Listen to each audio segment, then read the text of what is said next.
Whew, can I just say, today's episode was a very, very, very long journey to get here. Let me tell you, we started the idea of doing D&D here at BDubz DM21 about 2 months ago. A lot of planning, a lot of learning, a lot of experimentation. We even had a test stream. We did a lot, but we're here. We're doing actual D&D with a long-form campaign with 12 players, West Marches styled, all set in Strixhaven. I'm incredibly happy that we finally got here, and the amount of planning and a lot amount of care and attention put forward not only by me but also all 12 of our players. We are very lucky to be able to do this. It is not an easy thing to organize and get done, so hopefully you guys enjoy the game, and thank you guys so much for being with us today. So I'm going to unmute my microphone as we welcome in our first 4 out of 12 adventurers today. Joining me, our heroic group of students, I have Apex, also known as Gothica. How you doing? What's up? Doing good. Good. We also have Derek, also known as Pickles. The one and only. The one and only, the real, that Pickles. Indeed. Also joining us today is Navosi. Hi. How you doing? Fine. Good. And finally, but certainly not least, we have Vunis. You just happened to start your name with a V. Hi, everybody. Hi. All right. Is everybody excited and ready to get into their characters and get this show on the road? I guess. Yeah. Nervous. Yes, excited. You'll be fine. If we're going to twist our arm, I guess we can. Yeah, You'll be fine. You're going to force us into this BDubz. I have twisted your arms. I forced them to be here. They didn't apply for it or, volunteer or do any of that at all. None of that. It was totally forced. Just please release our families after this. Gosh sakes. You can't see it on stream, but he is holding a gun to all our heads. We're good. He actually has 6 arms. Guys, let's get to our story, our background. Ladies and gentlemen, we joined Strixhaven after a very tumultuous event. Valentine, Dean of the Vein, is dead. In the immediate 4 years prior to our adventurers attending Strixhaven University, a group of students led by Draven Crift, a Dampier rogue from the realm of Ravenloft, discovered a diabolical plot by Valentine to experiment on living human subjects. In an attempt to draw forth their essence as a source of mana in an effort to grow more powerful, eventually overthrowing the faculty of Strixhaven University and unleashing its magical potential to achieve an unknown end. Though many students had lost their lives in these experiments, those who survived were largely unable to continue their studies due to the strain on their bodies from this experiment. However, there were a few who quietly resumed their studies at the university. As for those heroes who valiantly conquered Valentine and exposed his numerous atrocities against mankind, they graduated with the highest honors. They have since moved on with their lives, chasing after adventures throughout their respective realms, conquering mighty beasts, claiming awesome treasures, and being the heroes they've always imagined they'd be. Their mighty deeds have already been adopted into song, stunning whimsical tales, and a source of inspiration amongst the campus. They are a troupe of living legends who encapsulate the very essence of all a Strixhaven student aspires to be. Today, Strixhaven struggles to maintain its pristine reputation throughout the realms. Governments throughout the multiverse have begun questioning whether or not the institution is worthy of their continued investment after allowing an actual vampire to be elevated to such a prestigious position. Naturally, it was a disaster in the making. Despite the recent atrocities, most folk who regard Strixhaven highly have continued recommending the institution to individuals with magical talent, though our heroes, with some exceptions, have been well informed of the recent dangers on campus. They are reassured that the efforts of Draven Crift and his compatriots have silenced them, However, one cannot help but wonder what other diabolical plots may be left festering. Can Strixhaven regain its reputation as being the premier institution of higher learning throughout all the realms? Well, that is for you, our Year 1 students, to discover. Some cheering or round of applause. Goosebumps. Yay! Excitement. Yay! Yeah, there we go. Yeah, we're ready to get started. See, can't you tell they're just chomping at the bit to get going, right? Please release my Final Fantasy account. Gotta save school. All right. So today we're going to begin with character introductions. We're actually going to begin our little trip running over to a neighboring village. Not too far. It's actually a bit of a township. A lot of aristocracy live and hang out there. And quite frankly, I forgot to name this village. So we're going to call it Bren. B-R-E-N. Bren. There we go. It's a good name for this village. And hailing from this village is none other than Lady Gothica. Lady Gothica is actually about ready to board a carriage to head towards Strixhaven when a butler rushes out carrying a few bags and calls out, Lady Gothica, Lady Gothica. Now, before you respond, Apex, if you would do us the kind favor of introducing Lady Gothica to us. Lady Gothica is a wood elf ranger who, upon committing a crime in her village as a child, was exiled and sent out into the world. After becoming a raging alcoholic with a death wish and picking fights in many bars and basically just trying to find any kind of semblance of a feeling or meaning, came across the lady. The lady found Gothica slumped over, drunk and bloody after picking a fight with some orcs in a bar. She picked her up. You don't need to go through the whole thing. I know, and raised Okay. her. That's the backstory of basically up to where we're now. Apex, if you can help us out here. So after you were raised, something happened, right? After I was raised, she raised me for 80, or she was about 80 years old. She'd raised me for 60 years, and she had passed away. After which, I took her name and found Strixhaven, to put it short. Keep it short and simple. Okay. So the butler cries after you, Lady Gothica, Lady Gothica. Now you recognize this butler as Jerry. This is the gentleman whom you first met upon entering the manor. He's quite old, but for whatever reason, he seems to maintain a bit of youthful vitality in his step. He's got a bit of a light gray comb over, quite tall, wearing his butler coat, very black coat, as he comes out there, 2 suitcases in his hands. Are you waiting on me? Yeah. He's calling after Lady Gothica. Lady Gothica. Yes, Jerry. My lady, are you sure you want to put all of the money into the trust? Do you not need any for yourself? I need to prove that I can make it on my own. If I just live off of the lady's money, then I will prove nothing.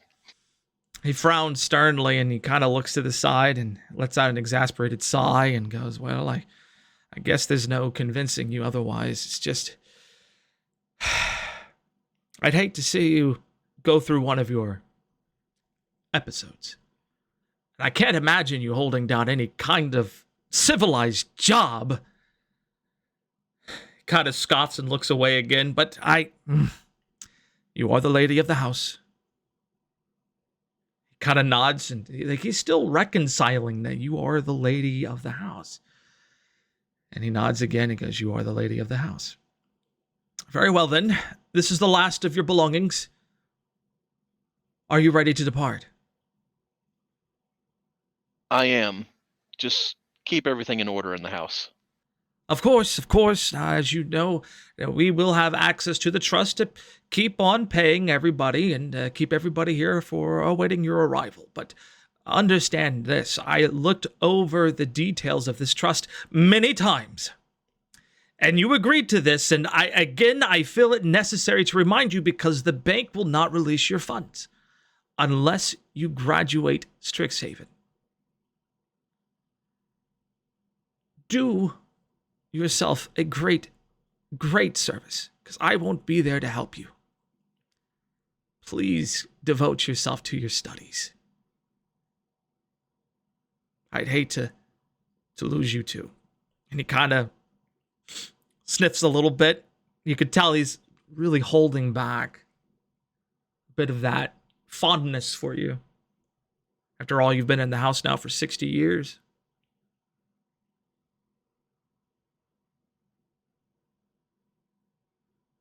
Worry not, Jerry. He nods, and with that, he carries his bags into the carriage and instructs the driver about where he is to go, and he actually gets into the carriage and he opens the door for you. My apologies. He opens the door for you and presents his hand as though he's waiting for you to get in.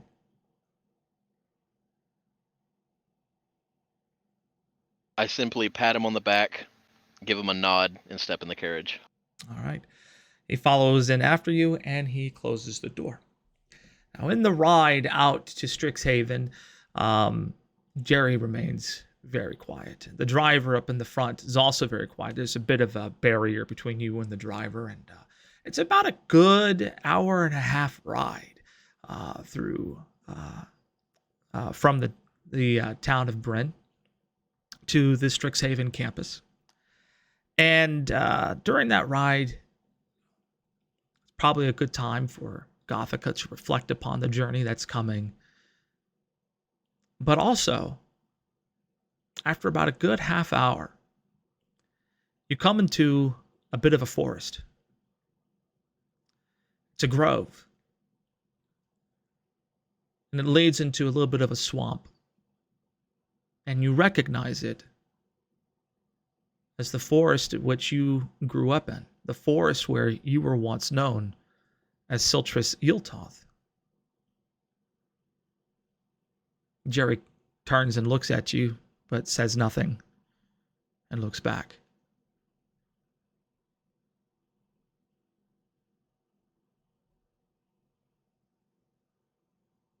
I'm at a loss. You're at a loss?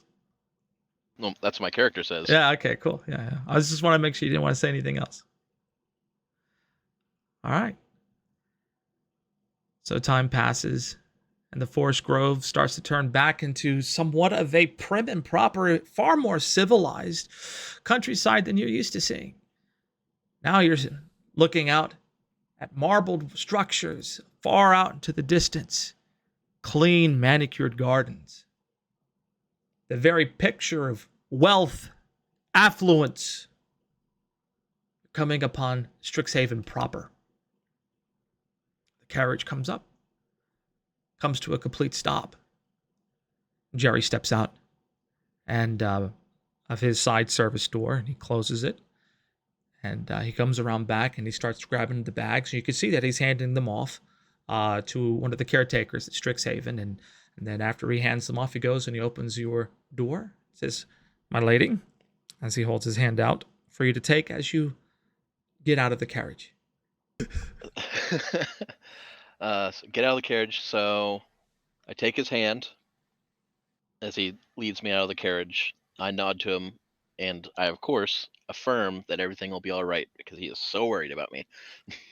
Of course, you've told me many times, but now, and he points over at what seems to be, some help staff here. As you probably already are aware, Strixhaven is run by a number of different faculty and everything ranging from chefs to groundskeepers and so on and so forth. You notice there's a couple folk there who are kind of waving at you politely, and as they're gathering up your belongings, and Jerry looks back at you and he goes, "Well, now they're going to be taking your belongings, your bags, etc., to your dormitory, where I've been rest assured that that is where you will receive your campus schedules. But for now," he points down the long road, "the carriage can't take you any further than this point, so you must take it on foot from here. Your very first journey, if you will, beyond our hallowed halls. There at the Biblioplex at the end of this road, you'll find orientation, and your classes shall begin. This is where we say our goodbyes. Goodbye, Jerry. It's been a pleasure. You've been there my whole life. Good portion of it, I suppose, but he kind of furrows his brow and looks down and kind of reluctantly takes you into a hug, and he says, I know it's not proper, but you're like a daughter to me.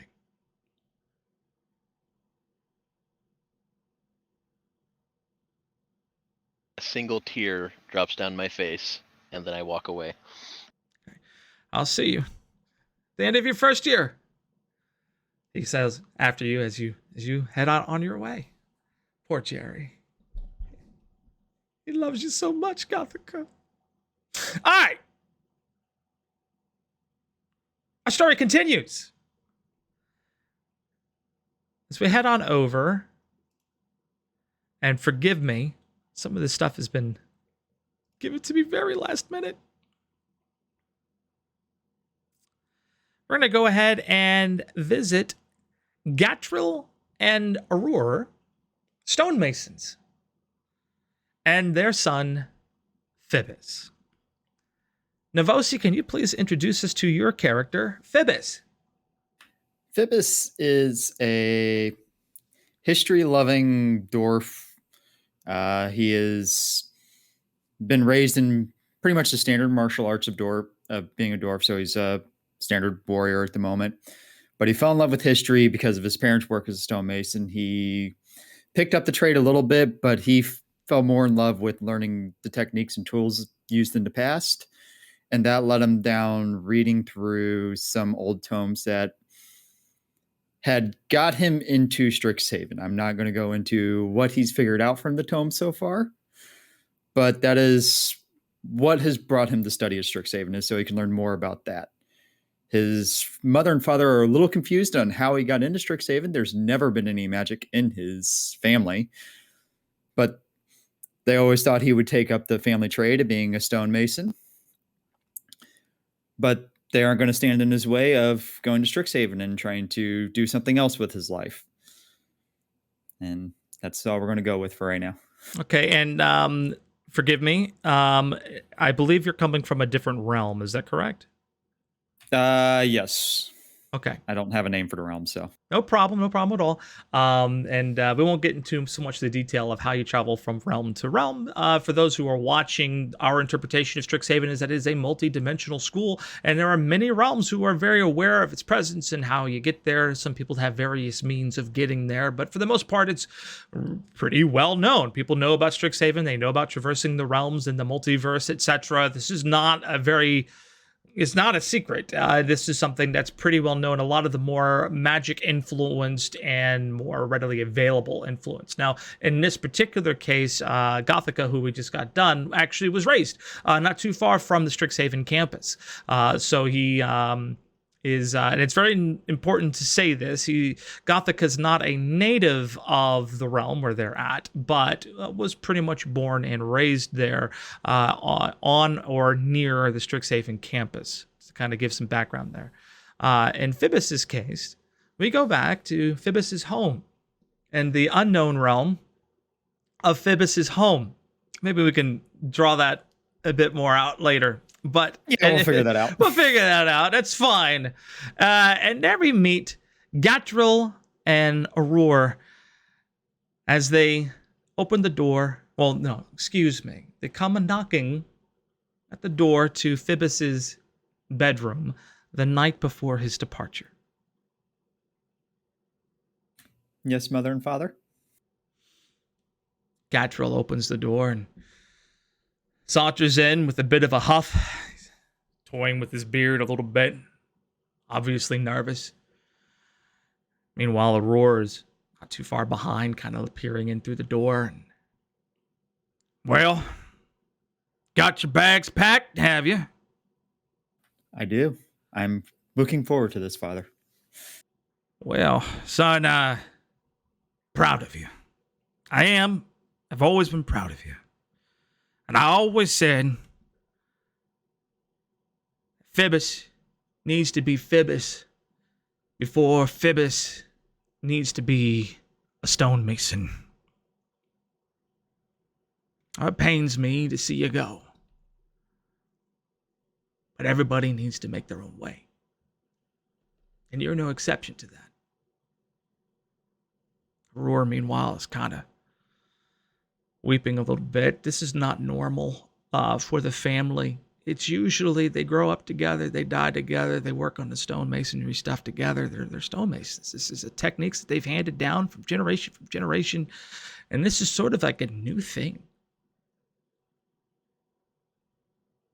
And perhaps that realization is dawning upon you. This is going to be an interesting experience being the first of our family to do something other than be a stonemason. I don't know what to say about this right now. Well, say that you'll remember us. Say that you will study stonemasonry. Surely that's a course, is it not? I don't believe stonemasonry is a course at Strixhaven, but I bring back the techniques from other civilizations at the very least, son. I might learn some other historical facts of stonemasonry while I'm there. Very well. Techniques may have to be relearned. Perhaps a book from another realm. Meanwhile, Aurora just kind of pats him on the shoulder. Now, Gatril. Let the boy be. What? He's going to a magic school. I don't even know. How are you even going to get there? Is there some kind of carriage that carries you across the dimensions? I am but a simple smith. I think you mean Mason, but yes, Mason.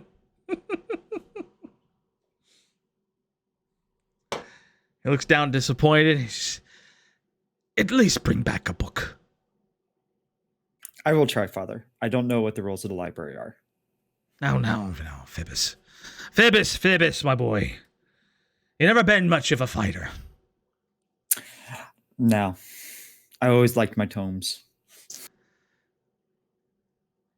I haven't been to a proper school, lad.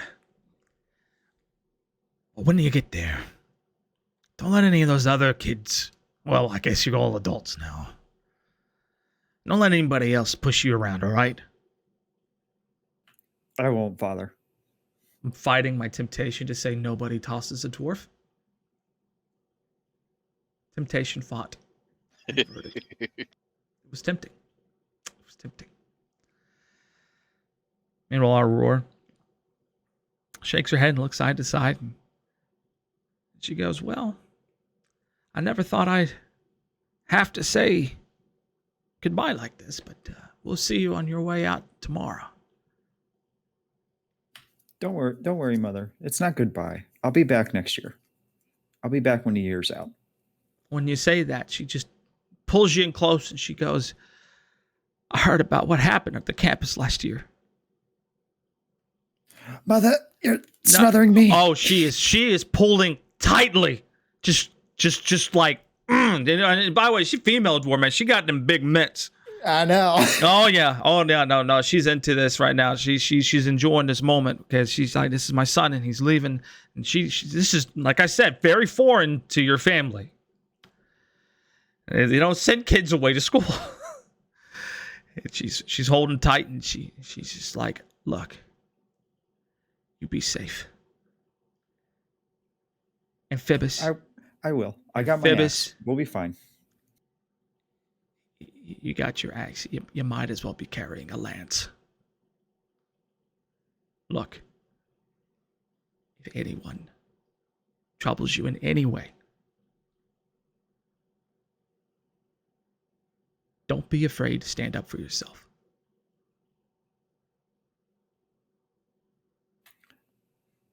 I won't, but they will all be taller than me. She lets go and she kind of pulls back and says, "That's never been a bother for dwarves. Ain't no one could push you around. You're a dwarf, remember." Exactly. My low center of gravity keeps me steady. It's true. I have no legs after all. I'm just hip and feet. Take a look at the image. Those are feet, not knees. Very stout dwarf. And so the night passes, and the next day, after you have said your goodbyes, you head on out to Strixhaven.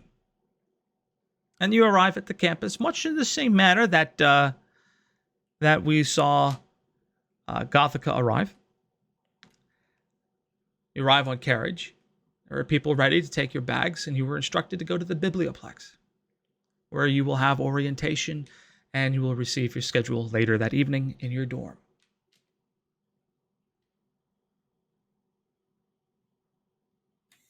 A fresh start, a new opportunity. I can't wait to see what I learn here.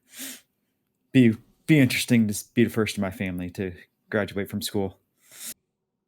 And with that, we make our way over to another part of the campus.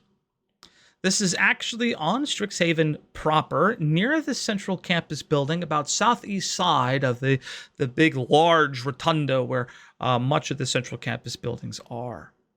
And here we will meet none other than Mavinda Sharpbeak, the guidance counselor at Strixhaven. And she walks up to a door, and she gives it a light tap. Derek, you're on the other side of the door. Yes? Derek, if you could please introduce your character briefly. Well, Derek hails from the Milky Way galaxy. I believe that's the realm, as you guys would refer to it. Sol system, Earth, specifically. A nice warm place called Arizona. Doesn't really remember a lot about where he's from. I wish I could help you out here, but my memories from those times are a little hazy. The last I recall was being surrounded by iron and darkness. And then waking up in Strixhaven. It was a nice place. With a lot of people I met. Not all the experiences were great. You'll have to forgive me. This is not a memory I like to go over much. I'm sure you've all heard of Valentine. I was unfortunate enough to meet him personally and be a part of his experiments. Gratefully, Alicia, beautiful, wonderful Alicia, saved me before anything worse could happen. And I've been recovering in Strixhaven these last few years. Can you do our audience a favor and explain who Alicia is? Alicia was one of the 4 that beat Valentine. 12, but 12, sorry.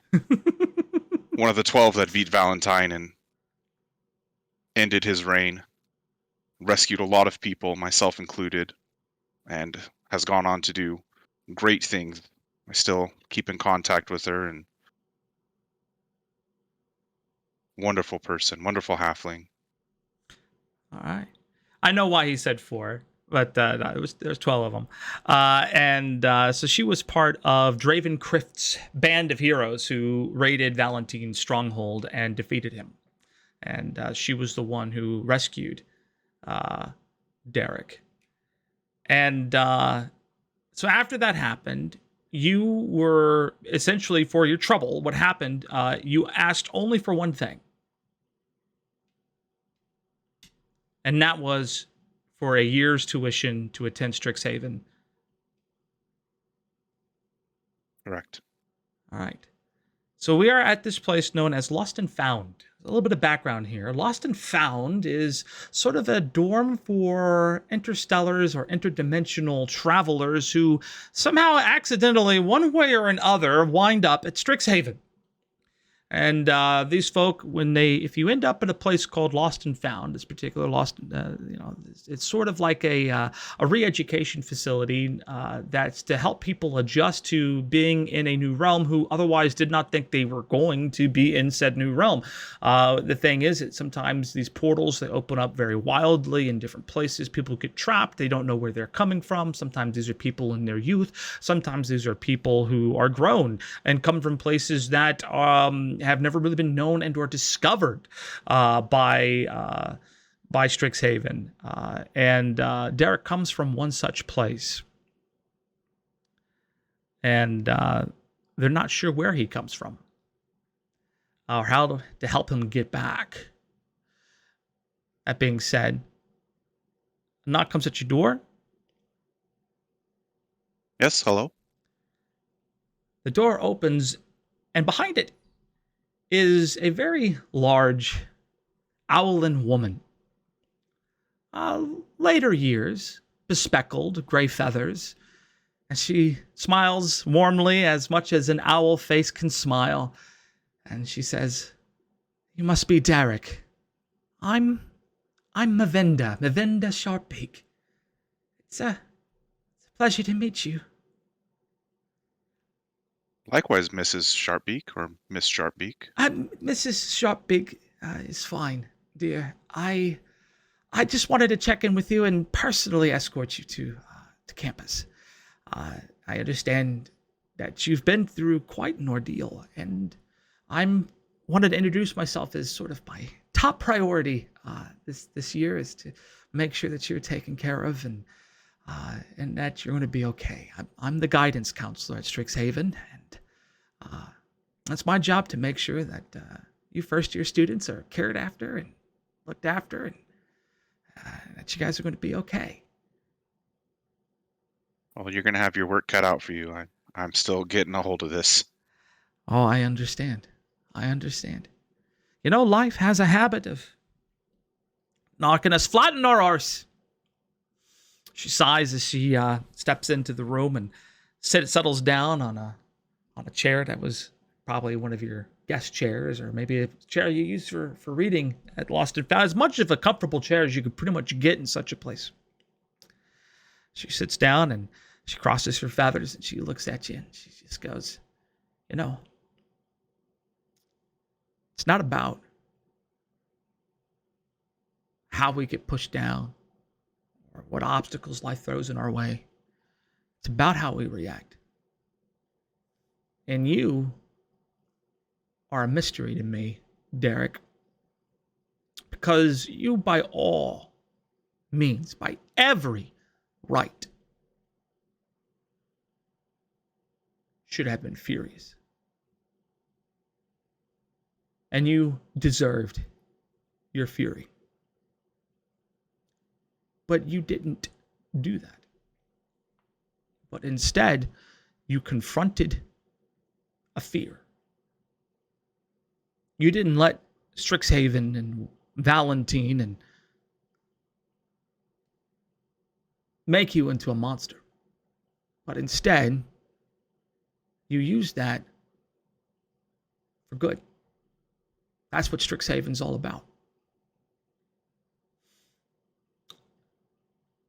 So I want you to know that you're cared for, you're being looked after. And I would sooner die than let you go through another ordeal like that again. I wanted you to know that personally. Every single instructor on this campus took what happened personally. It is a stain on our record. Thank you for trusting us with the year of your learning. We'll do our best to live up to your expectations. She waits for your response.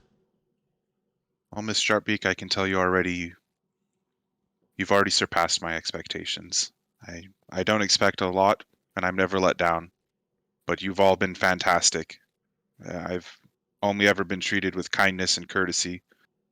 Every professor and teacher that I've met has only ever tried to help me return. I understand that this is my lot in life now, and I vaguely remember something about only having to fear fear itself. And so I try to live every day away from that fear, and I appreciate you coming to me and helping me out. It will be hard, but I'm grateful for this opportunity. She nods and she says, "Well, dear, go along then. Take your things, and I'll walk you out to the campus. We haven't much time before orientation, and I myself have my own portion to give. So if we'll be along." And she frowns, like, she recognizes this is a tough situation for you. But she's there to help carry you along.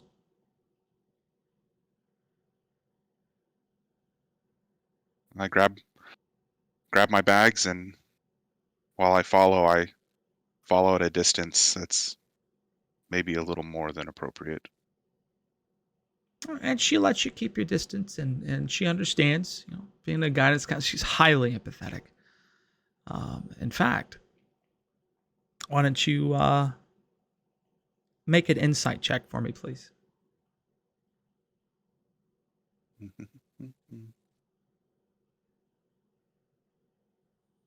Ooh, 10. Well, just enough. Mavinda has a bit of an aura about her.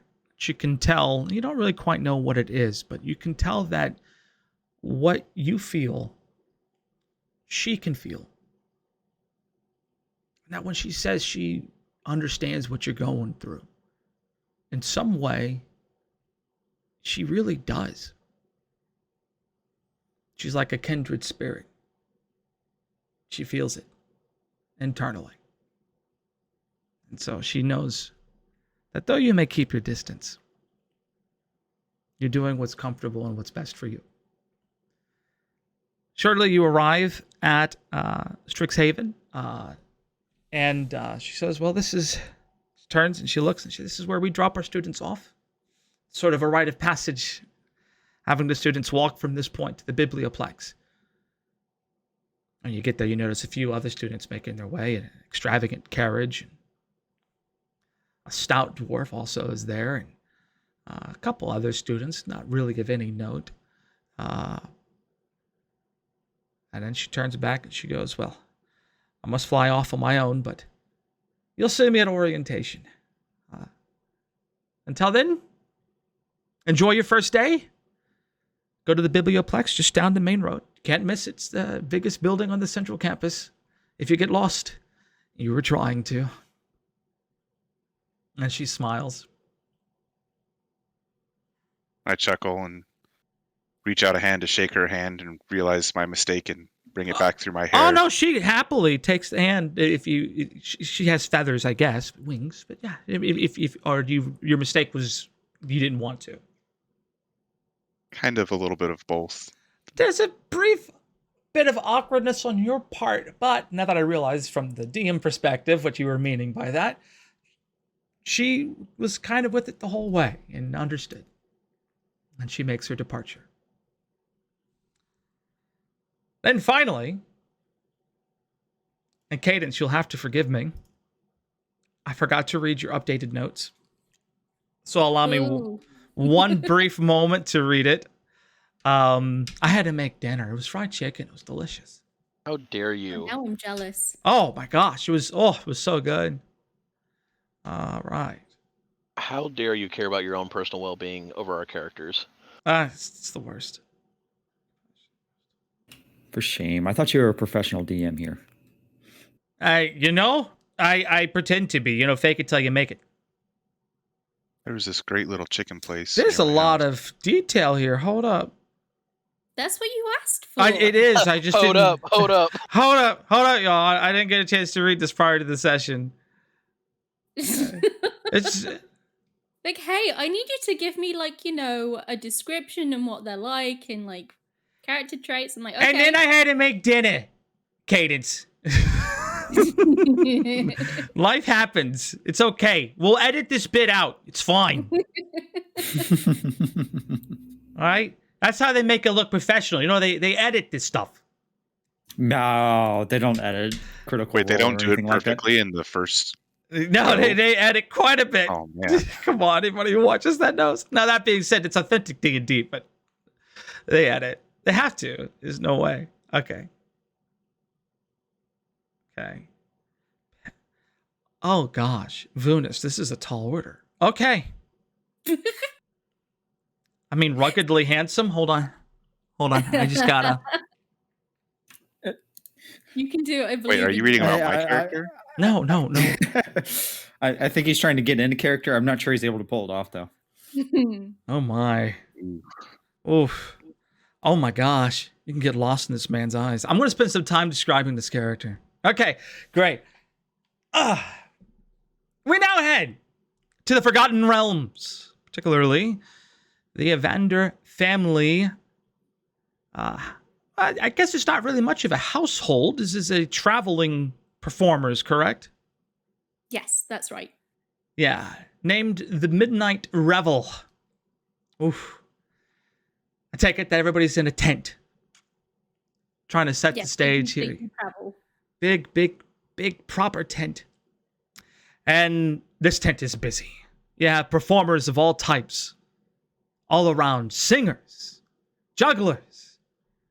Daredevils. Trapeze artists, I'm sure, right? All musicians? Oh, yeah. Oh, yes. Bit of everything. And the show is just emptying out. Cadence, are you performing?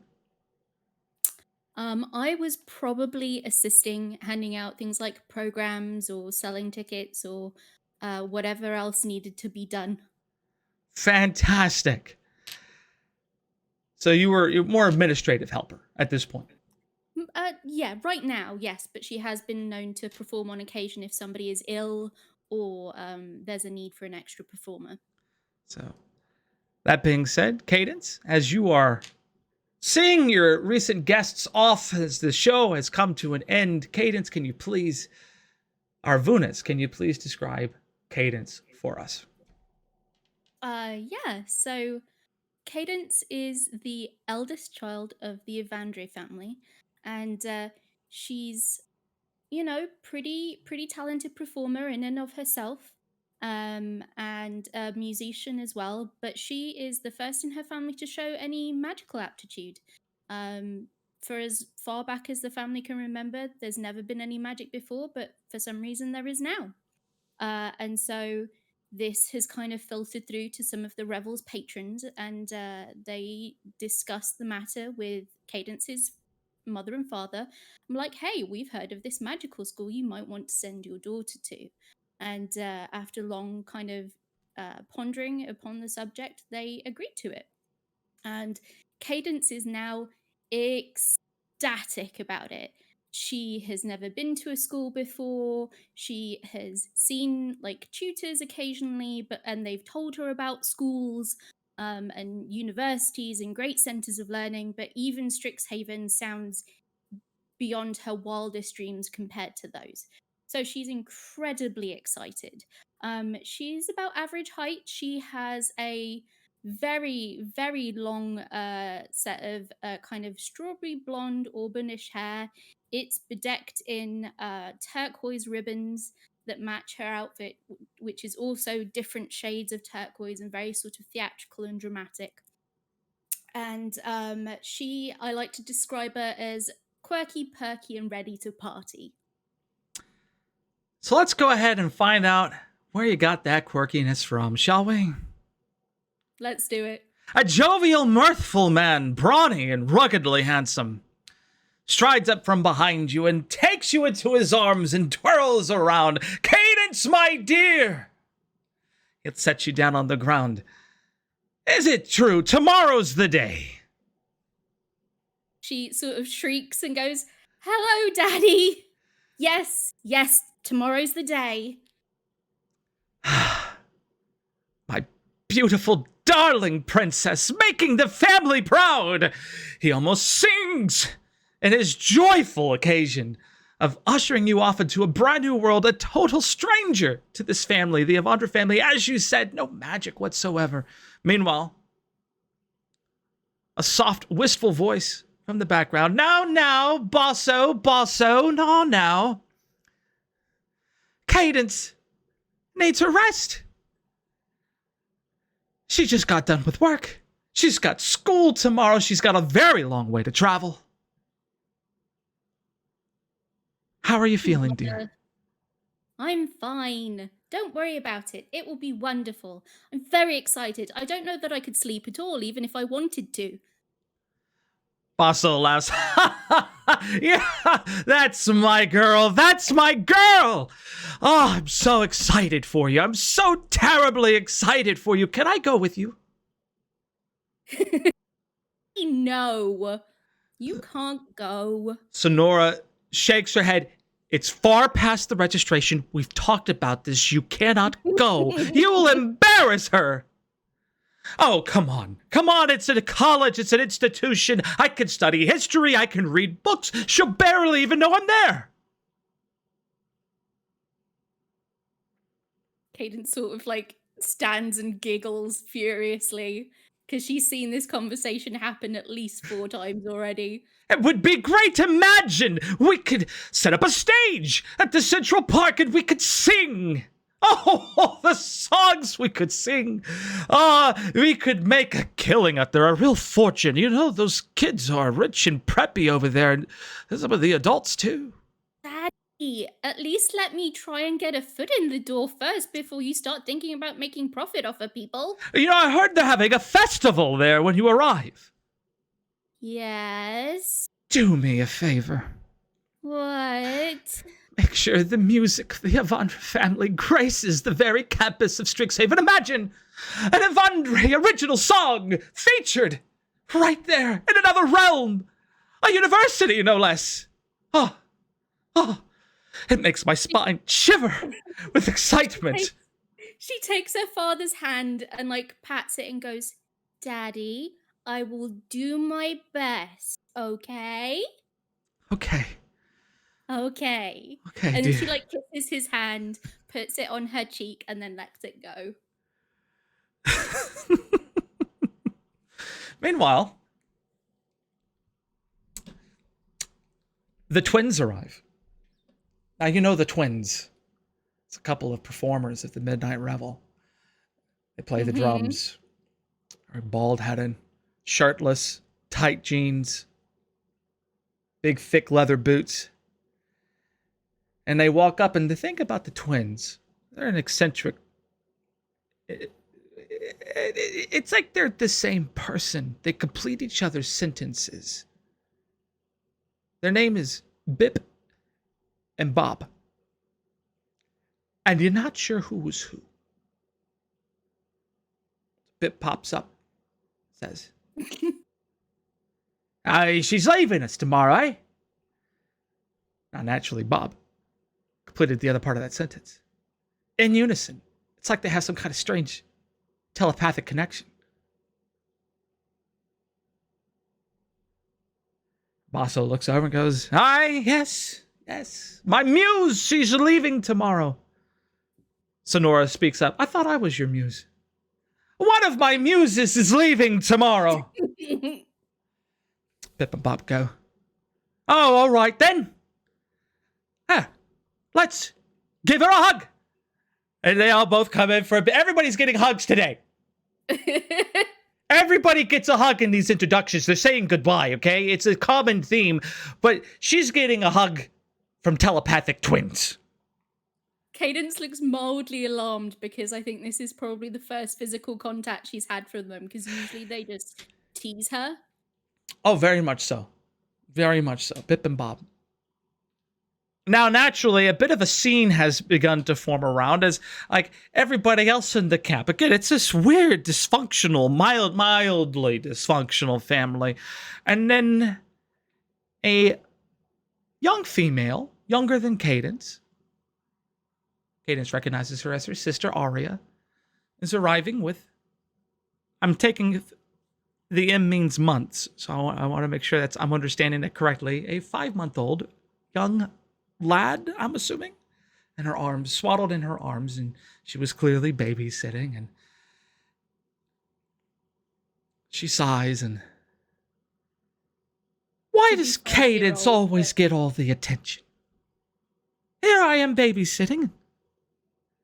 They're off singing, and even Bip and Bob are getting in it. Oh my gosh, the sweat is all over your face, Cadence. I go, hello, my sweet song. I also sometimes wonder when you roleplay family members how people are going to react. And I'm like, how much should I make up? I don't know. Oh, gosh sakes. Arya goes, sweet song. She's the bratty little sister. I want to play into this a little bit.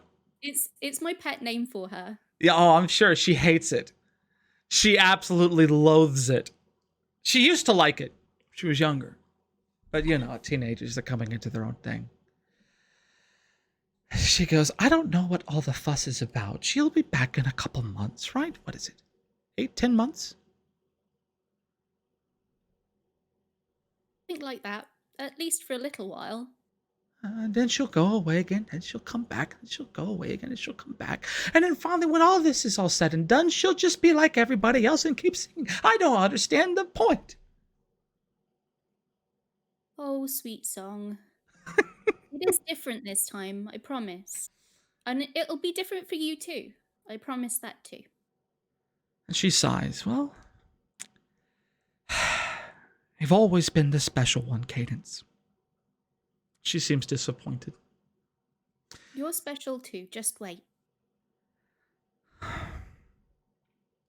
She boops her nose and goes, I know it. I do. There's this brief moment where Arya's face is kind of contorted into frustration, and she's really fighting back the desire to tease, but instead she gets very upset. And you can tell that she's going, it's from a place of she doesn't want you to go.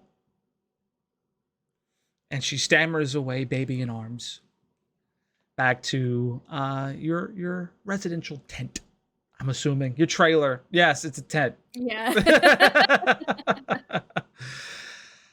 And Basso goes, oh, that sweet soul. She hasn't been the same, since we found out he was magic and all. I know. But there's still time for her yet. She may still yet show an aptitude for it. She there's the chance. There's a real chance. Cadence, my girl, you're both my daughters. Of course, you're both magical. Magical, I knew it since the moment you were a glimmer in my eye. Of course, Thanks, she's Daddy. magical. He kind of does one of these things where he's flexing his arm and, really posing there. Very. Now, go off. Settle your sister down and prepare for your departure on the morrow. You will be missed, though. Bip and Bob nod in agreement. Aye, yes. Missed, they say in unison. Thank you, everyone. But it won't be long before I'm back. For the sake of time, you probably go back and see Arya. Mm-hmm. She confides that she's sad that you're leaving. She also tells you that she doesn't want you to feel pressured about her, and the sense that she's not exhibiting any signs of being magical, that she's fine with just being normal. To not fret, not worry about it. Cadence's typically upbeat demeanor probably cracks slightly at this. And just sort of reaffirms there's time yet. And you know, I may learn something whilst I'm away that can prove it. You never know. But before I go, I wanted to give you this. And out of her pouch, she pulls a little friendship bracelet that she has woven out of different bits of sort of turquoise ribbon. And she ties it around her sister's wrist. And she says, every time you miss me, just look at this. Okay? She takes it, and she's just straight out bawling now. She puts it on her wrist, and she looks at They're it. both crying at this point. And For she days. takes Cadence to a big, big embrace. And she goes, I'm so glad that, the conversation went this way, because I talked to Dad about it, and we got into weird conversations about puberty and changing, and Oh boy. it was the worst. I'm sorry. Ugh. And she says, I love you, Cadence, and I'm going to miss you so much. I love you too, Arya. And I'll miss you too. We're going to fast forward, cut through some of the details there. But you go from the Forgotten Realms to Strixhaven. Now, audience, we'll talk about where we are as far as where Strixhaven is here in a little bit. And you arrive by carriage. It's more of a public carriage. There's a few students in the car with you. And obviously no one whom you recognize. You've said your tearful goodbyes to your parents before you left, and now you're being dropped off. And as you arrive, your belongings are taken by the Strixhaven staff. You're being told, hey, it'll be taken to the dorm for you. And you were given the same set of instructions. Forward, down the road. There's the She follows it biblioplex. to the letter. Mm-hmm. She follows it to the letter. All right, fantastic. So, all four of you have found yourself walking this road. Now, you guys are walking this road kind of together. You arrived at about the same time, all doing the same trek. And as you are approaching the center of the campus, there's a very long and wide rotunda. And this rotunda has been done up in such a way as for a festival to be held here later today. I had to turn on the music for our audience. And there are tents about. It's very busy. So busy, in fact,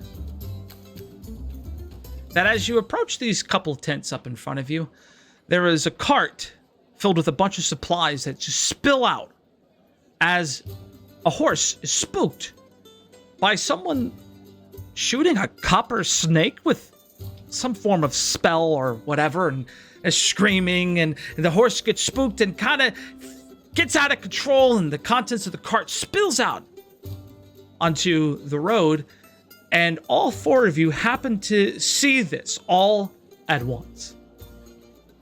Other students kind of go their own way. They're trying to get to the biblioplex on time. What do you guys do? Derek takes off after the horse to see if he can catch it and stop it. All right. The horse is spooked, but is actively being handled. And I might as well go ahead and make an animal handling check for our poor driver here. And he does fantastically well. He actually settles the horse down, but he doesn't seem to shoo you off at all. I figured he would have the first opportunity to calm the horse down, would be the driver. Yeah. Derek pats the horse and begins to collect the items off the ground. All right. Hey, let me help you with that. Derek's helping out. What about Gothica, Cadence, or Phoebus? Yeah, Cadence runs up and starts picking things up and chattering away. Ooh, look at this. And ooh. Yep, I walk up and start helping to clean up the mess and just seeing what all fell out. See if I could get any idea what might be going on. My headset like died for like 10 seconds at the beginning of you explaining what happened. All I heard was horse running away and stuff spilled out. That's pretty much all you needed to know. Yeah, a horse kind of got out of control for a little bit. There was a bit of a commotion.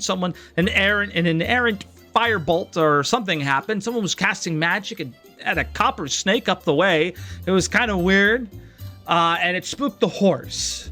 You're kind of coming up into what seems to be festival grounds. There's a lot of people moving about. There's people preparing for a big party, and the supply cart, which was filled with actually a lot of papers and materials. It seemed to be filled with club paraphernalia for some of the different extracurricular activities at Strixhaven. You guys would notice this with your passive perceptions as you're kind of help loading the cart back up. It seems to be like handout materials, leaflets and flyers and that kind of thing. And so far, Cadence, Phoebus, and Derek have helped out. And so what does Gothica do? Has someone already gone after the horse? Yes. Oh, then I just help pick stuff off the ground. All right, so you four are now assisting this driver. The driver, who is a wood elf, actually. And he's calming down the horse, and he looks over at Derek. And Derek, why don't you make an animal handling check for me, please?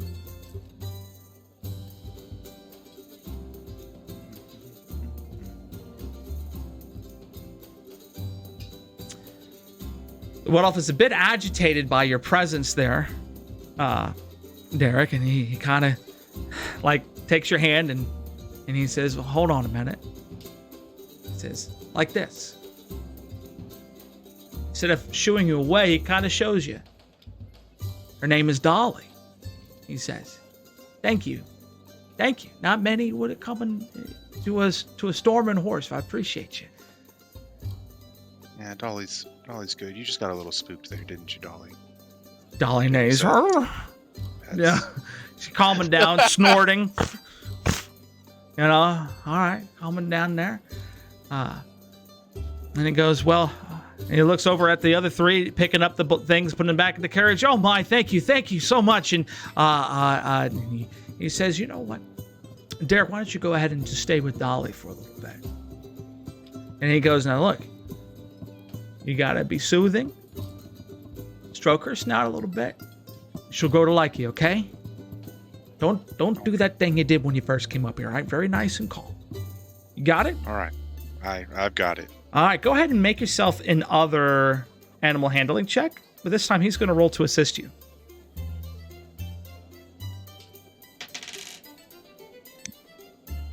Well, the same animal handling check as before, but the assistance you get from this wood elf and helps you in calming down Dolly. And the wood elf goes to check on the other three, and he starts picking up boxes of his own and says, I tell you, these clubs, especially those cheerleaders, oh my gosh. If there's a single page or flyer bent, I'll hear about it. So let's make sure this gets put back on nice and neat. Thank you guys so much for your help. And he starts picking up the boxes with you, and he's kind of sorting things, and he's trying to get everything in order as you continue to bring him the crates. And he looks over and says, and your name is Miss, and he's looking right at Lady Gothica. I am Gothica. What is your name? Oh, it's Rowan. It's nice to meet you. But yeah, let's. And you, he points at the dwarf. I'm Phoebus. Phoebus the dwarf, he says. Phoebus Where else? Hammerstone. Where else in the many realms would you see a dwarf helping an elf? Already. With the Strixhaven spirit, I appreciate you, young lad. And you, miss. Cadence. Pleasure to meet you, sir. And she's sort of like, almost tries to shake his hand whilst also carrying things, and then like gives a little wave and continues to pick He things up. offers a pinky for the shake, understanding your hands were full. Yeah, he's very, very considerate. And he goes, well, the four of you are awfully kind to help me out. Your orientation starts in just a few minutes. I'll tell you what, thank you all for your help.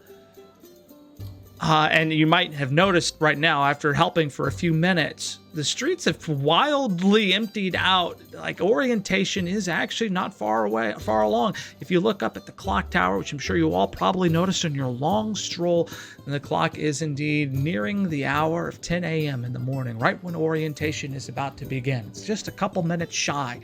He goes, if you all run along now, you can head out to orientation, down at the Biblioplex. You can see the building now.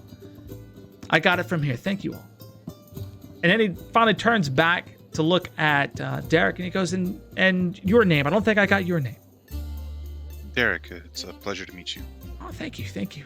Well, thanks for the help. And I don't have a writ of permission or anything to help you, so you must be all on your way. Perhaps maybe the four of you can help each other get there in time. Yes, sir. Thank you. All right. So the four of you are now together, and though you haven't really met one another, you know each other's names, and you only have but a few minutes to get to orientation. What would you like to do?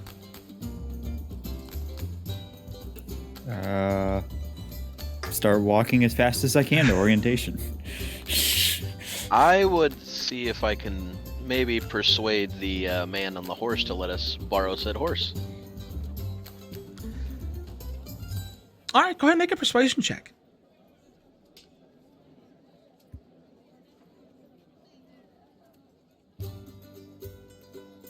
Oh, wow, what a great roll. So, Good dice, good dice, good point. that's how you train dice right there. See? Yeah, praising the dice when it rolls high. That's the way. Positive reinforcement only. Always remember that, guys, at home. Always remember that. Very important, very important. Okay.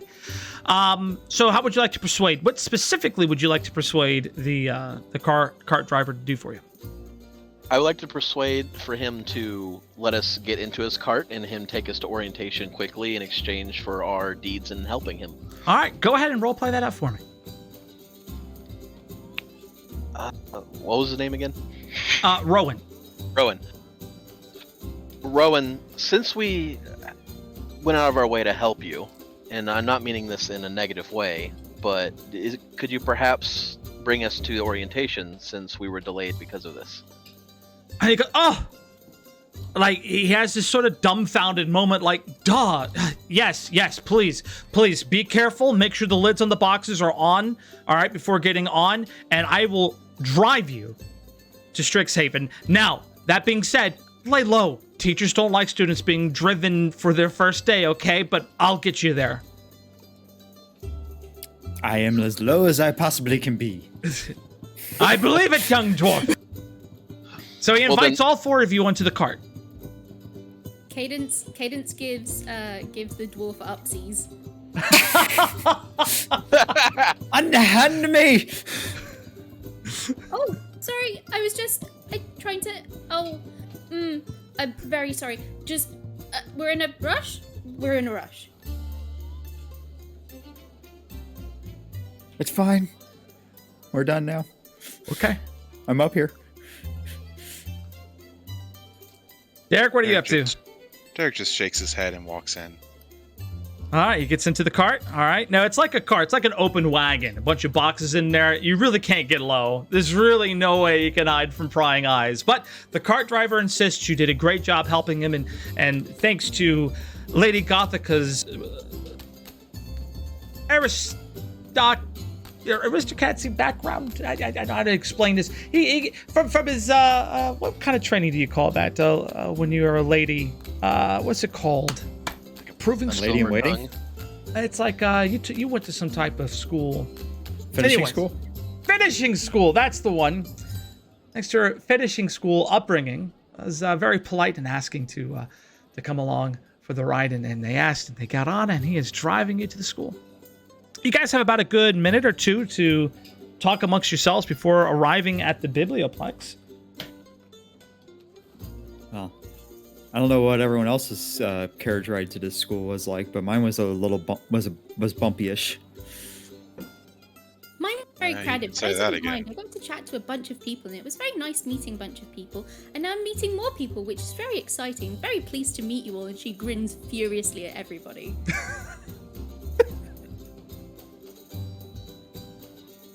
Gothic just stays quiet. She has to maintain that cool demeanor. Too cool for school. All right.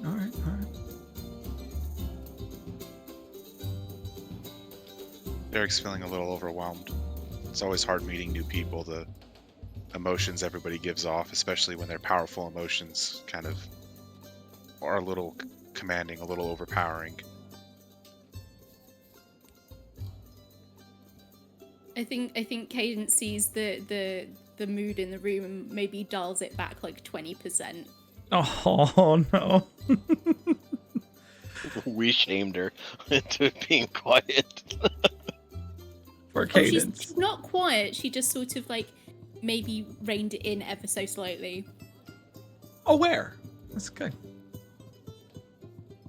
Okay, still, now as the cart is driving up towards the Biblioplex, you see the Biblioplex, and it's quite a grandiose scene. It's the largest building in the central campus with a very tall, domed roof. And in fact, I will quickly give you guys a brilliant visual representation of this. What you are driving up into looks something along these lines. It is a massive building, as you could see, with 3 gates and so on and so forth. It's just this humongous scene. I wish there was a way I could... Whoop, there we go. We got there. This is the building of which you are driving up to. Absolutely huge. And Rowan stops the cart and looks back at you and goes, look, I dare not take you any further, but just through those 3 doors, head straight through the Hall of the Oracle. You will come to the amphitheater. That's where your orientation is, okay? I look up and go, I've never seen such massive stoneworks before. How did they do this? You hear the voice of your father in the back of your head. Bring some back, son! Bring some back. I just want to say it. I'm dying. Anybody else want to chime in here with your thoughts? I know this could have gotten you in trouble. I appreciate you getting us here. No. Only thing getting me in trouble now is you not hurrying off. Skedaddle. Come on, let's go. Let's Man. go. Hogwarts has nothing on this. It really doesn't. I keep walking, just my head just keeps tilting further and further up. I keep getting more and more enamored with it as I walk closer and closer. All right, so the 4 of you are walking up together, and Tanantha, if you're watching the stream, can I get a regular beer, please? There's one in the fridge downstairs. I'm gonna need you to roll a persuasion check. I'm certain she can help me out here. How very large. Oh, it's very large indeed. I'm going to quickly teleport us to my version. I have not finished my version. Been very busy on everything else that I have had to do in preparation. But as you get inside, again, this is an incomplete... my depiction is quite incomplete. But it's lacking walls. But I prefer my artistic vision as far as the marble goes and the central area. But you guys go through the 3 doors. You can see to your right, there is a bit of a cafe. And to your left, there's a sort of like a school student area. And then you just proceed forward and you come across the Hall of the Oracle. There's these 3 sort of doorways and it's a round sort of structure. It's roundish. And at the There middle, you go. Huh? What did you say? I'm comfy with my blanket. Oh, I'm sorry. Thank you, sweetheart. Thank you for the regular beer. I appreciate that. All right. It's a regular beer. Did you just put a sticker over it? Or is that a koozie? No, it's a regular beer. It's what it is. Okay. Oh, God. It's a beer that tastes like beer. Is that an actual thing? Yes. That is an actual thing. That is some incredible branding. Okay, it's a regular beer. Well, good thing I think that beer tastes like crap. As you go through the Hall of the Oracle, you probably don't have a lot of time. It's like you are like right next to late, the 4 of you. But you managed to go through to the amphitheater in the back. Now, something that you might notice as you finally get into the amphitheater, and it's just sort of big, and this is huge. Don't let the scale kind of throw you off here. This is a huge theater. There's a bunch of seats lined up here in front, and there's even some balcony. It's a balcony overhanging with these really tall floor-to-ceiling bookshelves, and a few areas where people can get some height to take a look at the stage. But the orientation is beginning to start. A lot of people are kind of shuffling in, and then you kind of begin to have this weird realization fall upon you. Perhaps you've heard this expression, hurry up and wait. But you arrive right on time with the help of the carriage. People are settling down, kind of meeting. Maybe the four of you still have some time to get settled yourselves. What are you guys doing as you arrive to the amphitheater?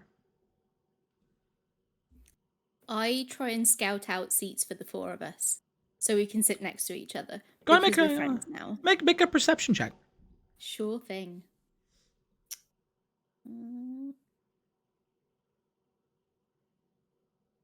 I start going all nerdy, looking at all the stonework and stuff, going, oh, this is how they did this. Oh, I wonder how they did this little work. Oh. All right. Well, Cadence, with that roll, you do manage to successfully find seating, but it's towards the very back, and you didn't quite see anything closer to the front. But there's definitely a group of about 4 to 5, maybe even 6 chairs all up in a row that no one's sitting in. Yep, I go and grab those and start waving the other 3 over. I think she wants us to join us, guys. Huh? What? Someone say something? Yes. Fine, if we must. I was too sucked in. Like I the believe- longer you take, the more wildly she gestures at you, thinking that you can't see her.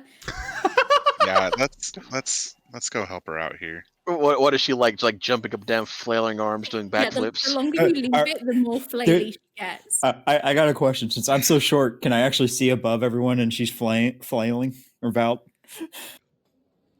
I mean, you can see her. I mean, sure. I mean, Okay. you're short, but you can see her. You can see her, Okay. her arms at the very least.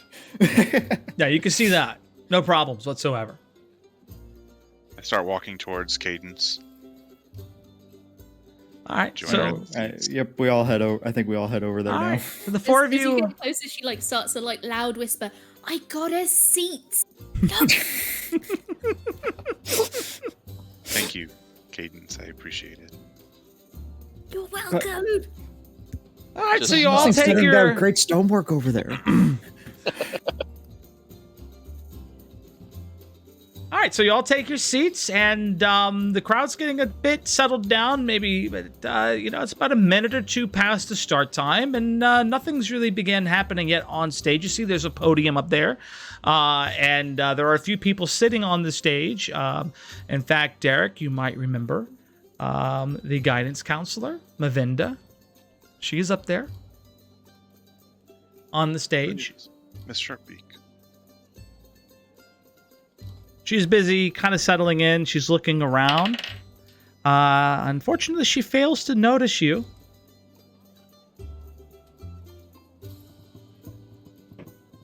That's the scene right now.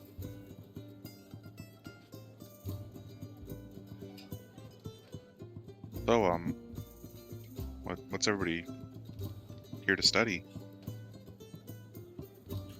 I'm here to study mostly history and maybe I can come across some old tones of some old techniques used in stoneworking and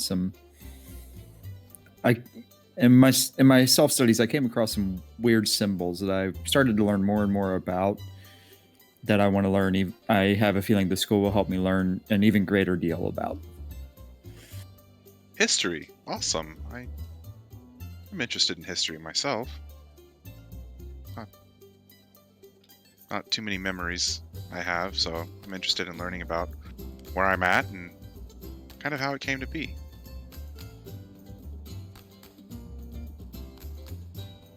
What about you, Cadence? Cadence waits for like a lapse in the conversation. She's listening very, very alertly to what everybody says.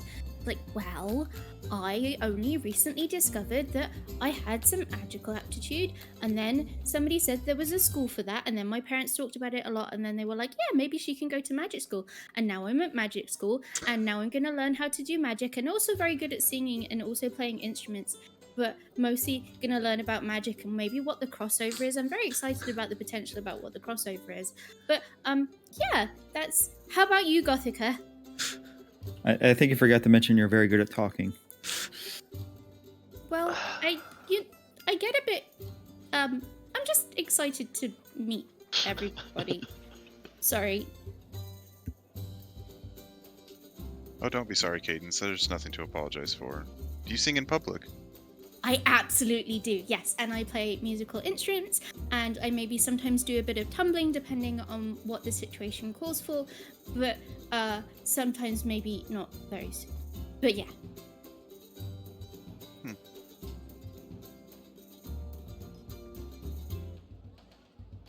Then she looks at Gothica again.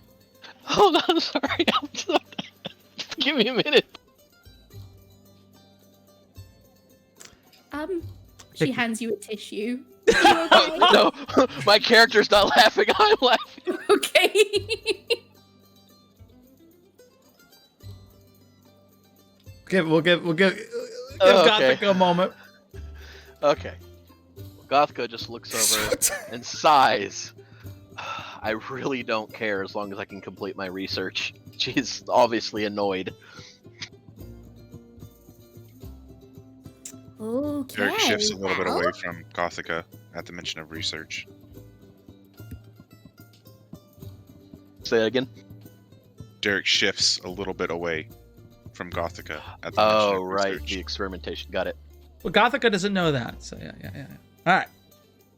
Just want to remind, she, as far as you're concerned, this dude's just weird. Oh, yeah. I know that. She doesn't. Got it. All right.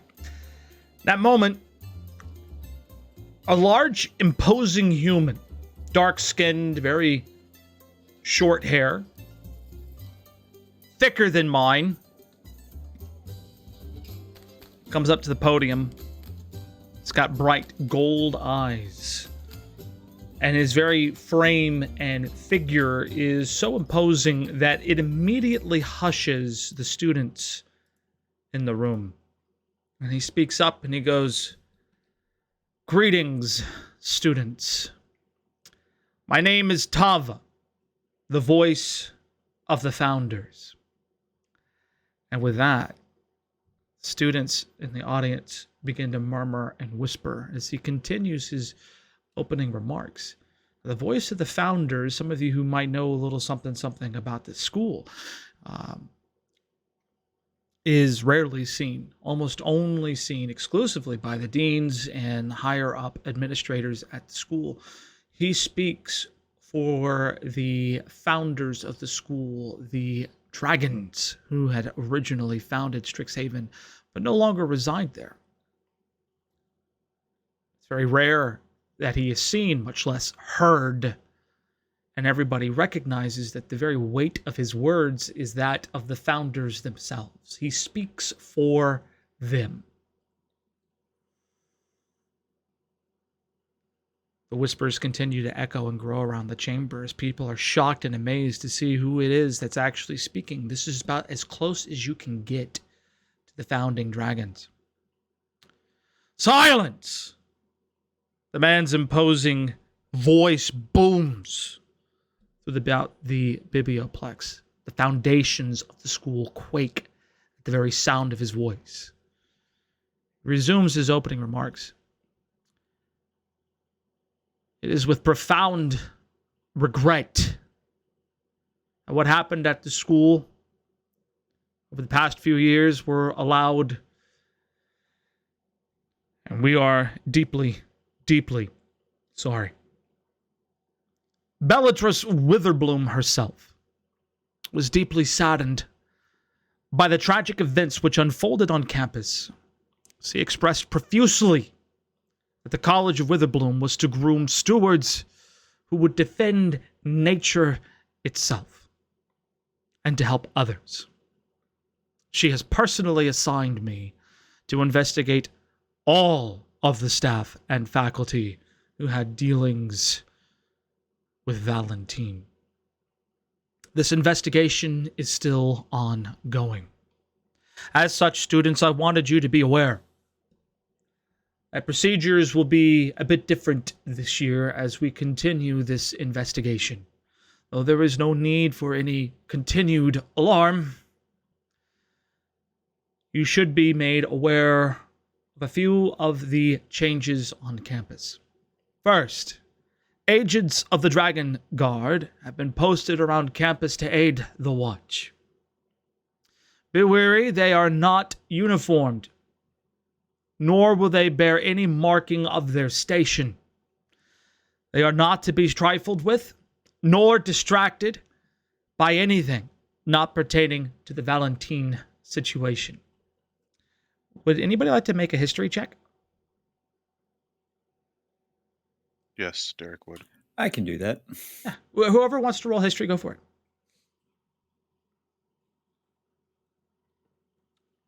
Just one of us, or just we all do it? Whoever wants to roll it, roll it. That was okay, Dice. You can do better, though. That was good. All right, so Derek and poor Cadence, Phoebus, you recognize that the Dragon's Guard are typically the personal escorts of the founder dragons themselves. They are of a very, very highly regarded station here at Strixhaven. Essentially, they assist and facilitate the direct dealings of the founding dragons wherever they may be throughout the realms, throughout the verse, really. The fact that they are here on campus means that this is an event of extreme importance and interest to the founding dragons. They are taking this incredibly seriously. The Dragon's Guard are essentially the personal escort for these dragons, and so for them to be here might even imply that the dragons themselves are nearby. As for Phoebus, Derek and Phoebus, you know that. Gothica, you know the Dragon's Guard are the personal escorts of the dragons, but anything beyond that, you're really just not quite sure. And Cadence, that's a cool name. Sounds right. It's funny that the role matches her character.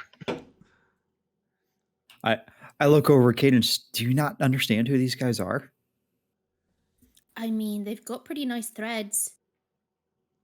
I look over at Phoebus. Wait, you do?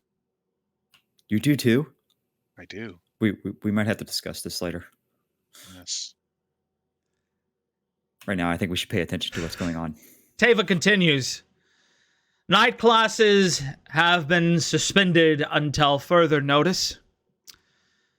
I apologize, of course, to our Owlin residents and, of course, any others with more nocturnal dispositions, but you must attend classes during the day. You can hear several Owlin owl-like hoots of bitter disappointment, but they are quickly silenced by Teva's sharp gaze. Instructors, professors, and deans will be held to a higher standard, and so too shall the student body. Academic standards have been tightened. Inappropriate behavior swiftly punished.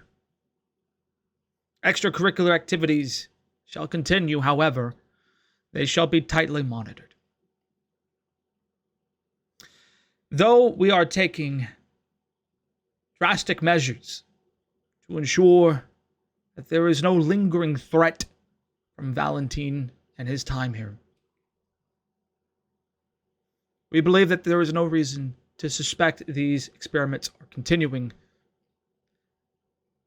The immediate threat has been averted, and now it is a matter of performing cleanup.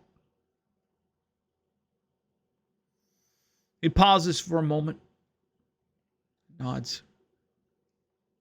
Then he welcomes a few of the faculty to come up and take over as he silently disappears into one of the wings. A few of the faculty come up, and ranging from a couple of different ones. Guidance counselor was included. Mavinda Sharpbeak actually comes to the podium, and she informs the students that their belongings are being delivered to their dormitories. Again, just sort of handling the administrative thing. She introduces herself as the guidance counselor. Mavinda then says that course schedules will be delivered to their dormitories in the common areas. You will be able to find it both on the bulletin board, but also in an envelope with your name on it in the common room. So that's when you'll get your course schedules. And then she later on says that if there's any questions and or problems with your schedule, and if you would like adjustments to be made, please get a hold of her at your earliest convenience. She has an office right here in the Biblioplex. And then with that, she introduces Augusta Tullis, the Dean of Lorehold, the Dean of Order. And you see Augusta walk up. She's a very proud woman. A bit older, a wrinkled skin. She's got a wide-brimmed, tall, pointy hat, as one would expect. Her robes are layered, a bit poofy towards the bottom, hip down. Very dark, but she carries with her an air of elegance, which demands respect. Greetings, students. I am Augusta Tullis. I am here to brief you today about where exactly you are. No, I don't mean Strixhaven. Strixhaven has existed in several different realms. Each time we move the campus, it is for a very important reason, but most always we are searching for a source of magic to power our experiments and our ability to learn. She pauses. You were not made aware of this before coming, and it is for very good reason. Strixhaven exists currently in a realm known as Pangaea. Strixhaven's existence here in this realm is a near complete secret to the realm at large. It is a tightly guarded secret, and only a select few of the natives in Pangaea know of its existence. She turns sharply and seems to focus her eyes on one particular individual in the audience, sharp as a hawk. Can you guys make a perception check?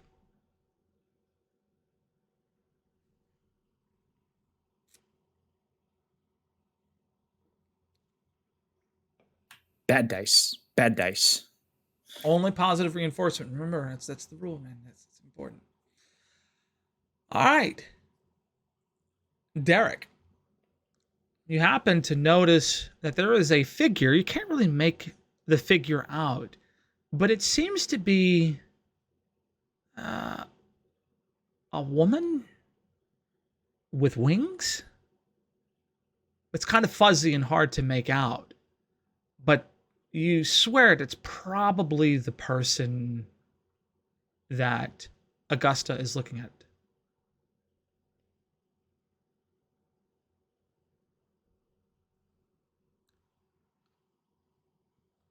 She continues her speech. It is absolutely imperative that Strixhaven remain a secret unto the realm, so long as this centuries-long war continues to rage. You see, this realm is in the midst of a very grave and dangerous war. The magics the people here in Pangaea are able to wield and control are very unique to that of our own. You see, we here, and from our different realms, we require verbal, semantic, even material components to cast our spells. Some of us have to be born with the gift. The people here, they have no need for such things. They have been blessed by their patrons of this realm, strongly, each of them. They wield these wild magics as though it is an extension of their very own body. It is a natural gift, something that feels more akin to wielding your very own hand. That is their ability to control magic. So until we can fully understand them, and until their war is quenched, it's quelled, comes to an end, we dare not reveal ourselves. Now, the reason why we are here is because Pangaea is a world that is rich with snarls and arcways, an untapped, veritable font of magic that the natives here have no need for. We need not compete for the arcane essence to fuel our research, our school. They have no need of it. They barely even know it exists. So, why compete for a resource when we can have it freely, without interrupting the natural order of the realm? And that is why we are here. Now that I have explained this, I am most sure that I need not explain that under no circumstances is any member of the Strixhaven faculty, administration, but of course, most importantly, the student body, to leave the jurisdiction of Strixhaven. Surely you know of the Grove and of Bren. That is within the jurisdiction of Strixhaven. But beyond our wards, beyond our magics, we cannot guarantee your safety. And should Strixhaven be revealed to Pangaea at large, it could spell disaster for us. But that being said, fear not. The school is heavily warded. It has been a well-kept secret for 3.5 centuries. Very few, she kind of tilts her head in annoyance, know of it, but those who do are trustworthy.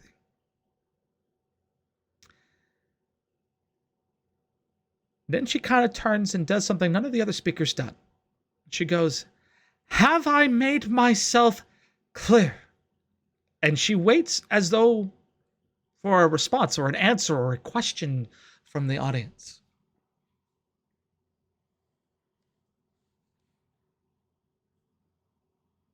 Cadence just sits and nods furiously like she's been told off by a grandmother or something. Yes, ma'am. After Phoebus says, "Yes, ma'am," a bunch of people in the audience were like to start like positively shaking their head. Yes, yes, yes, ma'am, yes, ma'am, yes, ma'am, yes, ma'am. Oh, yes, absolutely, yes, ma'am. And the whole audience, and she goes, "Very well. Thank you, kindly dwarf."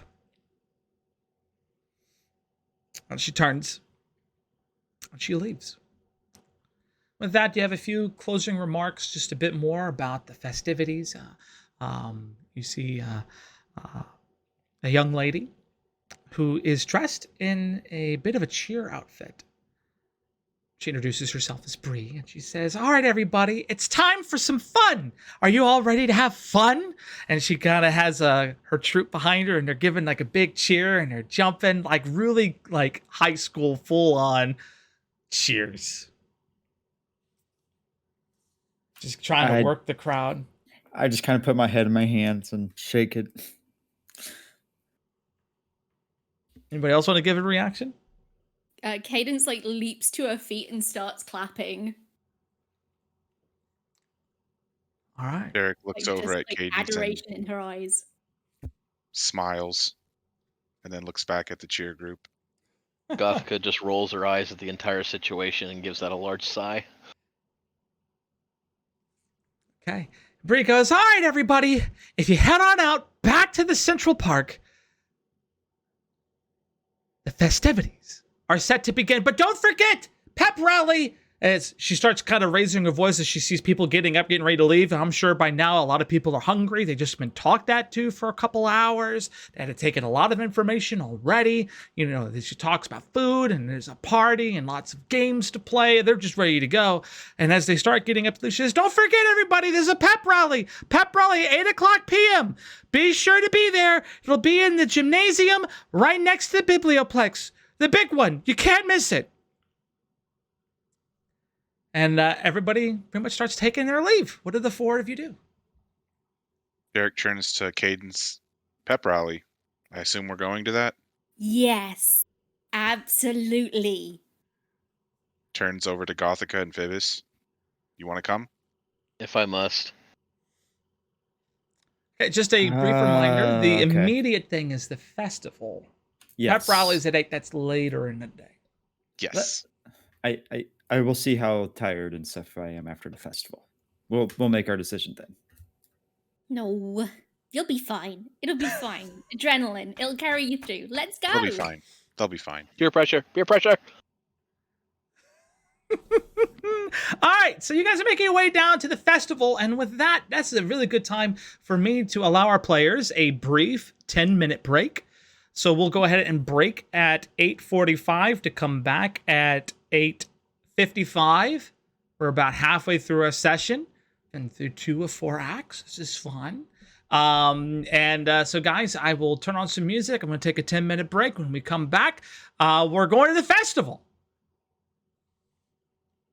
Phoebus just goes, yay. Where there will be a lot of games and activities for our players to enjoy. I spent a lot of time on this. I know one thing I'm going to do.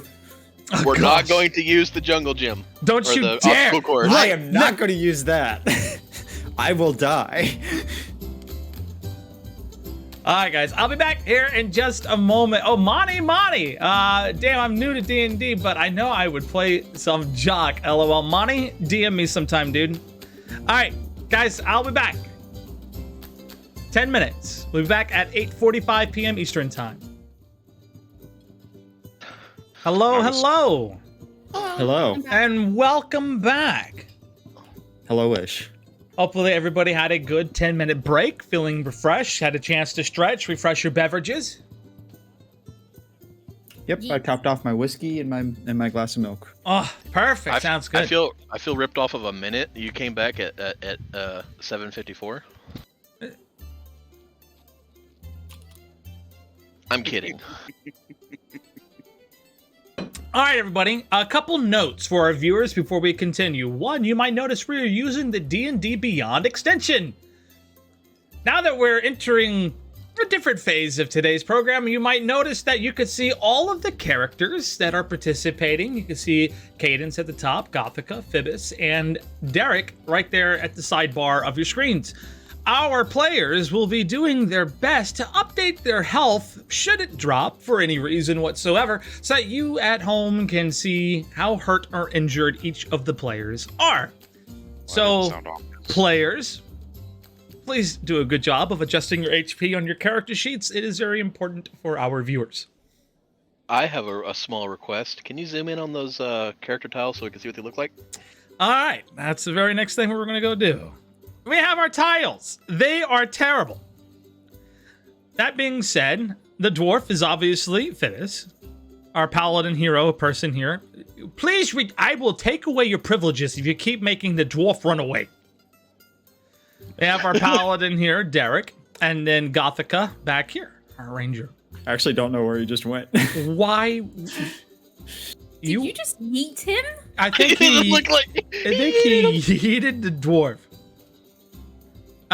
Nobody tosses a dwarf, but apparently Devosi found a way. Can I locate where did? Oh, there I am. You okay? Well, if you can return him, please. Dwarf's taking a dirt nap. Where was he? And don't do that again, Devosi. Otherwise, I will be controlling everybody's characters if that behavior continues. All right. I know, it's just yeeted the dwarf. Where is the dwarf? He's back in his own realm, apparently. Where did you throw him? I'm like way deep into water somewhere. Well, while we're waiting for him to bring his character back to life, let's go ahead and show everybody what festivities are awaiting here. When you arrive, you'll be handed a flyer, kind of like a map when you go to like a Renaissance fair. Some of you might even recognize this flyer as some of the materials that you were putting back into the cart that Rowan had. And you go, oh, that's what this is for. And so we'll start over here with the food quarter. There is food, there is beer, there's even a beer pong table that someone had set up, probably unauthorized, by the way. Sitting back here in the back. You also happen to have an awesome open stage. It's a little sign up front that says, play your music, have fun. No one's currently occupying the stage. Immediately in front of you as you enter, you have light refreshments, vegetables and things of the like, nothing too heavy. And to the right, there is face painting. You guys can paint your faces and do yourselves up in maybe your college colors or whatnot. Lots of fun things to do there. Over here to the right is an archery range. Perhaps Gothica would like to show off her martial prowess against the archery targets there. There's a couple other activities like the hammer strike, hatchet throwing.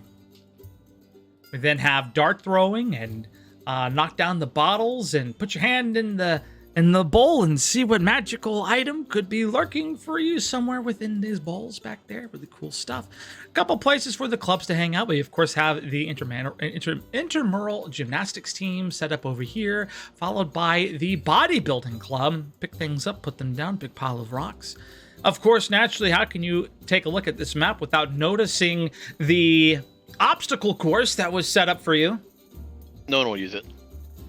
And, It's quite an obstacle course back here. Of course, naturally, water and light refreshments back here, and chests of games and the like. Then down here towards the south, there's a few other clubs set up. The infirmary is down here at the south end of the park, and there is a one tent marked vendors down here in the south as well, just simply marked as vendors. Then over here, towards the southeastern corner of the map, you have sort of the magical prowess stations. A couple interesting things back here for our magic users to perhaps demonstrate their prowess. Then there is two tents here that are marked simply as miscellaneous, and no further details are known about those two tents from the map. You probably have to go take a look at it. And then back here, you see that the Mage Tower Cheer Squad has their own booth right next to the eating area. And then there's this one booth that's simply marked vacant. Someone had paid for it, but for whatever reason, never set it up. And that is what you glean from your map. Where is the dwarf? Make him roll for swimming. He's gone. I can't even find the map anymore. No, I don't want to. No dice. No dice. Thank you. All right.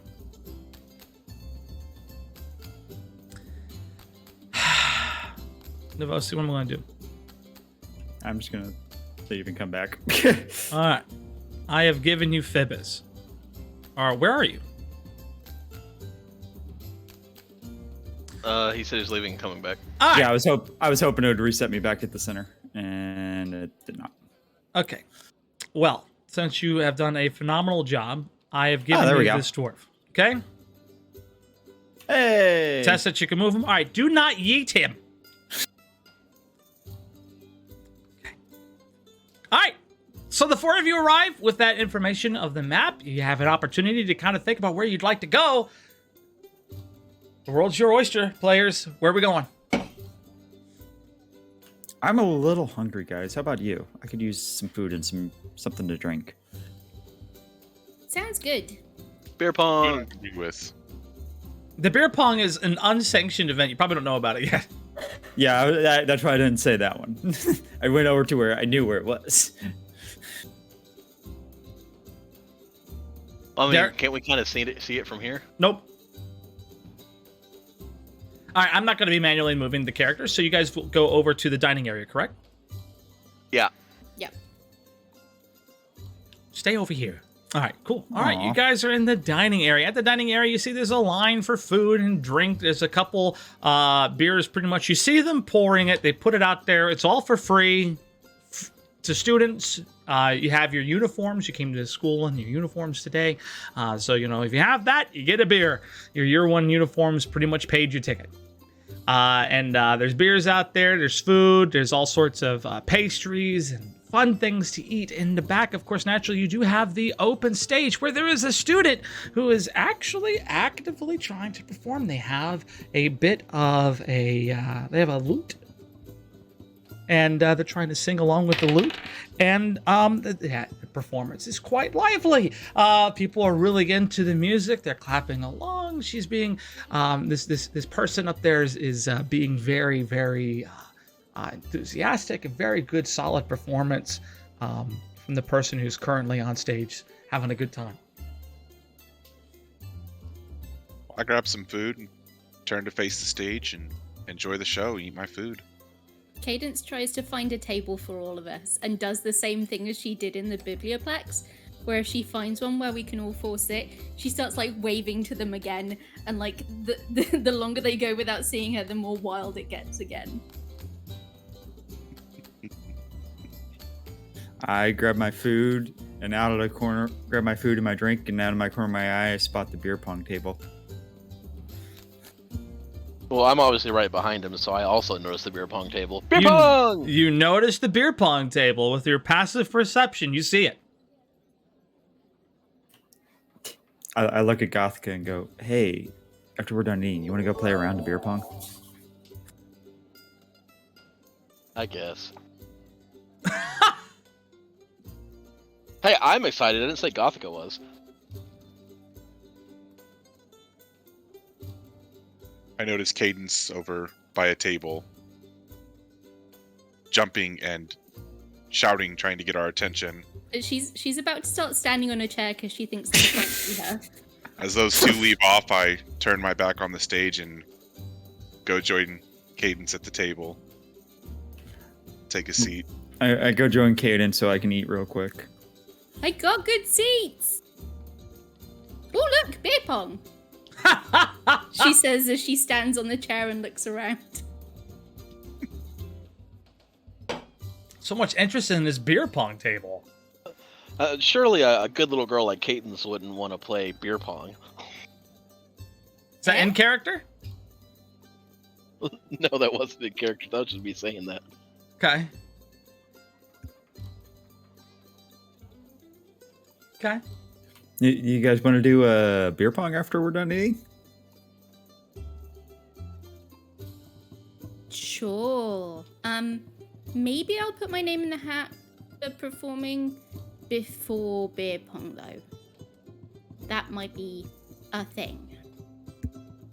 Actually, I don't drink anymore, but thank you. Or we Ooh. can just put water in yours.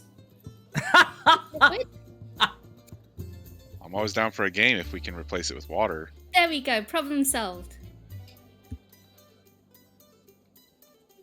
All right. So you guys are chowing down, eating your meals? Yep. Maybe Cadence now would be a scamper good off- time to maybe ask questions about one another. Cadence does scamper off briefly to put her name down for... But like when you put your name down for karaoke, she's putting her name down for performing. Okay. Great, great, great. So, Gothica, the like prince. I guess you wouldn't know who Prince is. Do you have a last name? Prince of who? Last name? Yeah. You need not know my last name. All right. Bibis. Yes. So, what history? You said you like history. Mainly, I like looking at and studying ancient architecture. Architecture. Okay. Yeah. mainly dealing with the stoneworks. My family through most of my family's history has always been stonemasons. It was thought that I was going to take over the family business, and as time came on. As you guys are talking, you hear a little bit of a commotion coming from the beer booth. There is a sort of a small group, about 4 people. They seem to be together, led by a goblin who is taking a big stein of beer and chugging it down, slams it down, and goes, "Durgal! Durgal!" And everybody goes, "Durgal!" And then the 4 of them go running off somewhere. What the hell was that? They look like they're having a good time. They certainly don't look as nervous as I feel. Oh, I thought this was supposed to be a prestigious school.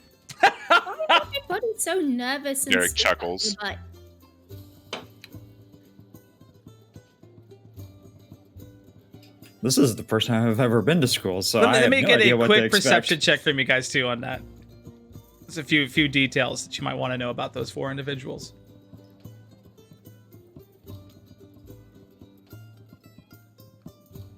Oof. Okay, Cadence. You made out all 4 compatriots of the party. One was a goblin. He was the one yelling "Durgal, Durgal," and then with him was a dwarf, an orc, and a human. And Durgal seemed to be the ringleader. You could pretty much, you don't need an inception. You actually seeing it, your passive insight's pretty high, being, you know, as socially aware and as keen as you are. You would know that. Yeah, Durgal, the goblin, the one who was shivering Durgal, he seemed to be the leader of the pack. And they headed off towards the northwest side of the campus. Okay. Would any of them look even vaguely familiar to me? No. Mm-mm. Or have, like, any markings or... do they have, like, college colors on them? No, they were year 1 students. They had the year 1 uniform. Okay. Yep, All so right. the black and gray is like yours. Yep, okay.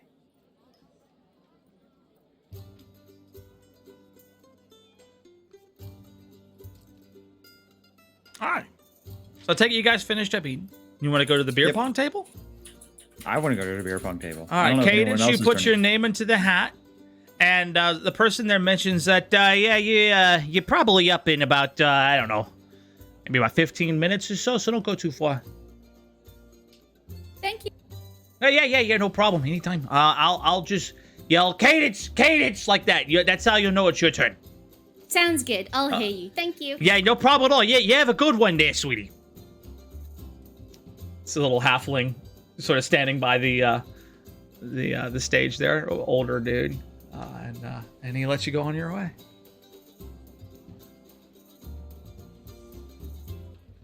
All right. I start dragging people to the beer pong table. Hey, let's go. If So we as get you too arrive at the beer pong table, there is a half-orc waiting for you. He's got these big tusks kind of coming out of the bottom of his mouth there, and he's kind of bigger, right? And I'll drag the players over there since the dwarf is so eager to go. And he's sitting there by himself, and you could kind of tell this is the dude who set it all up. And he goes, "Hey, guys down for some beer pong?" I'm already standing over here, aren't I?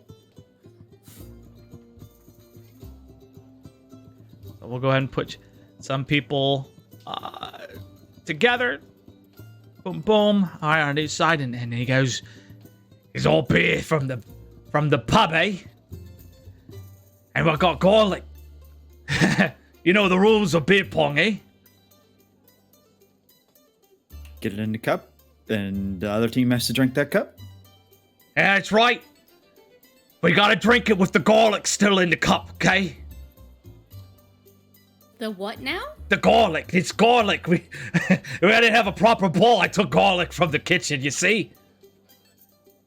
But the rule for this one is you're going to throw the garlic into the stein, and then you have to drink it. Them be the rules. Let me go put this half-work out here for you guys. Perfect. Them be the rules, okay? That's how you play. Everybody down for the game? I'm down.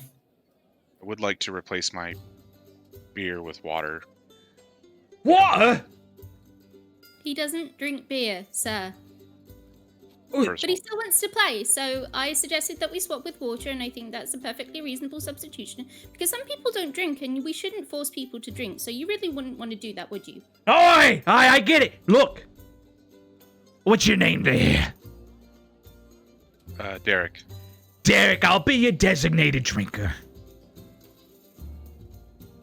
All right. With the garlic. Can't With forget the garlic.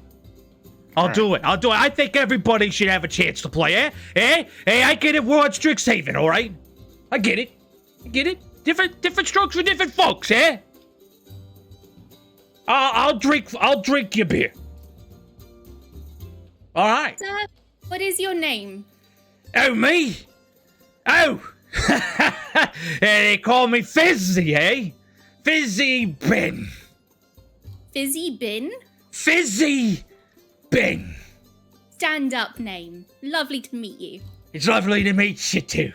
'Cause it's been fizzing in these steins all day, and I'm ready to drink, eh? Sounds good. Now Hope this these guy beers is didn't get too standing warm. there shirtless. He has his year one robe sort of tied around his waist. So he's a year one student. He's got that big beard, as you can see on this half orc. And he's chummy. He's here for the whole thing, eh? Fizzy Ben. B-E-N. I love that the orc even has a thumbs up. Yeah, it's the best icon ever. So he's Fizzy Ben, eh? Alright, so the rules of the game are simple. The more cups there are, the lower the AC. And if you happen to have a throwing weapon already on your character sheet for your starting equipment, you can use that for your attack rolls. And if you hit, then the other person has to take a drink. First couple drinks, no con saves required. But the deeper we go into the drink, you're going to need to start taking some con saving throws to see whether or not you're getting drunk. One moment. Sorry, I was installing Tailspire. I thought I'd give it a try. What if? Oh, I heard if you have a thrown weapon. If you don't have a thrown weapon, you use what? Your dex roll. Yeah, it'll just be a dex roll. Mm-hmm. All right. Yeah, it's finesse. Just roll dex, and then add your proficiency bonus. All right. Yep. All right, everybody. Who you want me to flip a coin to see who goes first? Sounds like a fair assessment to do. All right, he flips a coin, and he slaps it down on his wrist. And he looks over to you at Phoebus. Heads or tails? Tails never fails. Heads. Damn, Tails failed me again. All right. Me lights over here, the turquoise. Yes, sir. Get to go first. Righty-ho. So there's a couple baskets full of garlic bulbs, kind of just chilling out by the edge of the table there, and then yeah, you're trying to toss it into the cups. All right. Meanwhile, a crowd starts to form around you. All right, let's give it a go. She tries to imbue it with as much panache as she possibly can. All right, here we go. Yeah, that's Oh, what wow! Whoa! First nat 20 of the game. This it's is on what beer pong. happens with this bulb of garlic. It falls into the first stein at the very point, bounces out, and then lands into the next one. The one that's closer to Gothica. And then Fizzy Ben looks up and goes, "Oh, that's a twofer right there. I don't think I've ever seen a twofer. You two drink up both glasses." And then he reaches and grabs the garlic bulb and throws it into the first one that the garlic popped out of. There you go, and he hands it to you. And I just take it with like I'll get you back for this. Cadence gives everybody a very obvious wink and this big smile. All right then. It looks over to Phoebus and Gothica after they're done drinking. Gothica, I assume you're drinking. Yep. Okay. Who is it that doesn't drink liquor or beer? Derek. Got it. Okay. Do I need to do a Constitution? No. I'll let you know when you need to roll. Not right. for the first beer. Just making sure you don't know. All right, so real quick, let me just, for the sake of... Environment and interaction. Yeah, there you go. All right, you knocked down 2. Okay.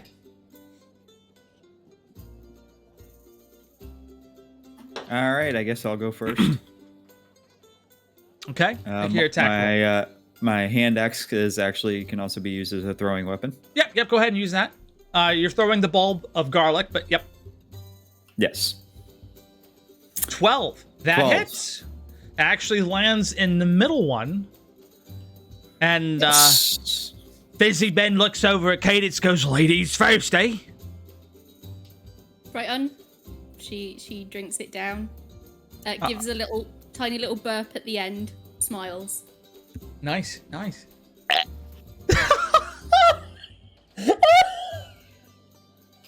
I yelled, there's more where that came from. All right. Derek, your turn. There's should no have way that I'm gonna beat javelins. that cadence. That was. That was. You can do it, Derek. I believe in you. And she sort of claps. I'm pretty sure you have javelins, so just use the attack roll for your javelins. I don't actually see that. Under your attack? You have to it says equip it in your longsword inventory. Yeah, I got it. Oh yeah, there we go. Javelin. Yep. Inventory, equipment, and just equip the javelins there, and then you have actions, and it should show up there. Do the +3 part. The hit Yeah, DC. just all you gotta do is click the +3. Yep. No need to roll for damage. What do you know? That actually hits the middle one. All right, who's volunteering for that one? I'll take this one. All right, so we're going to let Phoebus take that one back. Us dwarves are used to drinking games. All right, go ahead Even and from a young age. make a Constitution saving throw, DC 10.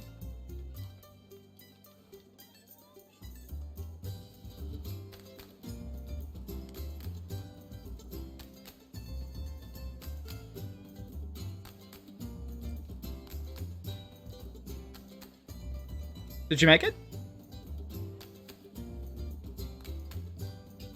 That was bugging out on me, and that's crit fail. Ooh. All right, that second beer is the mixture of the garlic with the beer, but you are having a really, really, really hard time trying to keep a hold of your inhibitions. Essentially, now you're a bit more loose-lipped, a little less charismatic, a little less dexterous. Okay? And you're already not very dexterous, my friend. Good thing I never planned on doing the obstacle course to begin with. Okay. So your dexterity is going to drop right now to like a 7, so it'd make a -1 modifier to your dexterity. And your charisma is also a -1 right now. So basically your charisma is going to be treated as a +0, and your dexterity is going to be a -2. Oof. All right. You want to send me the join ID for Tailspire? Not right now. I needed that before the game. Oh, okay. Yep, no problem though. Next session, we'll get it going. All right. It's between you and Gothica now. Who had the throw last time? Oh, yeah, Gothica. It's your turn. Alrighty. So Fizzy Ben looks over and goes, hey, it's your turn now. It's your turn now. Lassie, hey. Clearly, he's had a few already. You're rolling dex save. Oh, that's my bad. Yeah, just make an acrobatics if your dex is higher, or an athletics check. Either one's fine. Oh, okay, you said yeah, roll your dexterity plus proficiency, which is the same it's you rolled a save. So yeah, All just right, roll one of those. That's fine. So roll.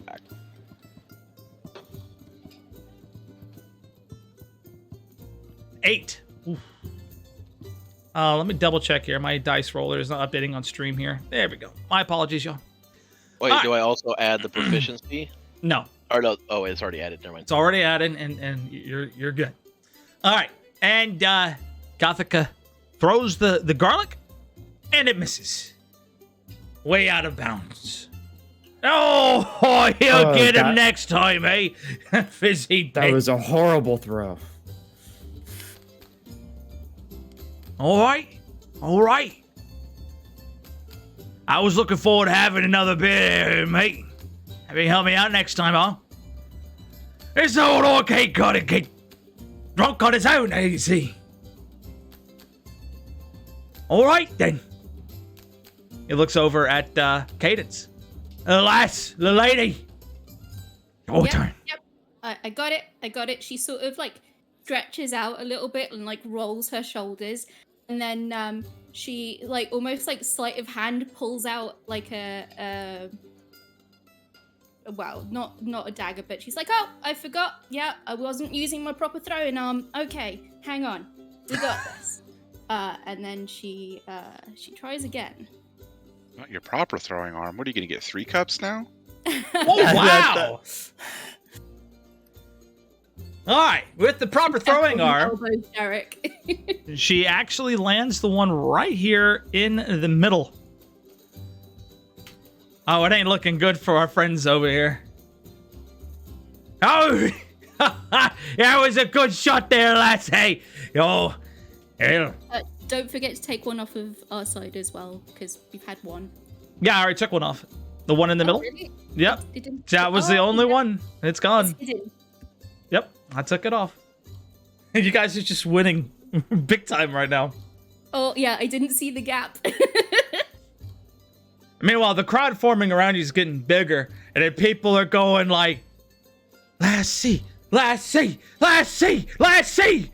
They only know you as Lassie right now. That's what he called you. Fizzy Baden, go on, Lassie! So people are cheering you on. A bunch of hooting and hollering going on. It's a whole crowd, man. They're excited. Gothica, Beers for Gothica. Gothica, you drinking that beer? Yeah. Con save, right? Con save, DC 10. Oh, DC 10. Ah.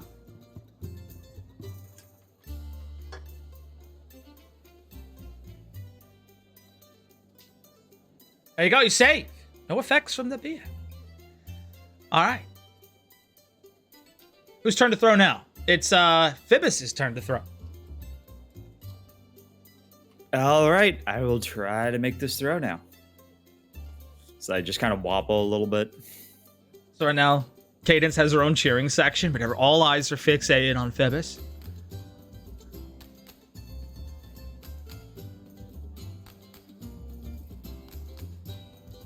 Ooh, there you go. Hand axe to hit 17. Yeah, DC 10 Pickles, and feel free to ask me the question anytime. You don't need to use chat for that, but I'm happy to answer. But basically, yeah, DC 10 simply means you roll a 10 or better in order to not fail the save. Anything lower than the 10 means you failed the save, and there's a negative impact because of it. Okay. All right, so Like, you I'm actually feeling a little tipsy right now. really good throw right there, and you hit the hardest one to hit. Boom, it's out. And Fizzy Ben goes over and he's like, all right, yeah, cheers, me mates, cheers. Yeah, it's your turn there. Yeah. What's your name? Derek. Derek. Fizzy. Yeah, no problem. There. I'll help you out since you're helping me It's your out. turn to throw. All right? Hey, take one. Get this one for the team, eh? And he just chugs down the beer. I should have been on the other team, but you know. Would have had more beer to drink then. All right, 22, 19 plus 3. Not quite a crit, but still going to give you one of the harder ones to hit. And with that, this one goes off the table. And our good friend here, Phoebus, it's your beer. All Sorry right. for this. Con save throw, right? Con save, yep.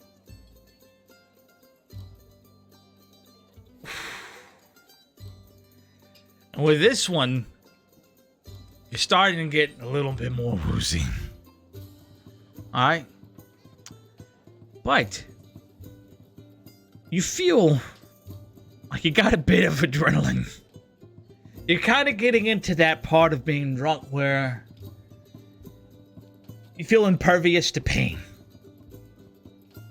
You gain 2 temporary hit points. Oh, okay. I actually added my sheet another way because I figured I was just going to add the same things. You're going to add 2 temporary hit points. But your charisma is now dropped to about a 9. So you gotta. So I lose 3. It's -3 now instead of -1. Yeah, pretty much. Yeah, your charisma's Okay. dropped down to about a 9 now, but you gained. I said 3 temporary hit points. 3 temporary hit points. You said 2 hit. I temporary, realized what I should be giving you 5, but we'll do 3. but- Okay.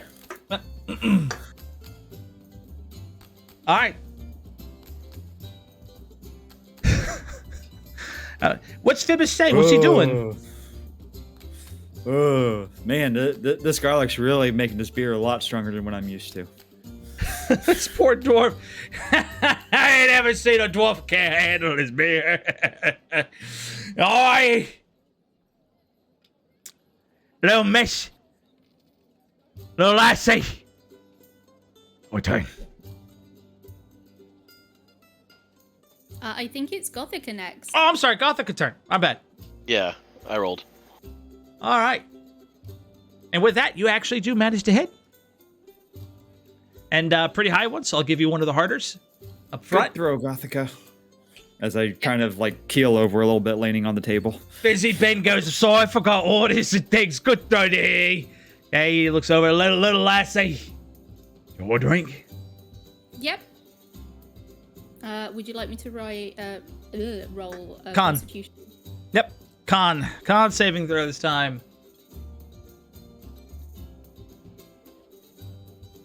Save. No effect.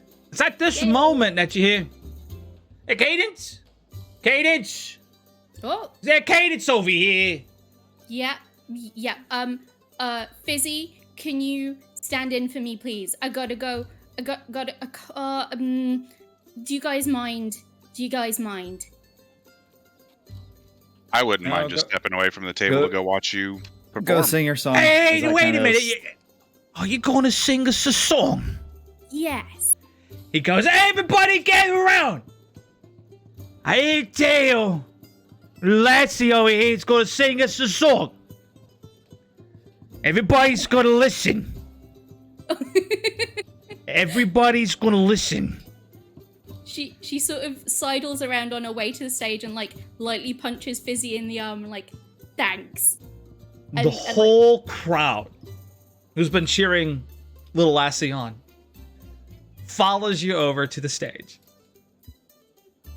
I kind Alright. of stumble my way along and I kind of like collapse onto pillows. So when you guys get to the stage, you'll notice that there's a bunch of pillows up on stage, and it's like kind of like a comfortable seating area. And you guys following Cadence closest,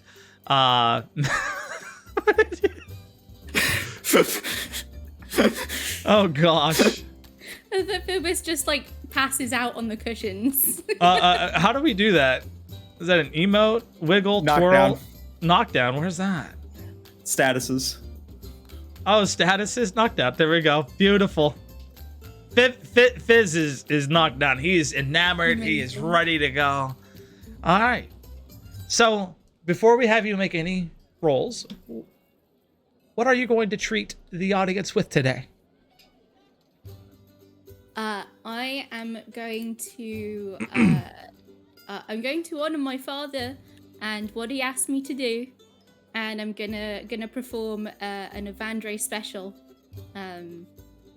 written by him, composed by him, like the whole 9 yards, and like this is a good non-awkward opportunity to do so, and I can then tell him in good faith that I did so.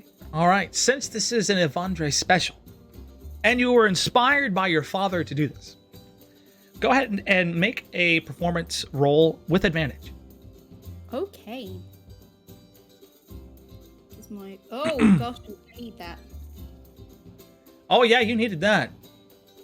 And I will roll again. Okay, I'm gonna. I'd like to use one of my luck points, please. Okay. Okay. That allows me to roll another d20, and then I get to choose between the last roll and the new roll.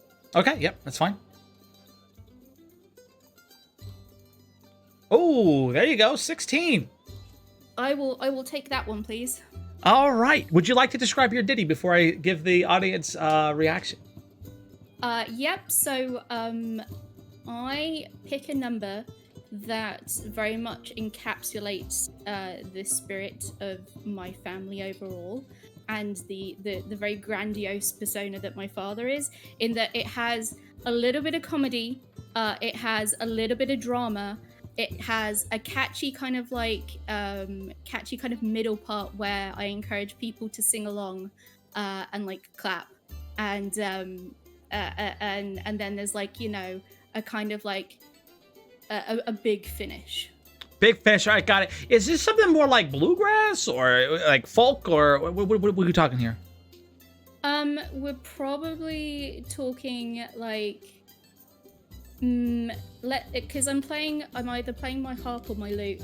So let's pick lute. Okay. And let's talk about, like, you know, a little bit like Back to the Future. You kids are gonna love this when you're older. Oh, like, gosh. Like medieval like situation. It's edgy, but not too edgy as to be unapproachable.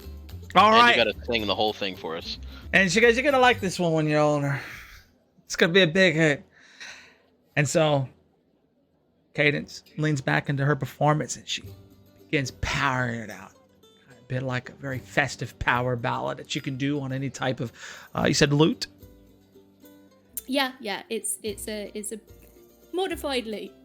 And the crowd stilled at first, because there's always that moment of trepidation of, is this going to be good? But then people begin to realize, dude, this is dope. And they start bobbing their heads to the music, and next thing you know, you got the crowd interacting with you, they're playing into you. You know, what are you saying to the crowd as you feel their energy building up? Can you hear Strixhaven? Yeah! Every time you say that, yeah, that's what you hear, just like big wave of, yeah, you know. The whole freaking crowd is going. I just kind of go, whoa, in their chairs, and they're just hitting their tables to the whole thing's going wild and crazy. Everybody's having a blast. And then while you're performing, having a good old time, you notice that in the tent to the left of you, right here, the one with the bear head sticking out, that there's a few of the cheerleaders coming out, and they're kind of taking a look and see what's going on.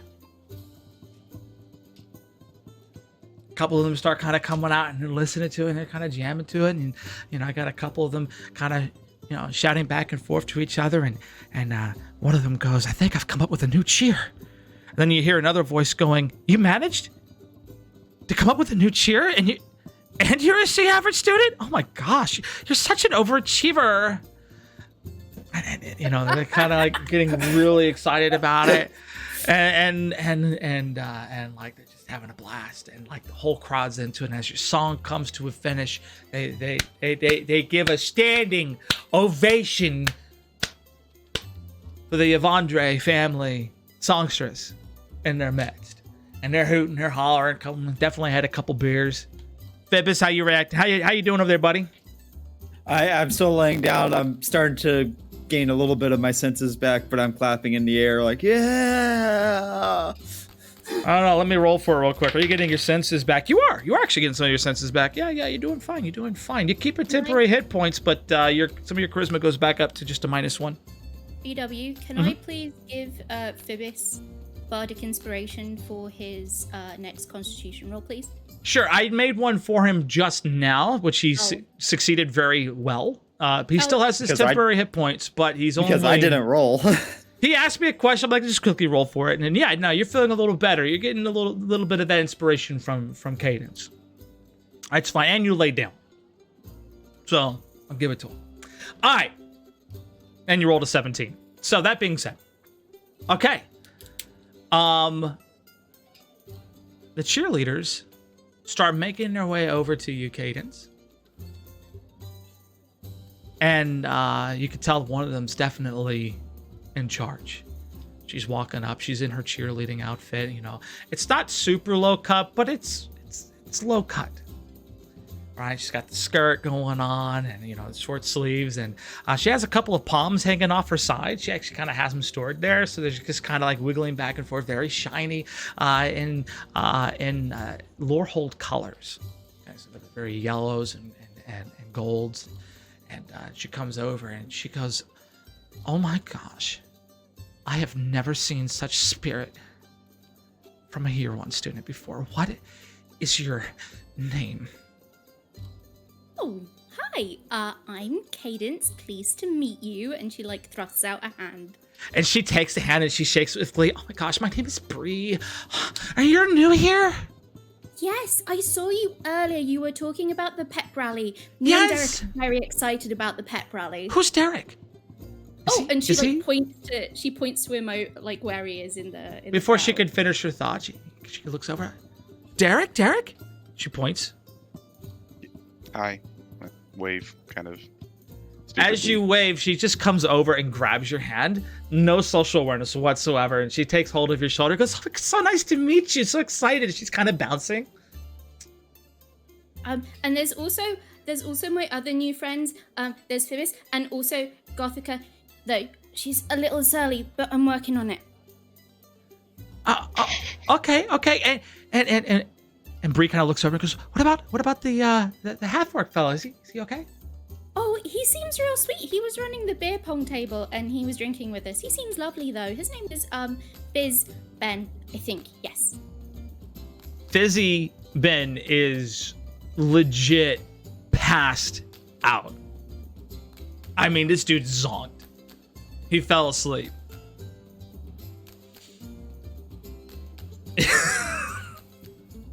I guess he's gonna take a nap and he'll figure it out later. But it's lovely to meet you. Oh, absolutely. Hey, I got an idea.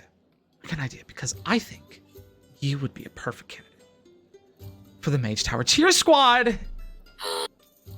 You think? I was thinking about applying, but really... Really? In fact, how would you four like to come watch us rehearse for the pep rally tonight? We're getting ready to head over to the gymnasium right now. I mean, I would love to, but I don't know how everybody else feels. She looks over to everybody else and she goes, "Well, I'll tell you what, I'll sweeten the deal. How about this? Okay? Because we want feedback, we want opinions. What if we gave you all each 10 gold pieces for coming?" Ooh, that I'm sounds good to in. me. I'm in. I perk up a little bit from laying down. I'm going, wait, someone say gold pieces? I'm going to need money to help pay for the school. Oh, well, there you go. Oh, wonderful. Teamwork makes the dream work. Am I right, everybody? Oh my gosh, you're so right! I then just kind of go to my inner self and go, what did I just agree to? All right. So Bree says, take your time. We'll be leaving from the tent in about 5 minutes. I'm going to give you guys one more activity you guys might want to do before leaving the festival. All this stuff and we only get one more. All right. Hey, look, you guys spend time at the beer pong table. I'll let you play beer pong. We had the stage. That is all true. right? You got 3 activities. So you know, look. Is that little row where all the clubs are? This little row here. Where the cheerleaders came from. This is the only cheer one, and these two are kind of, you're not really sure. It says miscellaneous on your map. Okay. I just didn't know if you had like a special designation for each like little section that was its own. Most of them do. Some of them kind of aren't. Most of them do though. Eric kind of raises his hand a little bit like he's in class. You guys remember that goblin? Dragle? Yeah. Durgle? Uh-huh. Yeah. They seemed like they kind of knew what was going on, where the fun stuff was. Does anybody remember where they went? Northwest. Northwest. Yeah, maybe we should go check that out. That way. Okay. Bree, we will be right back. We will see you at the gymnasium. Yeah, take your time, 5-10 minutes, whatever. Just have fun. This festival only comes around for first years once, so go and have fun. And then, we'll pay you guys to check out the routine. I know I'm pulling you away from this really fun time, but we really need some feedback, and from somebody like Cadence, because this pep rally's for you. Derek quietly turns to Bree and in a lower voice. Do you guys have guys on the team? Oh, of course. There's Oliver, and then there's Jonas. Yeah, there's a couple. All right, okay. We could always make room for a Derek. She kind of looks up at you. Flashes her eyes real quick. Derek chuckles and turns around. Does he blush at all? Nope. All right, so the four of you are heading to the northwest side of the map, correct? Correct. Correct, Mundo. All right, so this Correct. is the northwest side of the map. Oh, this is?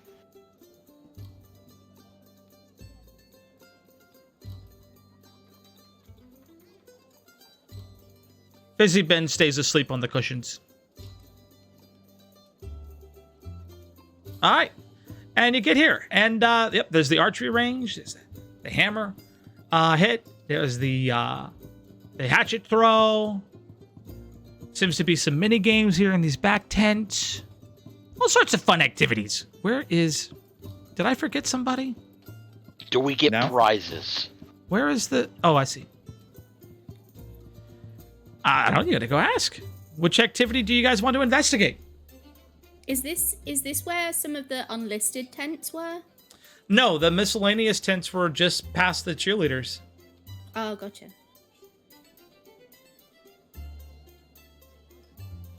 Bibis, I know you couldn't really get that garlic in the cup, but how are you with a hatchet? I hit every throw. I was Not not like like Kate. I hit every Not throw. like Kate. I hit them all. I got it. I'm sorry. My Phoebus headcanon's great right now. Cadence laughs and like elbows Phoebus, and it's like, probably a good job we stopped short, huh, buddy? I don't appreciate the short joke. Oh no, I didn't mean it like, okay. Yep, no, that's fair. Yep, sorry. Yep. No, that's funny. All right.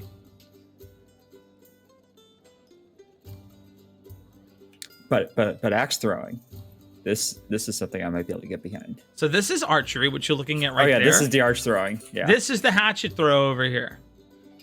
So it's about the line for this. It's about a 15-foot. Oh my gosh, it's about a 15-foot throw from here to hit the target. Pretty standard for hatchet throw. You want to try that? I want to try the hatchet throw. I'm gonna. Well, first, I would. Gothica would like to ask what prizes are available, because she's all about the material things. So you notice a gentleman, sort of a gruff-looking, stern-looking dragonborn fellow, blue scales, and he's sitting there and he goes, "Prizes? Yeah, the prize is showing off to your friends. It's a social event here. If you want a prize, you can stick your hand in a bowl back there."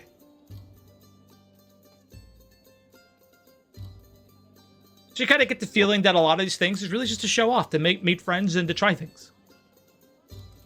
You're not paying for any of the festivities. You're not paying anybody, so there's no real prize in return. You're just having fun. It's bragging rights and fun, right? Bragging rights and fun. Bragging rights and fun. Gothica doesn't really care about showing off, so she might head over to the bowls while y'all do the axe throwing. Okay. Do you tell them that? Yes, I do. All right, so Gothika's going to go ahead and put her hand in a bowl. We'll catch up with her in a moment. And we'll go ahead and have our 3 heroes line up. Again, if you have a ranged throwing weapon of any kind, feel free to use that on your roll. And yeah, show off. So what you got? I'm just going to cheer Phoebus on. Like, I'm standing at the back between the two. Oh. I'm just cheering them both on. All right. Oh, I just wasted my last good throw for tonight. All right, to hit. Was that a 20? Was that a hard 20? That was a 20. That was a hard 20. All right, That was a let hard me 20. resolve this one. We'll talk about Derek's after that. So, inspired by his new friend Cadence, Phoebus gets his throwing arm right. He paid really close attention to Cadence's good throwing arm. Mimicked that and just sent that axe straight down the middle of the target, fully knocking it over to the point where it actually cleaves through the back of the fence. And the Dragonborn standing there goes, "That's the best throw I've seen in years at this tent. Who are you?" Phoebus. Phoebus. Hardstone. Hardstone? Phoebus. Hammerstone. Hammerstone. Would have put in a good word for you. That's all he says. Thank you, good sir. What would you necessarily put me in a good word for? You might know. You might not. All right, Derek. You made your throw, and you hit. It's a good, nice, clean, solid hit, as the Dragonborn man would tell you. Solid hit. What are your names? The name's Derek. Got a last name? Not that I remember. Derek, okay. Are you there, dwarf? You already asked me my name. Oh, did I? Yeah. Okay. Phoebus. Derek, all right? Yeah. And the lady's not interested in throwing, huh? I mean, hey, I can. Okay. I mean, I'm not very good at it, but okay. Says the person who took out 2 cups of beer pong. It's just luck, right? And she sort of like has a peek at the target and has a go. Okay. Picks a target, has a go. Wow, nice, solid hit. Boom. Right on target. It's okay. It's all right. It was all right. I did okay. Me lady. What be your name? I'm Cadence. Cadence of Vandre. Pleased to meet you, sir. Cadence of Andre. Was that you singing there earlier? Yes, sir. It absolutely was. Fantastic. Okay. And you see, he actually writes your names down. Sticks it away in a pocket. Oh, well, it was nice meeting y'all. Got a few more students. Everybody's sitting here gawking. Nice to meet you too, sir. Thank you. It was nice having a break from having to duck, eh? So while you guys are there, meanwhile,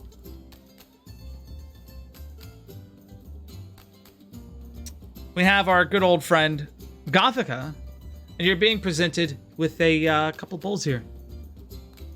Hey, step right up here. What we got here? You want to try your luck? Do you want to try your luck? Who here wants to try their luck? How about you, miss? How about you? You want to come over here and try your luck? Put your hand in the bowl, see what you get?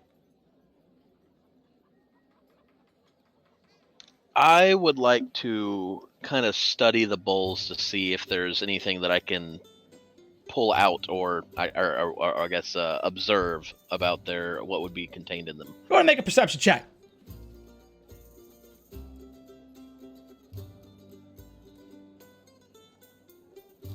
$17. So what you can observe from them is that they are indeed bowls filled with different colored powders to the brim and above, so as to conceal anything hidden within the powder. Nothing seems to be protruding in any way above the surface of the powder. You have white powder, red powder, purple powder, and blue powder. I'll go for the purple powder. Step right up. You there. What's your name? Gothica. Gothica, my lass. Let's take a look. Which bowl would you like? Any Purple. bowl is yours, but the treasure is hidden within. Purple. Come on, step up. So Gothica, you'll step up and you'll put your hand in a purple bowl. Which bowl?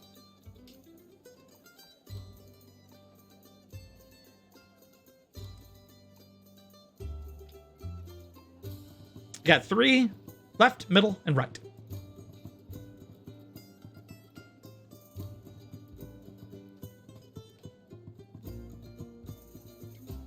Gothica?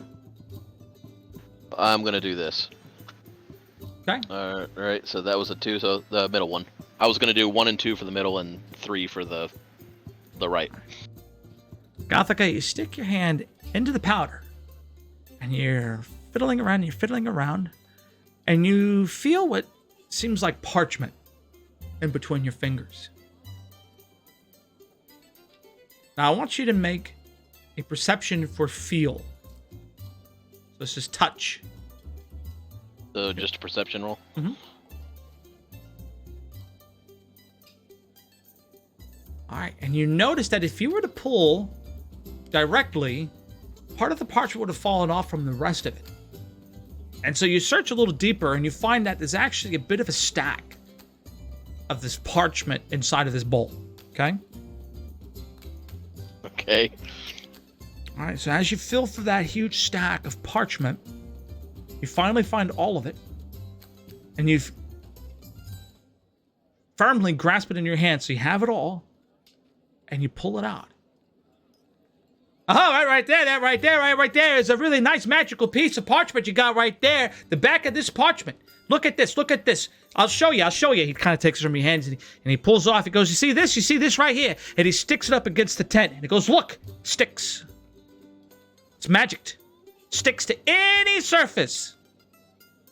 Sticky notes. Yes. Takes it off, puts it back on. And he passed it 50 sheets of sticky notes. That's what I call it. Sticky notes.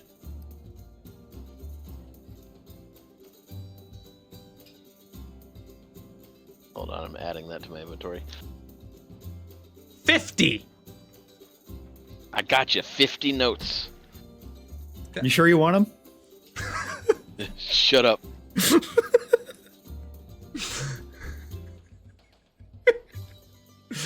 All right. With that, and for the sake of time, you rejoin the others and you go talk to Bree. As you talk to Bree and her fellows were getting ready to leave, and Bree's like, oh my goodness, you guys are just in time. We were getting ready to head off to the gymnasium. I was afraid you weren't going to make it. This place is so much fun. I know, I totally get it. Oh my gosh, Cadence, I cannot wait until you see our pyramid routine.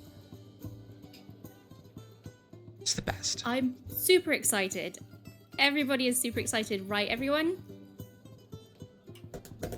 I'm excited for the gold. She nudges people to be excited. Poor Cadence. He gets stuck with this dull bunch. All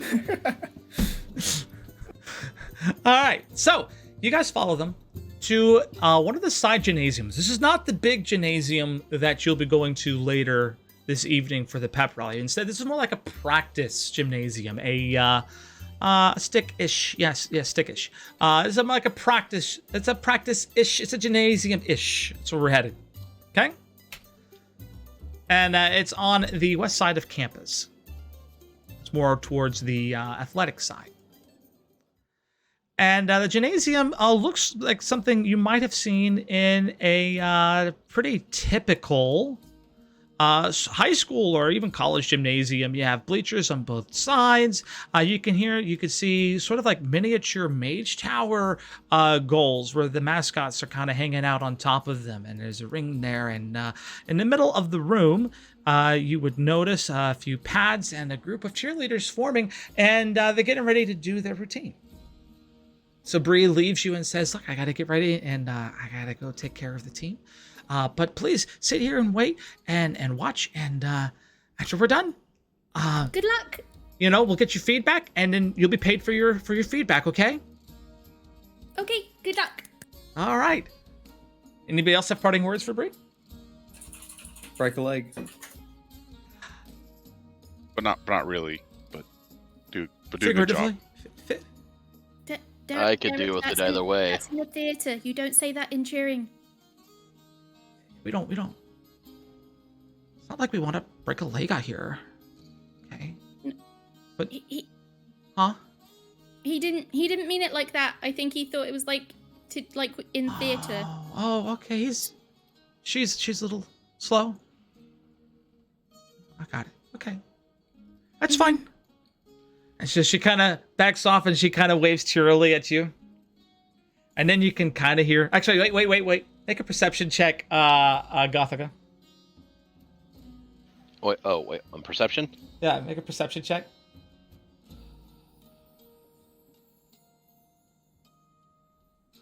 Oh.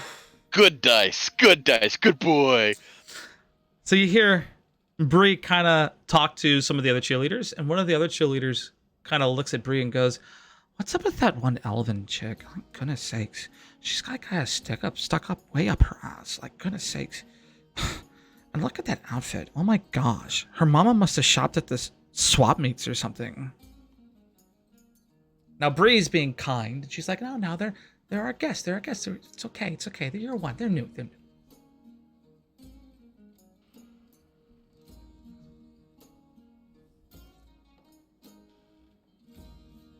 I'm actually out of water. I don't know if my wife can help me out because I do need hydration badly. There's water and beer. I'm done with my beer. Anyways, all right.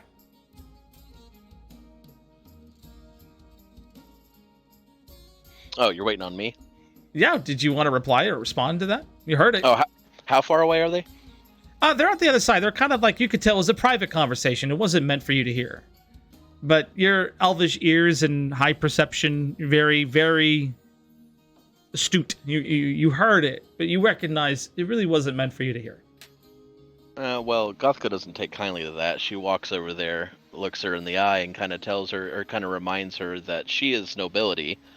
So the clothing that she is wearing is typical attire for the aristocrats and higher-born people. That's what she's offended by. Kind of like shakes her head and goes, "Oh, okay, we're gonna go practice now. Okay."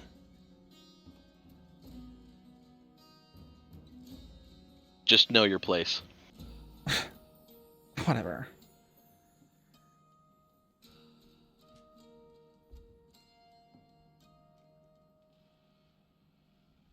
Gothika just walks off and kind of gives her the bird.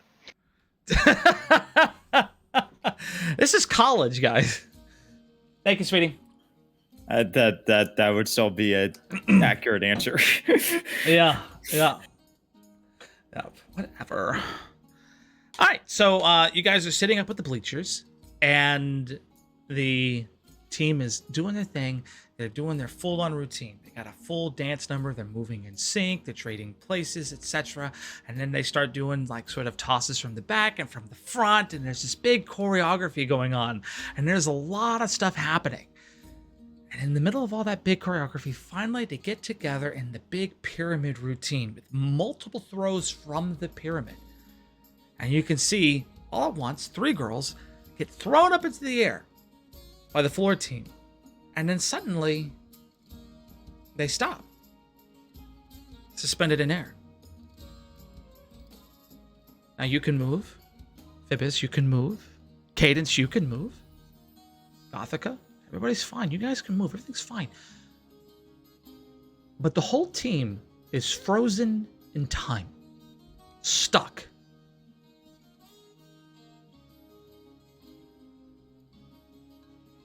And then from the back entrance to the gym, this door in particular, you hear excited giggles and laughter.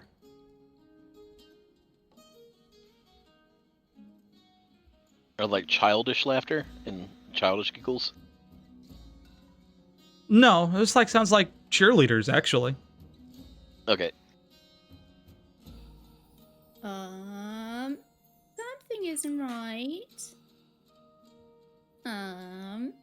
Hello? I think someone played a prank on him. So in that moment, the door slams open, and you see this whole team of cheerleaders walk in. Their colors are a little different. And they're like, "Oh my goodness, I can't believe it worked! It worked!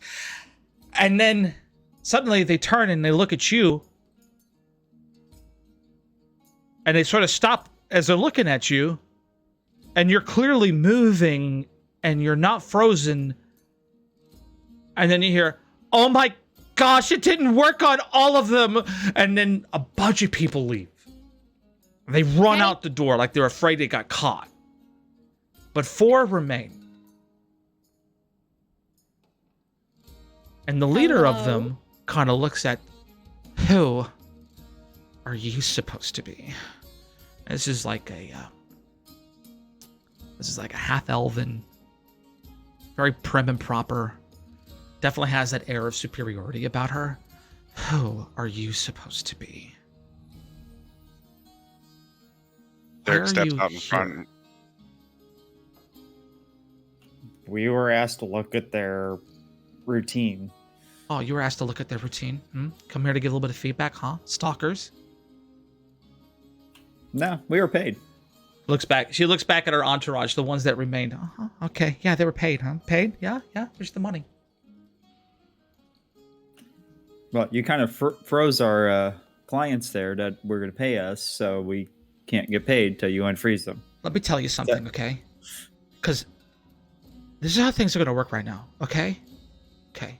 You see these cheerleaders? They beat us for the pep rally tonight. Unfairly, unjustly. And now, they're at the bottom of the cheer tier. They can't even move. Look at them. Huh. My team and I are going to come in here. We're going to practice.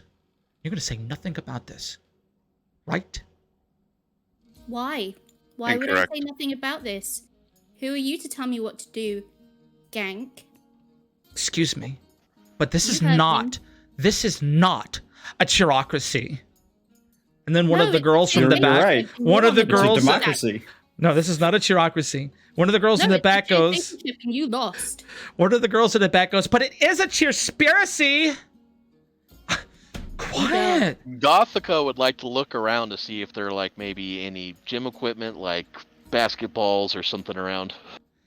As you start looking around, the cheer squad kind of starts, like the 4 that remain, kind of start surrounding you a little bit. They're not letting you move.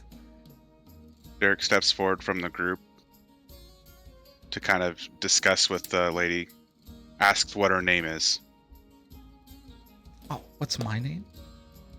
Well, I'll tell you what. Yeah. I'm the leader of the B team. She looks over at the frozen cheerleaders. Well, I guess the leader of the A team here. My name is Megan. And I'm the last one you're going to see. Roll for initiative.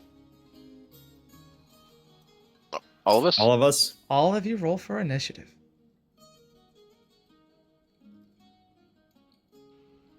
Let's go! I don't know where that's at.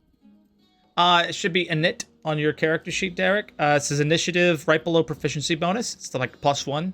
Click that, and that's your initiative. Oh, I forgot. Good dice. Good dice. Really good dice. Keep doing that. Okay. Let me go ahead and set up some tokens +1. here.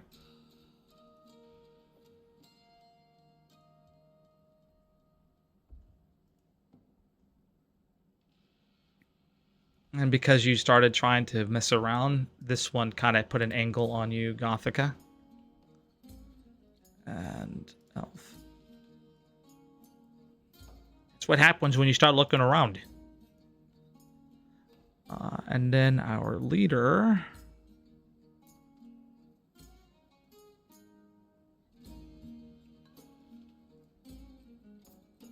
And then our heroes.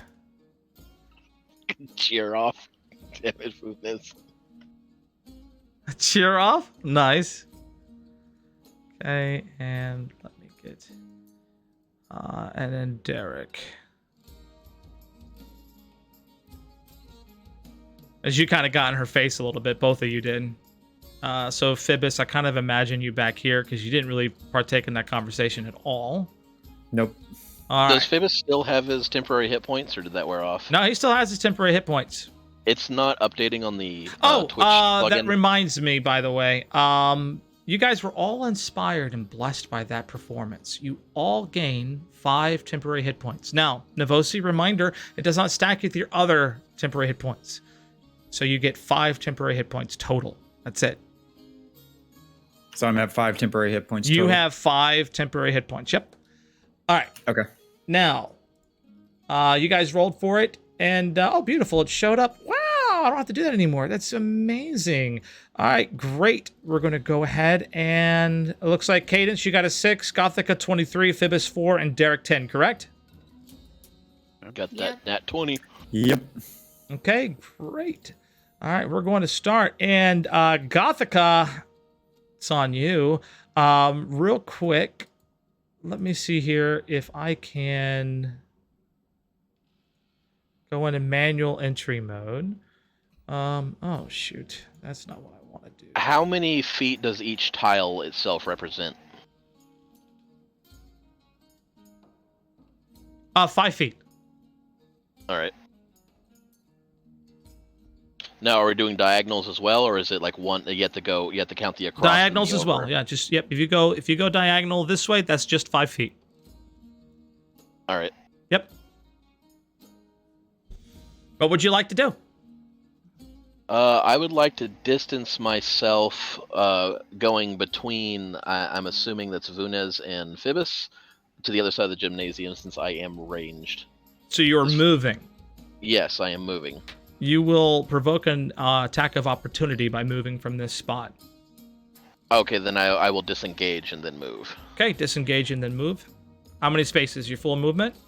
Yep, full movement. Okay, 1, 2, 3, 4, 5, 6. I think you move 7, right? You have 35? Yes, I have 35. Beautiful. All right, I'll put you there. All right, so you took your action to disengage and you moved your 7 spaces. Any bonus actions? No. All right, so that'll be the end of your turn. Yep. All right, let me fix my window here. For whatever reason, it doesn't want me to see the next button. All right, next. Derek, it is your turn. Okay. Totally not about violence. Is it possible to persuade them? You can make a persuasion check right now, but your passive insight would tell you they got caught doing something they really ought not do, and it seems to you, judging by the time-stopped cheerleaders, that this is probably an offense that could get them expelled from school. Okay. Really wish I rolled lower because I have no idea what to do. Anything you want. I really just want to place myself, make sure that I'm placed in a good position between them Yeah. and my friends. So what you can do is you could tell me, look, I don't want to be the first one to attack, which is noble and something that you as your character would do, right? So I'm going to hold action. And if any one of them takes a hostile action against my friends, I will attack them. I'll move to them and attack them. That's the triggering event. Do you want to do that triggering event? Yes, that is exactly what I would like to do. Perfect. So you're going to hold action, and the triggering event for you to move and attack and engage is somebody attacks you or your friends. Okay. All right. Very well. You're holding your action. And the next act will be Apprentice Wizard A. This one right here. The one who was trying to stop you originally. She sees Gothica running away. She's going to stay right where she is, and she is going to cast... Ready for this? Firebolt. So I could use my... You can. Let me really quick remind myself how Firebolt is cast. Okay, range spell attack. Beautiful.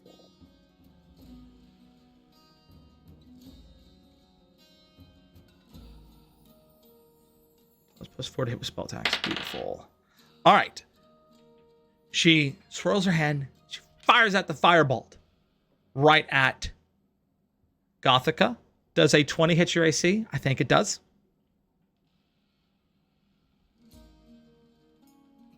Gothica?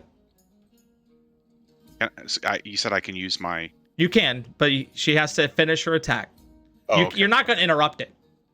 Okay. But basically, now that she's attacked, you're going to take your action. Oh, I was talking without the what am I doing now? 20 hits your AC, correct? 20 hit to my AC? Yeah, 20 hits your AC, correct? What's your AC? 14, yeah. 14. Yeah, okay. It does hit your AC. All right. Beautiful. I would like to use silvery barbs though to give her disadvantage. Okay.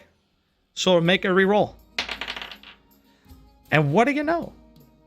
8 does not hit your AC, and the firebolt misses. Now you must choose a target to give advantage to. I'll give advantage to Derek. All right, Derek, you now have advantage on your next action. Okay? Okay. You see that she's attacked. You're in a fight. You're here. It's Strixhaven, buddy. I would like to use Sanctuary Okay. on Cadence. Okay, go ahead and remind everybody what Sanctuary does. Sanctuary, you ward a creature within range against attack until the spell ends. Any creature who targets the warded creature with an attack or a harmful spell must first make a wisdom saving throw. These guys don't seem very smart. On a failed save, the creature must choose a new target or lose the attack or spell. This spell doesn't protect the warded creature from area effects, such as the explosion of a fireball. Okay, and that takes your spell slot from your feet, correct? It does. Okay. Yep. All right, perfect. So, click use on that. Cadence, you now have Sanctuary. So anybody who makes an attack roll against you of any kind, remind me to do my to do a wisdom saving throw for that, okay? Gotcha. All right, beautiful. And that is an action. Do you want to move or take a bonus action of any kind? Maybe say something.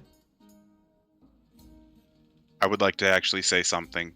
Okay. I would like to remind them that it's not too late to stop, that we can put in a good word and say it was just a prank that went wrong if they back down now, but if they continue and this escalates, it's going to get worse. The Dragon Guard are here for a reason. These kind of actions won't be tolerated. This would be the perfect time for them to stop. Go ahead and make a perception roll. I mean, not persuasion. Persuasion roll. Let's see how persuasive you can be. Oof, 16. Normally a very good persuasion check. Megan just looks at you. Oh my gosh. You're so noble. Oh my gosh. Are you going to save us all? And she points over at one of the other cheerleaders. Jessica! Get him.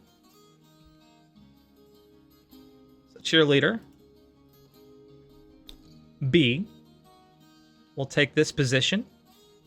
And she's going to cast Firebolt at Derek. Does an 11 hit your AC? I'm 18, so that's a no. That's a no. Nope, it's got to be 18 or higher to hit it. All right, so the Firebolt just swishes right by Derek. And you kind of just look at it like, for real? Dude.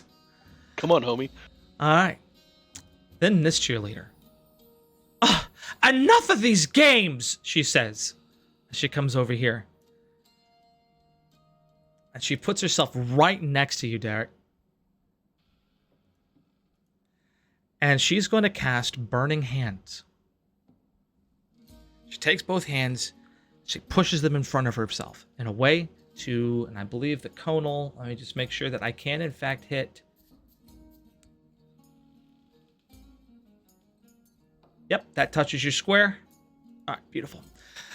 All right, so we're going to do Burning Hands. All right, each creature in my 15-foot cone must make a dexterity saving throw. So everybody go ahead and make dex saving throws. Everybody but Gothica. I think you're too far away.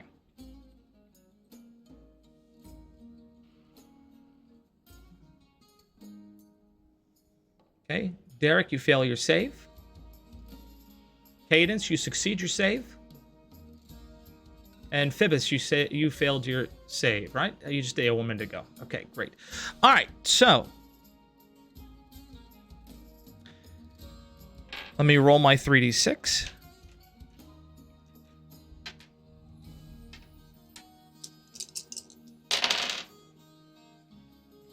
Okay. Derek and Phoebus, you take 8 points of damage. Cadence, you take 4 points of damage. Oof.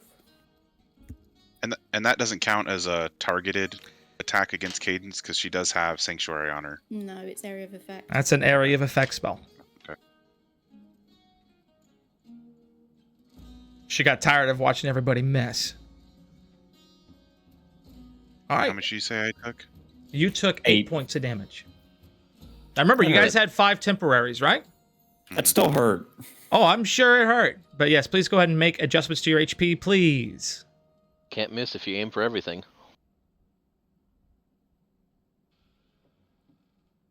Phoebus. All right, perfect. Everybody looks like they have updated their HP.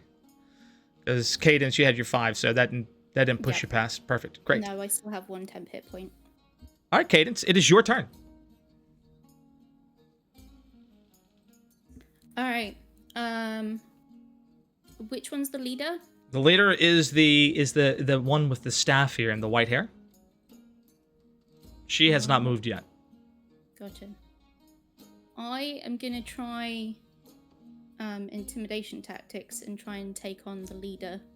Okay. To try and scare the others. And I'm gonna cast Vicious Mockery at her. All right. And I'm gonna make it personal. And like I said earlier, this is a cheer off, bitch. Oh. And I'm gonna be like, "You're ugly. You're crass. We're gonna kick your ass." And then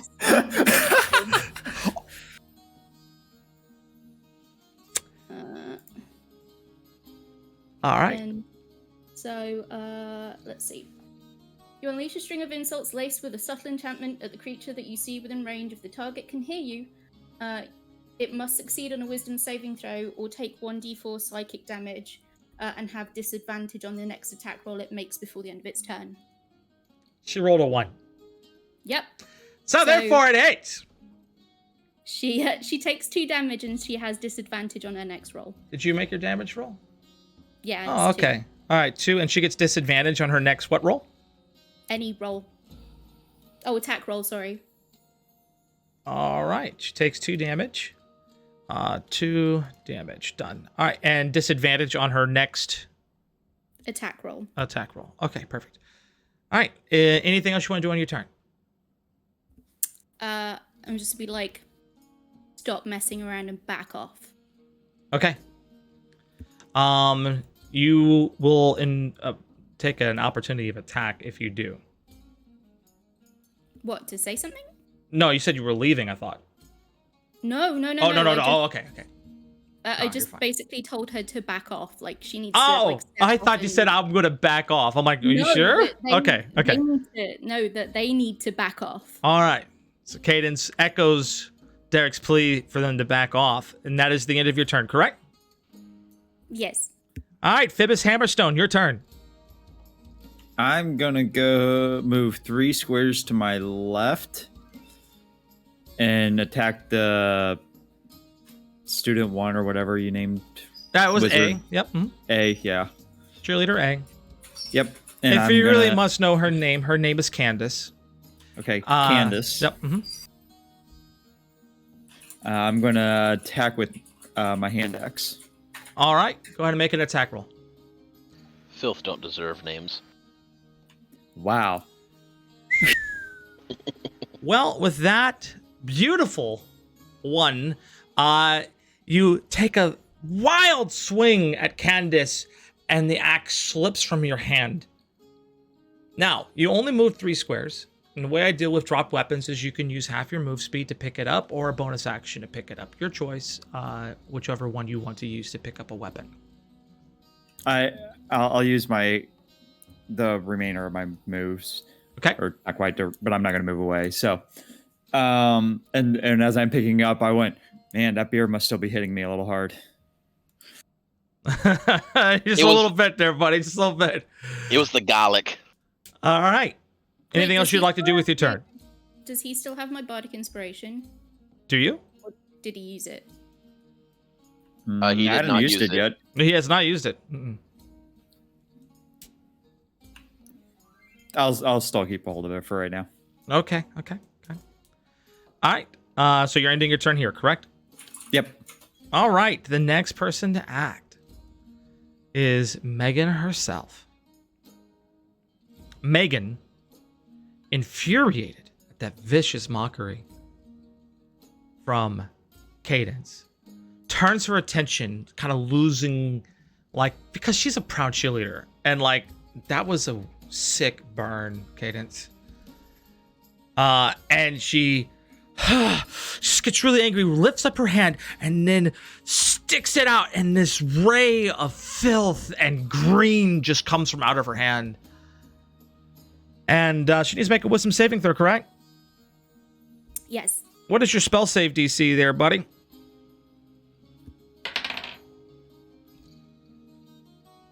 Derek? It's 12. So you could see that, Derek, by clicking on spells, look at Sanctuary, and it actually says Wisdom 12. That's the number I gotta beat. Is Derek here? Sorry, yes. I muted myself. I Oh. don't know why. Oh, you're fine. Okay, so that... what happens when I miss that check? When you miss, on a failed save, the creature must choose a new target or lose the attack or spell. The spell doesn't protect the warded creature from area of effects. Oh, she also has disadvantage from my Vicious Mockery, by the way. On that wisdom saving throw? On her attack roll. On her attack roll. Okay, so she turns her attention away from Cadence and instead focuses it directly at Derek. And will now make her attack roll.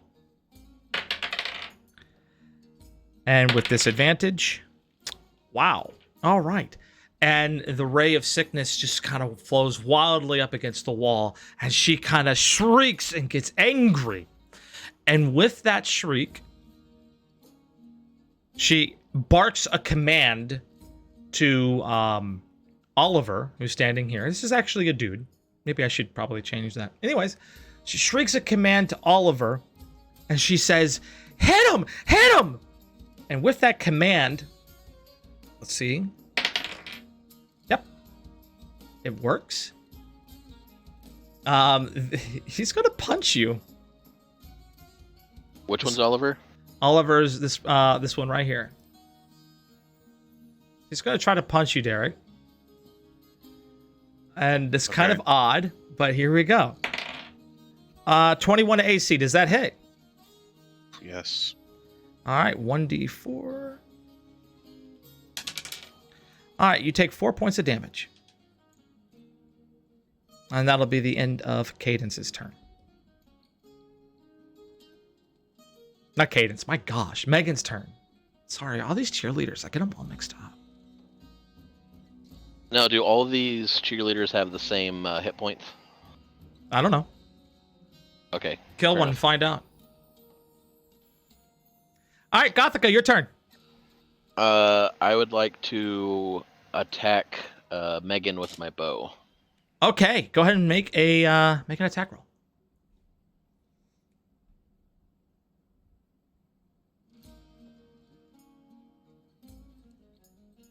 $12 against Megan. Hits. Go ahead and make a damage.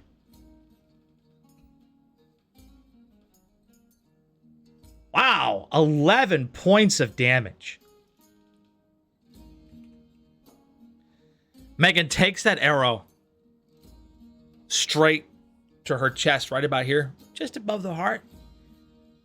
She's looking mortally wounded, but haggard right now.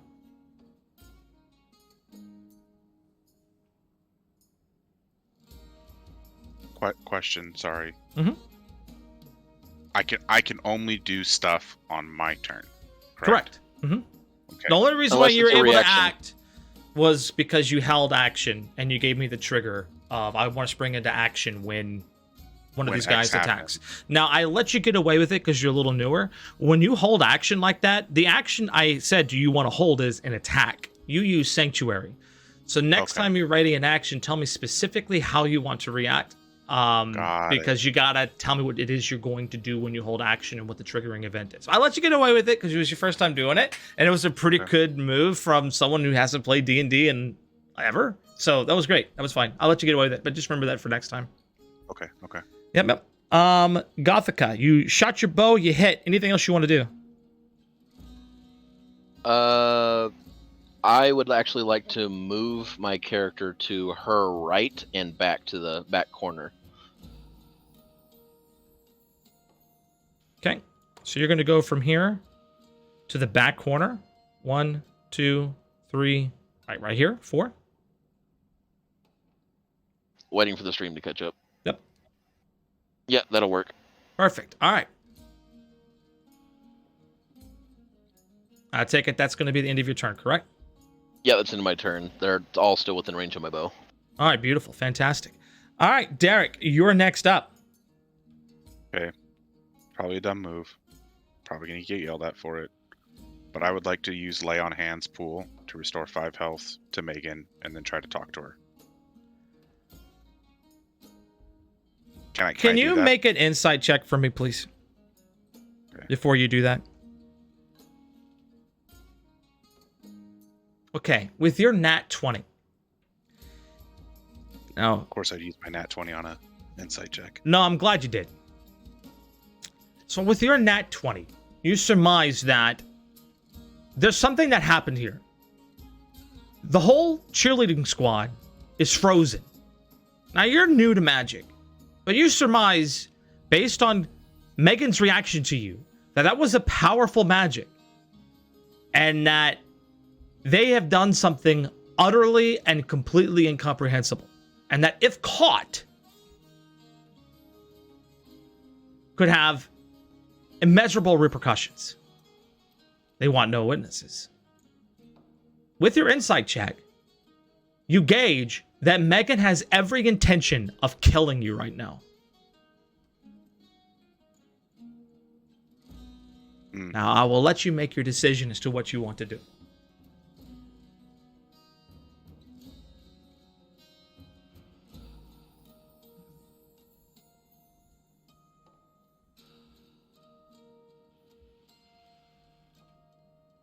I want to do an unarmed strike.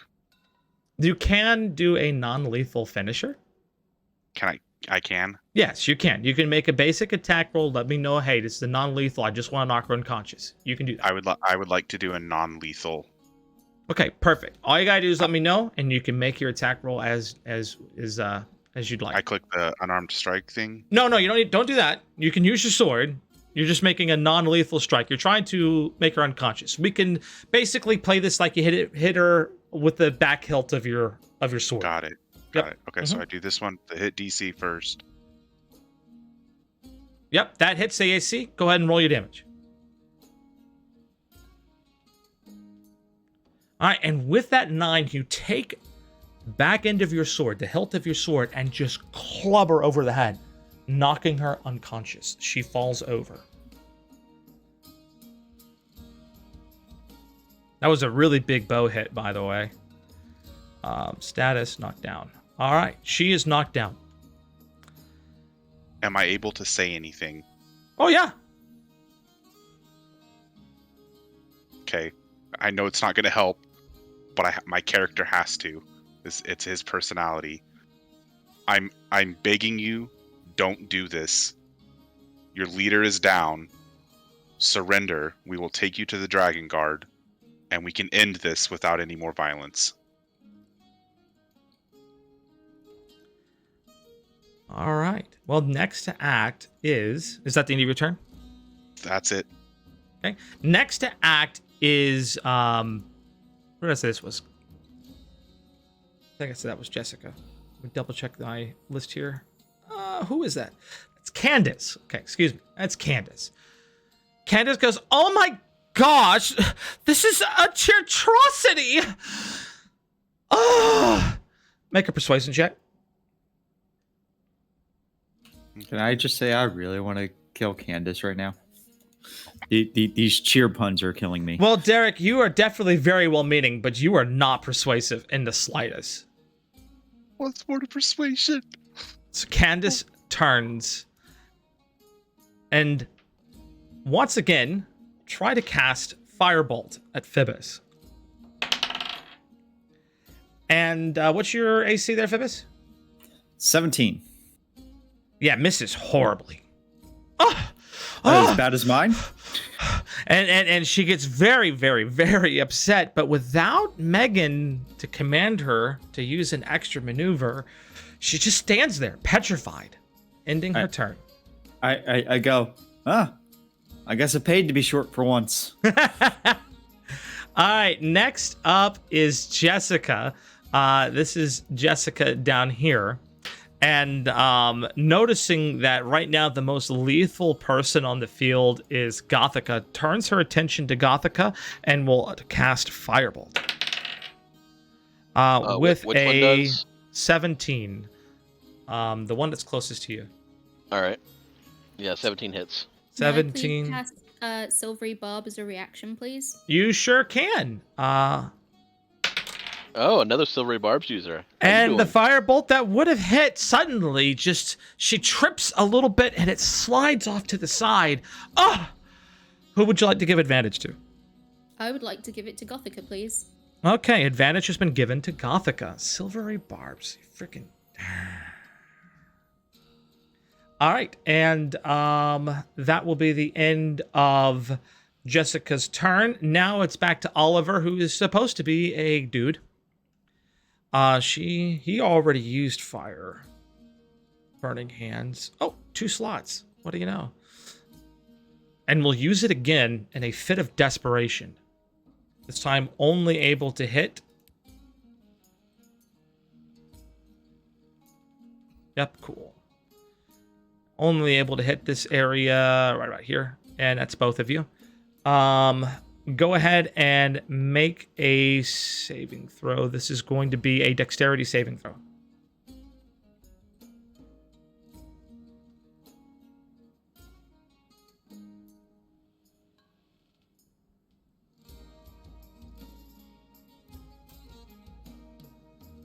All right, beautiful. You both save. However, you still do take damage. You're going to take half damage here, okay? That's going to be 3 points of damage to both of you.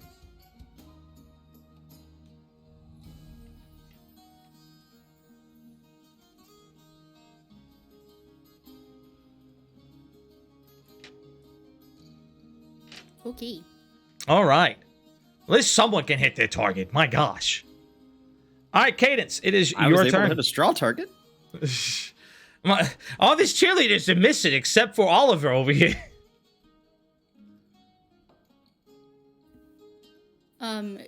So given the fact that they are clearly not giving up, I Yeah, that persuasion check was really low. He crit failed it. yeah. So he pretty much just enraged them. Who's looking like the biggest threat right now? Right Looks now, literally none of them have taken any points of damage. Okay. Well, I guess since Oliver is up in mine and Derek's face quite so much, he is the one who's gonna get it. I will cast Sacred Flame. He needs to make a dexterity throw, or take 1d8 damage. Okay. Dexterity saving throw. Let me just double check here. It's my wisdom, which is 15. 15. That is going to hit. All right, what does it do? It does 2 points of radiant damage. 2 points of radiant damage. Okay, 2 points of radiant damage has been applied to Oliver. Very well. And let me do myself a favor here because I'm getting a little annoyed. I forgot this icon was supposed to be a guy. And so just so I can remember who is Oliver over here. My gosh. All the dudes are way too serious. Like, oh, perfect. Plot twist. That's actually Oliver Twist after he grows up.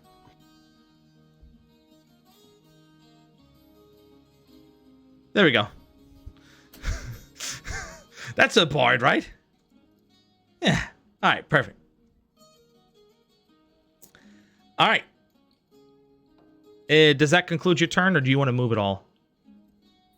Yeah, I will move to my back left, so away from Oliver and away from the other one. Okay, so you're going to you were in this square, moving diagonal. That's about 10 feet right there. How far back do you want to go? Just my normal movement is fine. Just give myself a bit of space to work. 4, 5, and I'll tell you what. We'll go here. That sound good to you? Yeah, no, all good. All right, perfect. All right, I did that right? 1, 2, 3, 4, 5, 6. Yep. All right, perfect. All right, does that conclude your turn? It does. All right, Phoebus Hammerstone, you're next up. What you want to do?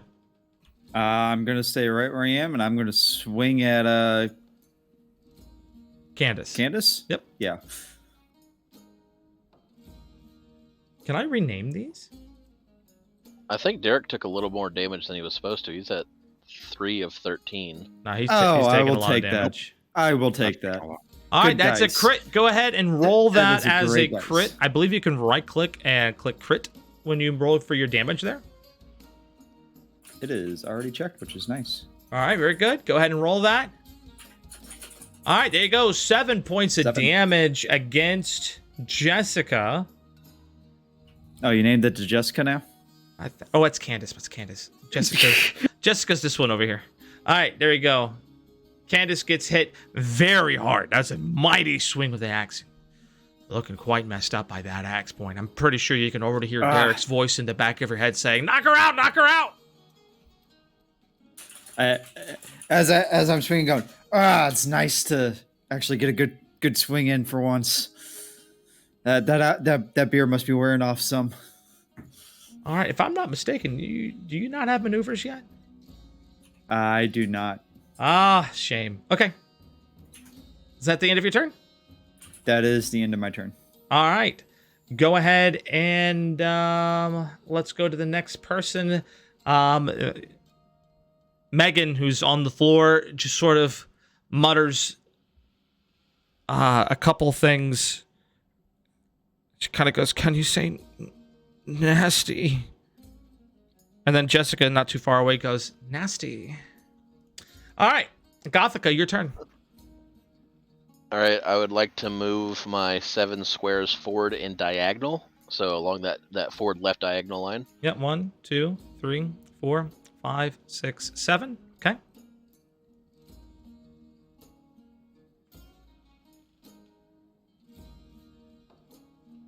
And what would you like to do? Oh, I let go of the button. Fire my bow at Oliver. Okay, you're trying to shoot Oliver. Got it. Okay, go ahead and make an attack. Oof. That is a hard miss against Oliver. Oh wait, I have advantage because of silvery barbs. Go ahead and roll again. 15. That will hit. Go ahead and roll for damage.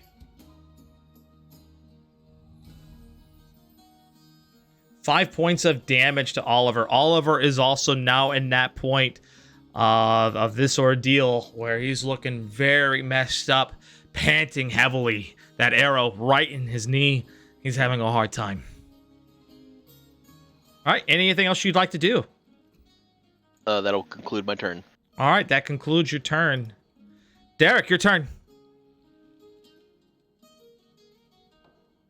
All right, well, I would also like to do a non-lethal attack on Oliver.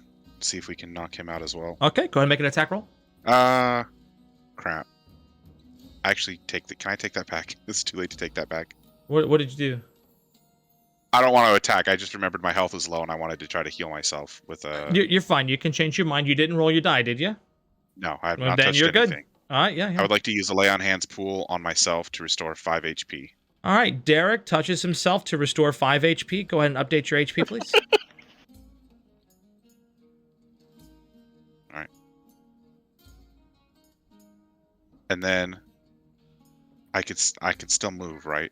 If I'm not mistaken, is that a lay on hands? Is that a full action?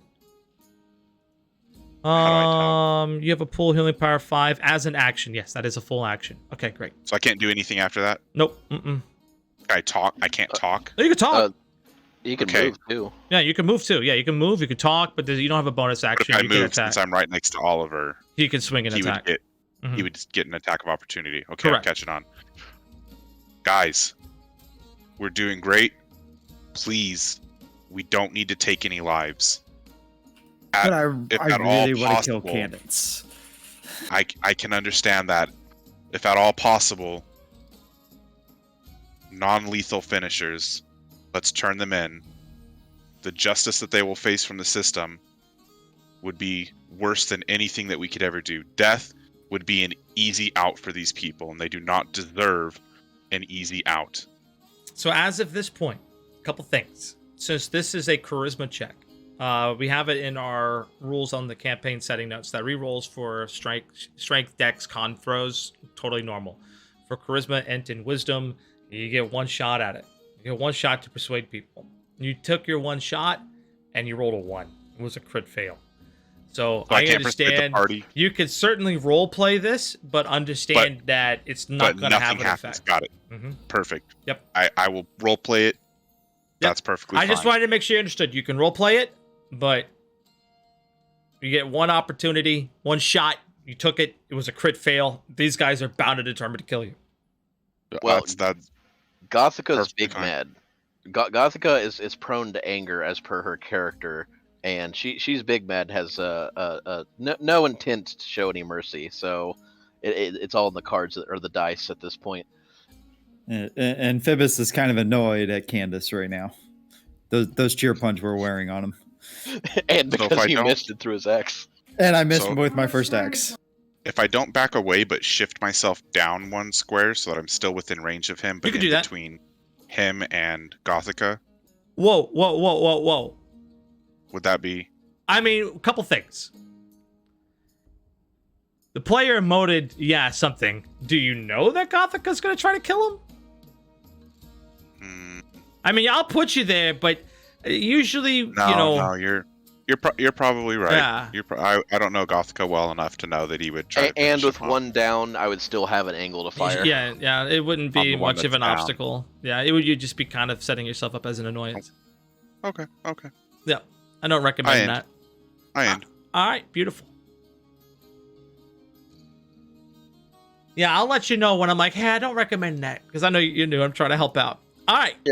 But personally, I don't care either way. But Gothica's character is prone to be quick to anger, and this is pretty much pissed her the hell off. My goodness, this dwarf is so fat. He looks like he swallowed 2 whole Rihannas. As she Can holds I out just- both hands and uses burning hands against Phoebus. Phoebus, I need you to make a dex saving throw.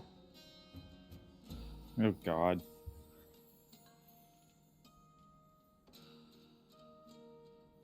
Two. It hits. Let's roll the 3d6. Hits fully, no half damage whatsoever. It is going to do 9 points of damage against you, Phoebus.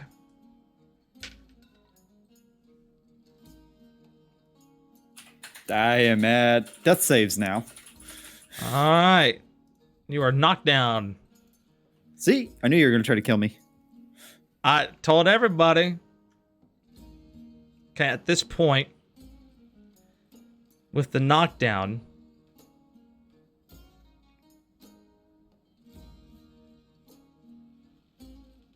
okay.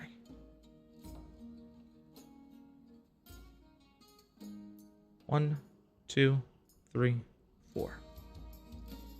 Candace moves into position on Gothica. All right, and that will end Candace's turn. Next person to act is Jessica. Question: do we know their ACs, or is that or like?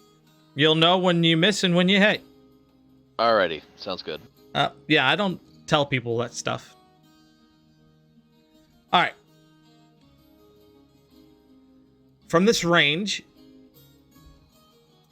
Jessica is going to go ahead and cast Firebolt at Gothica with a 23 on the roll. That hits. And then the Firebolt damage, I think, is just a 1d4 roll. I'm just double checking that. No, Firebolt's 1d. On a hit, the target takes 1d10. Oh, my bad. I've been rolling the wrong dice for this. 1d10. It's Ah. alright, they haven't hit yet.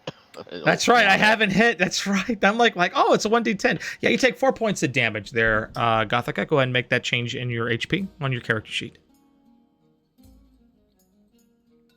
All right, and now Oliver, who is hurt and becoming incredibly desperate.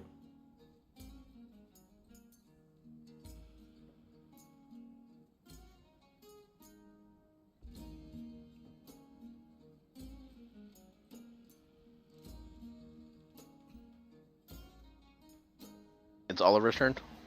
Yeah, it's Oliver's turn. Oliver, sensing that this dude is probably trying to be nice, isn't going to move away, but we'll go ahead and make a melee attack with a dagger. And does a 18 hit your AC, Derek? Does it have to be greater than my AC? My AC is 18. Equal to or greater than 18. Equal to, 18 okay, does okay. hit. It does hit. Okay, 1d4. All right, that will do 3 points of damage, Derek. Okay. One thing I am noticing is that the D&D Beyond isn't updating until I refresh. I'm not sure if you knew that or not. It's updating on my end, so I'm able to track it. As far as the extension, it looks to be updating as well. Then it might just be me then. Yeah, did you apply your damage there, Gothica? Yes, I did.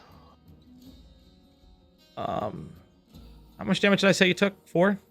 4. Yeah. So you only have 1 temporary hit point remaining? Yeah. Okay, perfect. All right, Cadence, your turn's next. So is Philbus prone or is he down? I'm down. Oh, he's down. He's unconscious. Right. Okay. The thing still says he has 8 hit points, so that was confusing to me. Okay, yeah, no, he is unconscious. So yeah, make sure you guys are updating your character sheets, y'all. It Yeah, is. mine still says +5. It's not updating for us. All right, as far as I don't care about the stream, Well, just as long as it's update on your character sheets. I can't handle the extension, okay? all good. All right. All good. So I will take a lay of the land, and I will cast Healing Word on Philbus. Okay. And What's the range on that spell? It is 60 feet. So almost double what I'm at now. Yep, you're good. And he gets 7 hit points back. That was 10 tiles. That's yeah, 50. You're just there. But yeah, okay. And how many hit points back? 7. 7. Got it. All right, go ahead and give yourself 7 HP there, Phibus. You are back up on your feet. And for my Ooh. action... Sorry, guys. I passed out there for a second. uh, Where'd Candace go? for my action, I will... Wait, so Candace is moved into melee range with Gothica, right? Candace has moved into melee range to Gothica, correct. So I'm going to surmise that she's out of spells.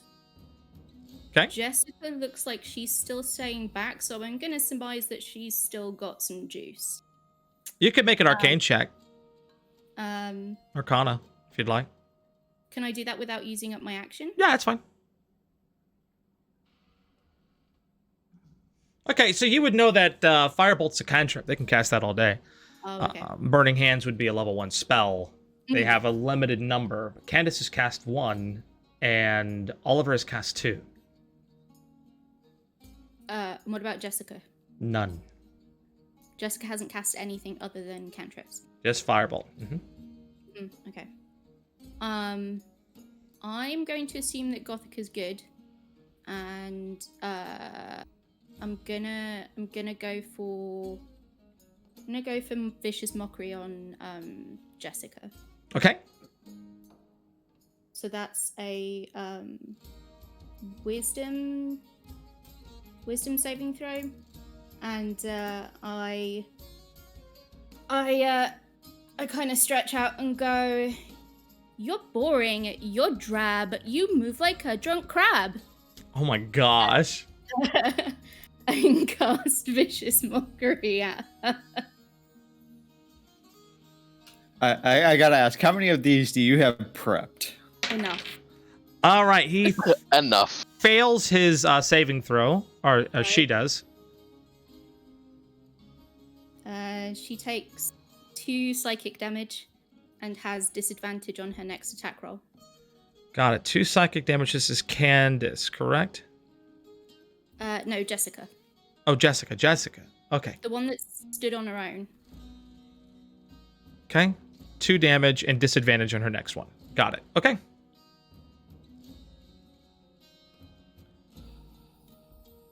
Candace.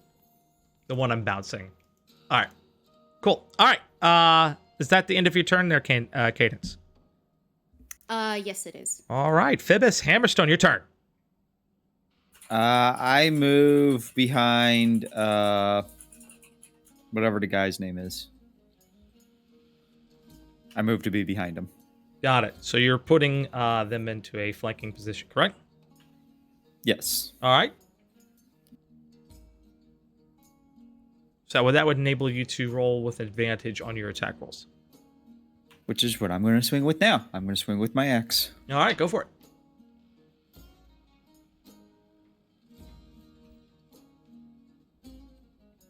Wow. Great hit. That's amazing. 20 and an 18. Go ahead and make your damage with the critical damage applied. 9. 9 points of damage. How would you like to execute that beautiful flanking maneuver you just pulled off? I would like to swing my axe and take out his legs and make him in my height and then taunt him and go, well, I guess you're not jump cheering anymore, are you? All right, and the apprentice wizard falls unconscious.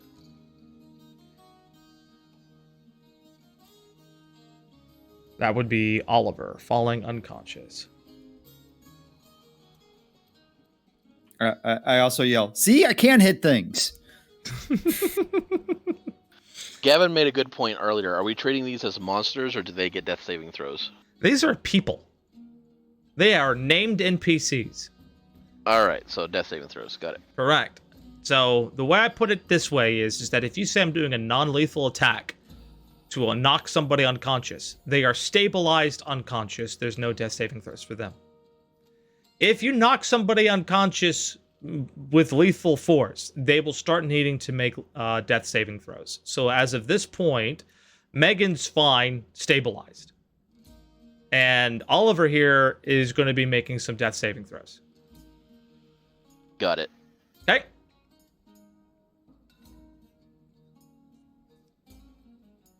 All right, Phoebus, is that the end of your turn? That is the end of my turn. Okay. Gothica, your turn. Okay, I'm going to yeet and delete the chick right in front of me with my bow. I do believe that at melee range, you get a disadvantage on your bow attack. Oh, do I? Yep. Um, I'll tell you what, I'll double check on that for future, but for now, I do remember it being disadvantage. Remember, she is pretty badly beaten, so if you have a melee weapon you're able to use, you could probably kill her. yeah, but in order to read, I had to put my bow out and pull another one out. That'd be Yeah, my you full can use action. your moves. We talked about this before. Interact with objects, yeah. part of your move. If you say, hey, I'm going to use my move to sheath my bow and draw my sword, because you get a free action to sheath your bow, I'll let you use half your movement to draw a weapon. All right? Then I'd like to draw my put away my bow, draw my short sword, and attack. All right, there you go. Go ahead and make an attack roll. All right, thank you, Average Panda. Yes, so it is true that it would be disadvantage for your bow. With that 21 to hit, go ahead and roll your damage. 5 points of damage, and Candace falls unconscious at your feet.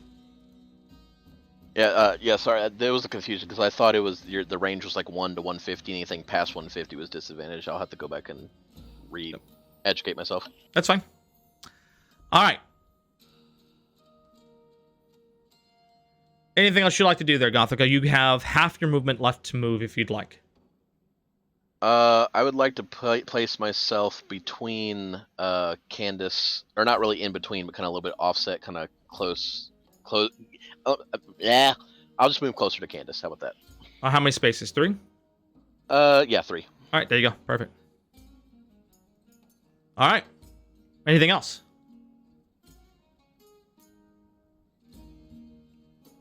That'll be it. And All I right. meant cadence, not cadence. Yeah, that's right. Cadence. Derek, your turn. I'd like to move in front of the last standing person. Okay. You are there. And then attack with my longsword. Okay, go ahead. 8 does not hit. All right. Is that the end of your turn? I mean, I look over to Phoebus and tell him, glad to see that you're back on your feet. Thank you for the save. No problem, man. Okay. With this infuriating discussion, realizing that so much is on the line, I'm going to allow Jessica a wisdom saving throw to come to her senses. With disadvantage because you crit failed.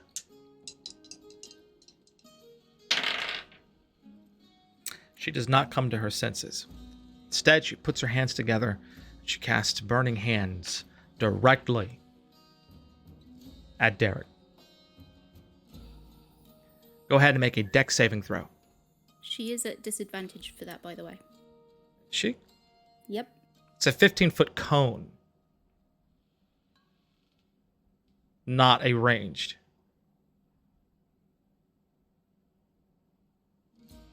Range area, self 15 feet, right?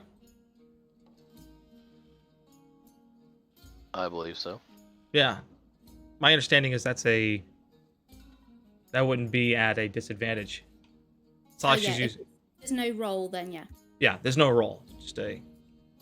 Alright. So go ahead and make your dex saving throw there, Derek. I did 17. 17. Alright, that's a save. So you're going to take half damage here, okay? Alright, and that is 7, so you're going to go ahead and take 3 points of damage. Glad that roll came across. Aw, BDubz loves us. He rounds down instead of rounding up. I round down. I'm glad you noticed. Alright, and that will be the end of Jessica's turn. Cadence! Okay. I'm looking around. Like, I don't really want any of these fools to die. I do. I was like, I could think of one in particular I want to die. I mean, I think you can attack the unconscious body, and they get 2 deaths. They have to take a double negative. They're not murderers. Please, come on. Oh, hold on. I got to make a death saving throw for somebody. Alright, thank you. Alright, cool. Go ahead. Are you using actual dice? Yeah. Yes, he is.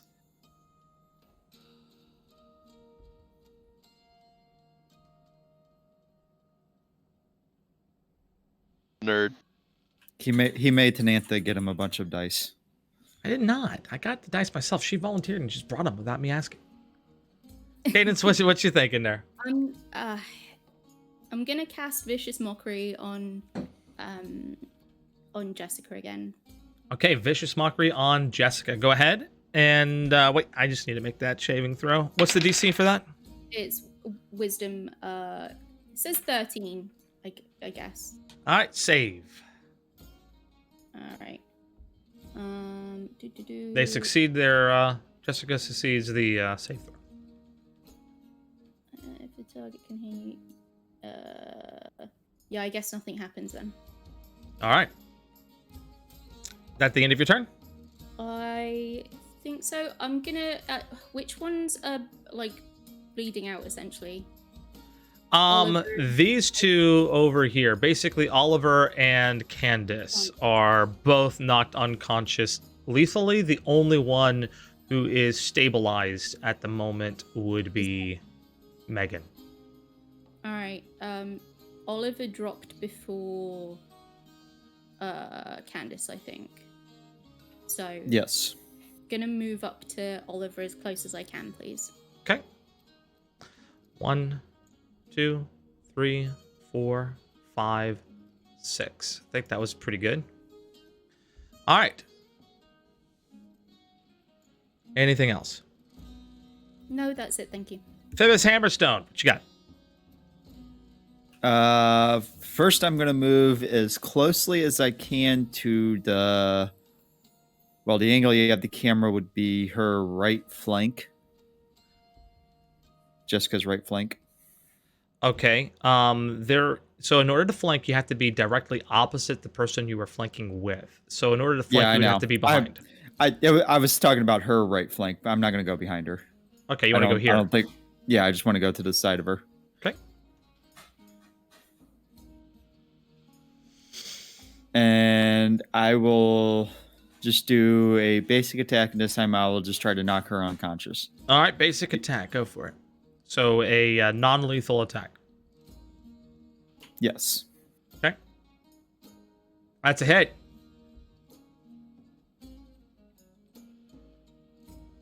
Six points of damage. Does not knock her unconscious, but she is hobbled and, quite frankly, insulted.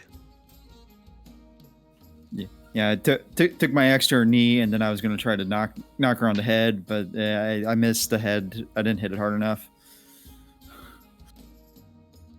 All right. Is that the end of your turn? That is the end of my turn. Okay. Gothica, you're next. Can bows do non-lethal damage, just out of curiosity? You can shoot her in the foot. But for a called shot, can't remember if there's any rules on called shots. But what I'm going to do is increase the AC by 2 instead of giving you full disadvantage, because I feel like that's too much of a penalty. So for a called shot against the foot, I'm going to look up this rule later because I can't recall off the top of my head. So unless someone can give me a good answer here. But for a called shot to the foot, I'll call that non-lethal. I won't bother with the non-lethal just for now. She's not going to be dead. She's just going to need death saving throws to always stabilize her later. So I'm just going to go ahead and do a regular... Well, I'm going to use put away my short sword and pull out my longbow, using half my movement speed, and then hit her with the longbow with a lethal attack. All right, you hit her with your longbow with a lethal attack. Go ahead and make an attack roll. 20 hits. Go ahead and roll your damage. Gothica pulls back the bow, and the arrow strikes Jessica directly in the heart. She falls flat on her back.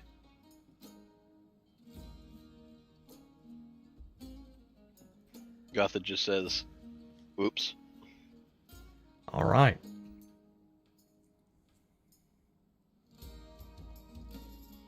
Yeah, I'm aware that called shots are disadvantaged, but for the sake of lethality, I just figure a slight increase to AC would be better.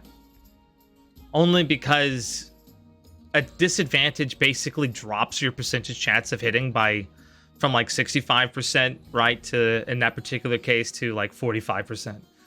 Which is, I guess, maybe not too much of a difference, but I don't know. I feel like that's too much of a penalty. But I think it is disadvantage as well. I just made a call. He didn't use it anyways. We'll take a look at that. And if the rules say disadvantage, then it's disadvantage. All right. That is the end of the combat round. What are you going to do in the immediate aftermath of the body? Drop my shield and sword. Of the battle.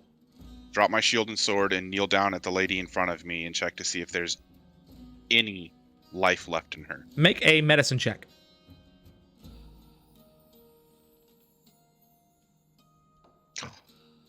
You have no idea. As far as you're concerned, the body's warm. All right, I don't know, so I'm gonna. I would like to. Can I use one of my lay on hands to see if I can restore 5 HP? You sure can. I would like to do that. Go ahead. Just as a recommendation, Derek, you can split that pool into multiple uses if you want. So you can do that for all of the ones that are critically injured. I believe, yeah, that'll be 1 HP per, correct? Is Candace or what's her face dead since I shot her through the heart, or is she? Well, we're just- getting ready to find out. That's what I checked. I have no idea. She still feels warm. I'm desperately trying to save her. I'm Oh, going to use gotcha. the full 5 HP to see if I can. I'm pouring my soul into this. Well, you only need to. Never mind. You're So you lay your hands on Candace. But despite your greatest attempts, the arrow shot from Gothica struck vital organs. She's dead. Now, from an out-of-character perspective, she had 9 HP. She was at 1 HP when Gothica shot the arrow. Gothica did 11 points of damage. When you take more damage than the total HP you have, so basically you go -9 for her or more, that's an instant dead condition. She is instantly dead. All right, well, seeing that it doesn't do anything, my shoulders droop, but knowing that there's other injured on the field, I turn to check on the remaining 3 and would Okay. like to use one of my other lay on hands Is there anybody else who would like to make medicine checks? to split it. Let's see if there's anybody else who wants to act here real quick. I mean, I'll do a medicine check just to see Yeah. if one of my shots actually killed. Okay. I want to do a medicine check on the guy's just- leg. See what I did. See what damage I did to him. Who are you talking about? Oliver? Oliver, yeah. Okay, you're checking Oliver. Gothica, you're checking out Candace, right? Yeah. Okay, Oliver, you're doing a quick check on him, right? Medicine check from Phoebus. Oliver is stabilized. He is not dying. He succeeded all of his death saving throws. And Gothica, you have no idea how Candace is doing. I yell over. Well, it looks like Oliver's okay. Okay. Bastard. So I skip over Oliver and Megan since I know that I hit Megan on the head and go to. Just to quickly correct the chat real quick, I verified with Gothica before he fired the arrow. He said lethal, so that meant that he was doing a normal attack. And so he wasn't making a called shot for the knee or anything like that. That was the person who got hit in the vital organ and died with the hit because of the overdamage. Yeah, you confused the two. Yeah, I just wanted to make sure everybody was clear that it was Jessica down here who is straight up dead, no death saving throws, more damage taken than they had in health. It was a hard hit. I don't like the way Jessica sounded anyway. All right. Cadence, what are you doing in the middle of all this? Did Gothica already check? Yeah, but Gothica really has no clue. The body's All right. warm. Gathka went, hey, it's a body. Kicked it a bit. I'll walk up and try and check. Okay. You know that Candace is okay. All right, is she stable? She or- is stable. Okay. She rolled a 20 on her saving throw after There you already go. succeeding one. Yeah. All right. I yell over. This one's fine. So fine. the only casualty you guys surmise as is Jessica. She's dead. Gothica All right. looks over at Phoebus and just says, "Sorry, I didn't finish her off." Damn, now we're gonna have to hear those stupid cheers. I'm glad that the loss of life is funny for you, that you can casually discuss this. I walk back over to my shield and sword, pick him up, sheath the sword, put the shield on my back. New friends, I hesitate to point out that the other cheer squad is still frozen and everybody is incapacitated. And I may not know a whole bunch about magic, but I don't know that that's normal. Yeah, we should probably go report this to the dragon group people. See if we can find one of them. So I want to make this doesn't seem to be clear because you guys keep mentioning the Dragon's Guard. So at orientation, you learn that there are Dragon's Guard around, but they are not uniformed and they are not to be pestered for any non-Valentine related issue. Yeah, Oh, yeah. yeah. I was about to say. So actually, you wouldn't even be Gothica able to tell who's a disagrees. Dragon's Guard. You know there's a regular watch. There's a regular guard. They are around. But just the Dragon's Guard people, they're They're on campus, but you have no clue who they are. All right, Gothica. we should go find someone in to watch and explain this. Gothica would well- rather find a teacher that is, they would probably know more about magic than a guard would. At this moment, towards the two main double doors, you notice the one to the right against that wall opens. The figure of a large pointy hat, slim-fitting fur robes, trousers, and boots walks into the gymnasium. The fur robe is quite form-fitting. Reveals a very fit, athletic, feminine build. The lady assesses the situation and sighs deeply. 2 fights already, and we're still only halfway through the first day. Well, you look like you had a good time. Mind explaining what happened here? Well, Cheer Team A invited us to come and watch their practice, and we had arrived. They're the ones that are... Those flying. are the ones that are frozen. Oh, okay. And they were getting to their big finish, as you can kind of see, and then... You gentlemen were kind and you've been averting your eyes, correct? Some of those poses are quite awkward. Oh, yeah, I don't... Yeah. Yeah.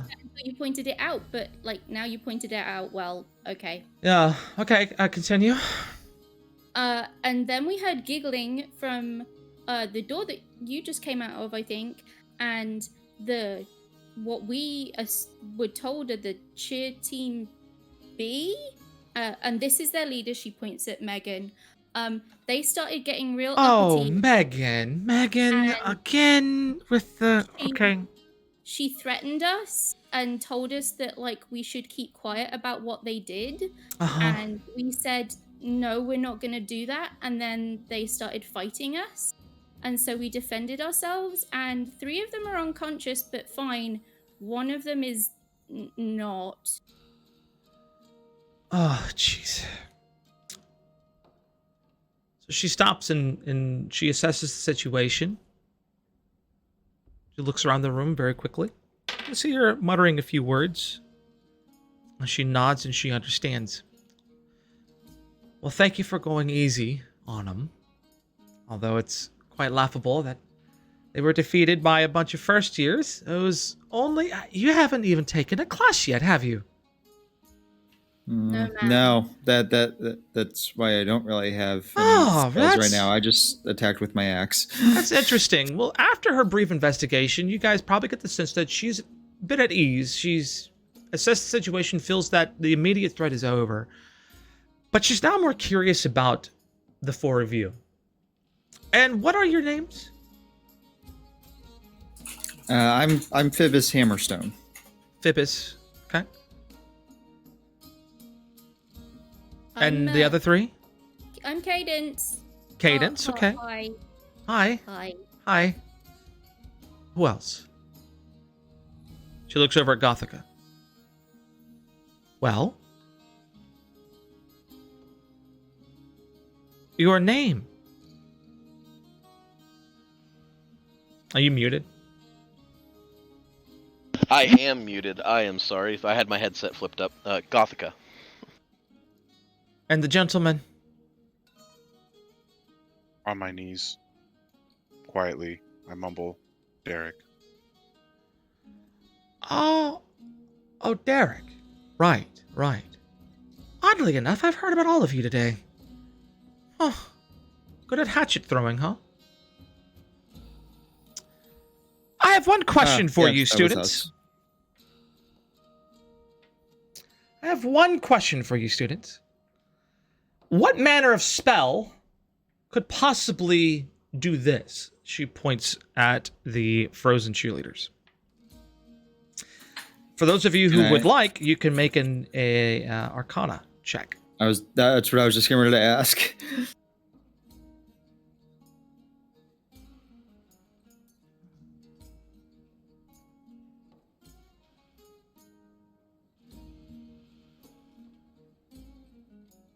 Okay, all Arcana checks are in. Derek, you know the answer to this question.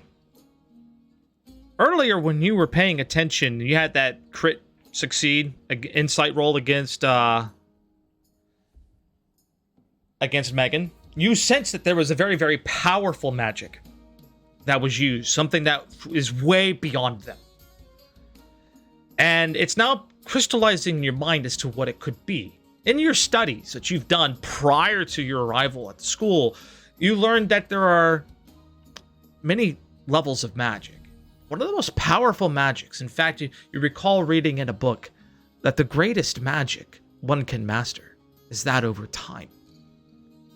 The spell that was used is a 9th level invocation, known as Time Stop.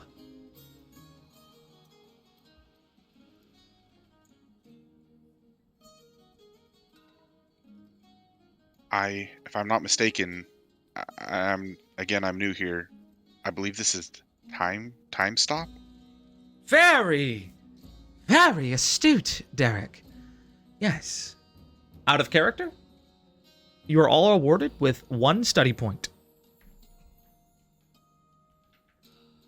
Woot. That was Time Stop. Very powerful magic indeed. Something far beyond these miscreants, though I certainly am sorry to see the tragic fate of Candace. I'm sure it couldn't have been helped, Gothica. But in any case, you were defending your lives, and it is within the school's purview to allow you to do so when attacked. I appreciate the restraint that was shown this day. But I wonder, how on earth might Megan and her friends have managed to cast such powerful magics? They could barely use bardic inspiration. Well, in any case, I suppose I'd better get some folk out here to clean up this mess. She puts a hand into her jacket. She pulls out a white dove. She whispers into its ear. Sends it away.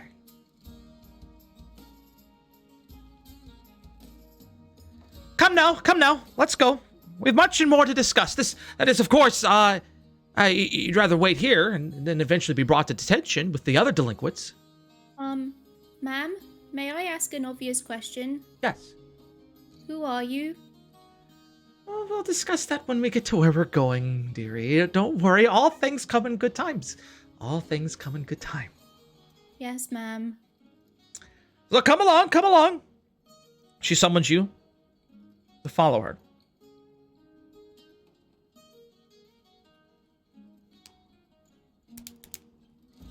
Do you follow?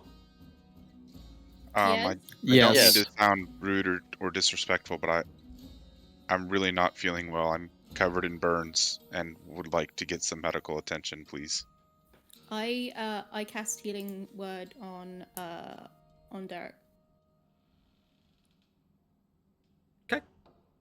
There you go, what does buddy. that do for me? She helps him up. Thank you. That how much HP was that? That was 5. 5. There you go. 5 HP to you. Okay, I was at 2 out of 13. Oh yeah, you were jacked. I couldn't move anymore. I was very not feeling good. Just so you're aware, you do have full capabilities. The way we can define HP is a couple different ways, but basically you're not to the point where you can't move or do anything. Once you Okay. fall unconscious, that's when you're in that spot, right? Some people like to say that HP is a measure of your grit and your focus and your ability to be heroic in battle, and that when your HP reaches 0, that just means you were finally hit. Your time ran out.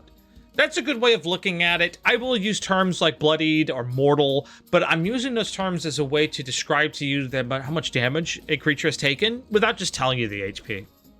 Got it. Okay? Got it. So that's a good way of looking at it. It's basically a measure of how much heroism you have left. Now, if you take a significant chunk of damage, then we can kind of get into the permanent lingering wounds category, right? But that's usually going to be damage that is greater than half your HP pool at a higher level. At these low levels, it's pretty easy to take that kind of damage, so I'm not going to give you lingering injuries from that. Got it. Yep. Do you mind if I lean on your shoulder, Candace? Whatever you need. Come on, let's go. All right, so the 4 of you follow this. Seems to be an instructor of some kind. Very smart lady. Very eccentric, might I add. Her clothes are extremely colorful. Very dark fur lines the outside. The robes themselves are like a very strong royal purple with traces of blue and turquoise throughout. Nice, pretty patterns. You get the feeling that you're walking with somebody quite distinguished. And she starts heading towards what seems to be the dormitories on the east side of the campus. And as she gets towards the dormitory, she says, right, your new home. You haven't been in your dorm yet, so this should be an easy transition.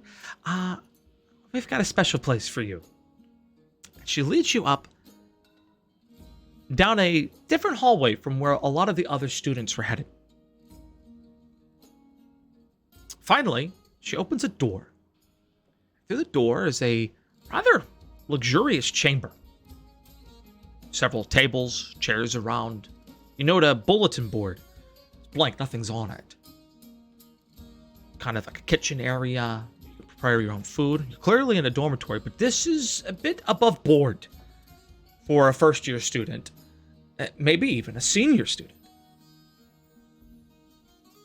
And as you all walk into the dormitory, the lady turns and she finally introduces herself. She says, "My name is Kian. I am the dean, one of the 2 deans of Quandrix." Forgive me, just want to check my note real quick. I am the dean of substance, which is one of the principles of Quandrix. I'm sure many of you already know that. I'm quite excited to welcome you. She takes her hat off and puts it up on a hook. 2. I hope you like it. The League of Extraordinary Students! Oh my gosh, I am so excited to finally get that off of my chest. Where to begin? Where to begin? So much to do, so much to do. So much to find out, so much to learn, so much adventure. And you get to go on all of it. She kind of waits for your immediate reaction. I'm just kind of like, okay. Surely. This is interesting. It's a little overwhelming. Cadence is I feel like that sounds uncharacteristically quiet familiar. and looks shocked. Surely you have heard of Draven Crift and his gang of 12 who stormed Valentine's stronghold, saved many lives.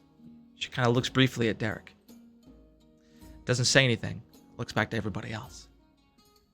They were all known to be led by Draven Crift, and that I am happy to let him have. But the truth of the matter is, they were a part of this esteemed organization, the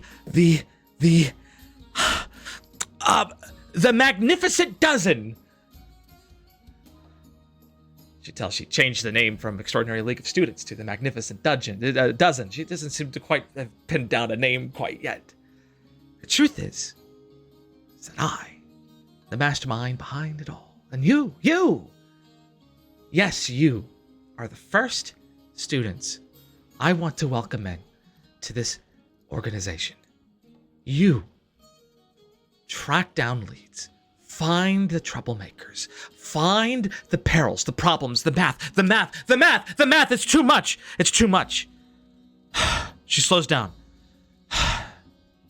Okay, let me explain. So, as you know, I am the Dean of Substance. And I do math. And it occurred to me that I could barely manage what was on my plate as a dean. It's just so much. Too much to do. Papers to grade. Teachers to manage. Complaints to track down. I can't do it. And school's so large, I had no idea what was going on my own campus. On my own college, much less everything else. So I began to compile data, numbers, from all over the realms. The probability of danger, peril, diabolical plots. What's the likelihood that among us could be peril? And so I did the numbers. And I had determined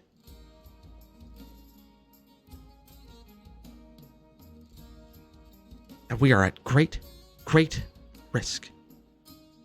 See, after running the numbers, even after the first 4 years, the extraordinary students, League of Students, we still have 94.5666666, repeating, of course, percent of campus struggles. They still persist. There's still more. Danger's hardly past. But the problem is that we can't possibly investigate it all. Dragon's Guard is here, sure, they're helping. The guard's doubled, sure. But they have rules. They have rules. They have rules. Too many. But you're students. No one questions you. No one suspects you. Sometimes they just tell you. Maybe even confront you like they did in the gym today. Yes, you're perfect. That's what I thought 4 years ago when I enlisted Draven Crift and his team. And today, I repeat the tradition. You see, Draven Crift and his dozen, they started as first years with this league. They lived right here in these dorms, special dorms. You all get private rooms. You get a storage chest. The finest any student can ask for. And all I ask is that you investigate the campus. Go on a few adventures. See what's going on. Poke your nose in places you ought not poke. Maybe take a look. See what you could find. Go where they don't want you to go. And if you should run into any administrative debacle, any problems such as, oh, I don't know, she looks at Gothica, a dead cheerleader. Listen, I was right in what I did. You were defending yourself. You are a ranger by trade, is that not true? I didn't mean to kill her. Yes, I am. Well, if you were in any kind of fault, right? Would you be here? No, you would not. You'd be somewhere else. But that's what I'm here for. I am your advocate. I am the one who is providing you better accommodations. I am the one who's maybe from time to time send you a lead or two. Maybe something I heard. I am the one who will keep you protected. I will be your advocate. So what do y'all say? Would you like to join? I don't know. I'm not a huge believer in the way numbers equal facts. I'm more. Oh, that's all probabilities. All probabilities, my dear. But there's only one way to find out. It's only one way to find out. Cadence raises her hand. Ma'am? Yes. Not to sound too weird about it, but do we get any like extra study credits or anything if we join? Oh, right. You need to know. The only reason why Valentine was unable to stop Draven Crift's dozen, the reason why he wasn't able to stop us, was because it was a very well-guarded secret. You are not to tell anyone that you know of this organization. You are not to tell anyone that you are in it. This is just a common dorm.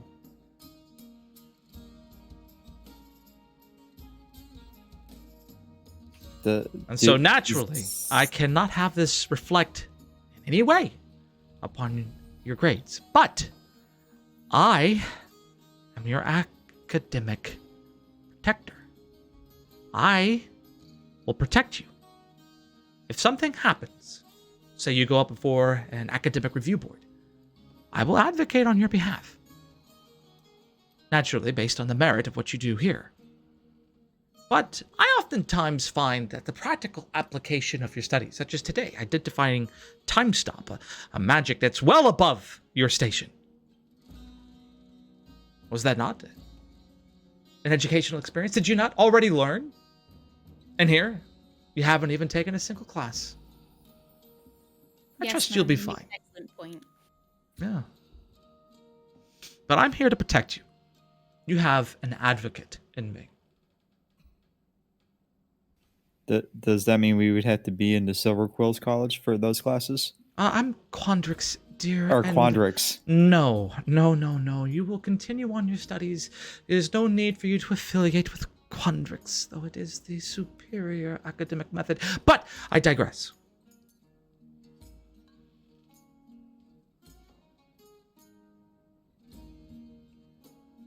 Essentially, by all intents and purposes, you are just students. Nothing changes. Just you live here. And you stick your noses in places people might not want you to. You help out people in need.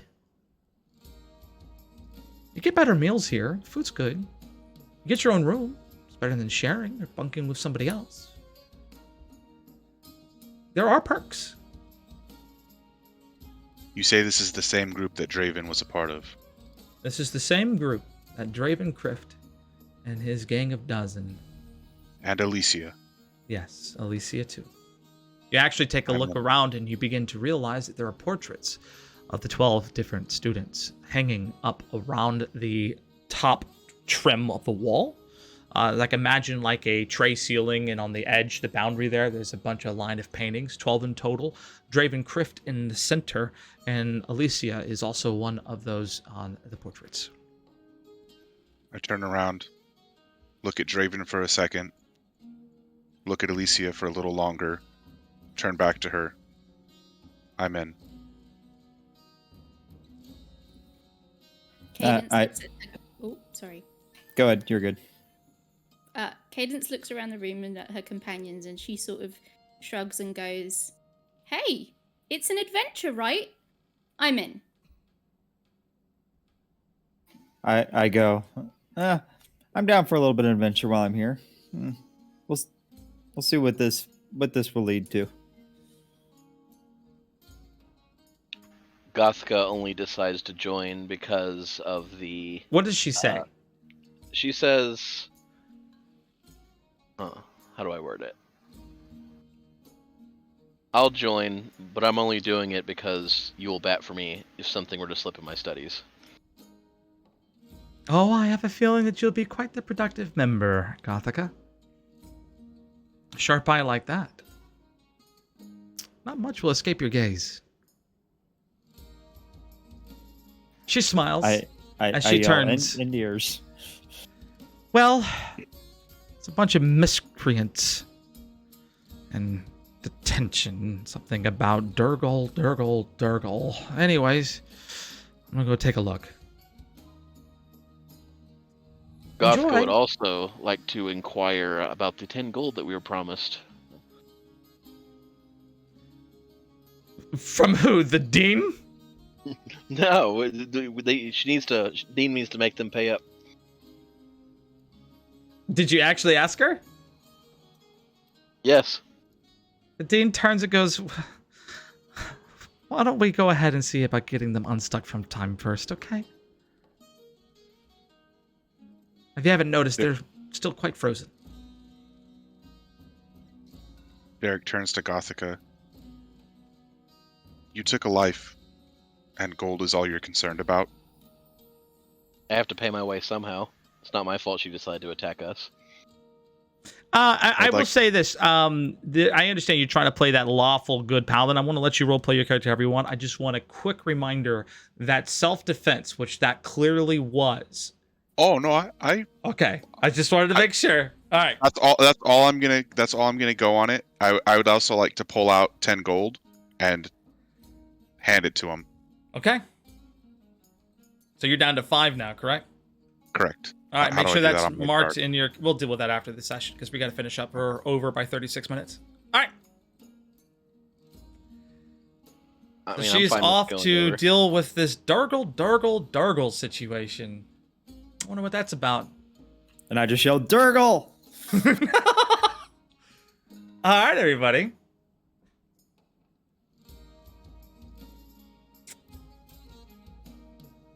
You guys are now in the Extraordinary League of Students, or the Magnificent Dozen, or I don't know, whatever that Keon decides to call it next. Like, whatever. You're we settling hear into tomorrow. your dorms. and you're feeling really good. And from your adventure today, you are now level 2. Yay! Go ahead I and like- level up to level 2 in preparation for your next session. Now, for those watching the stream at home who might not know what we're doing a West Marches styled adventure. There are 12 players in this campaign who will play at different times. So right now, these guys, they have arrived, they have joined the Extraordinary League of Students or the Magnificent Dozen or whatever the heck it is they want to call it.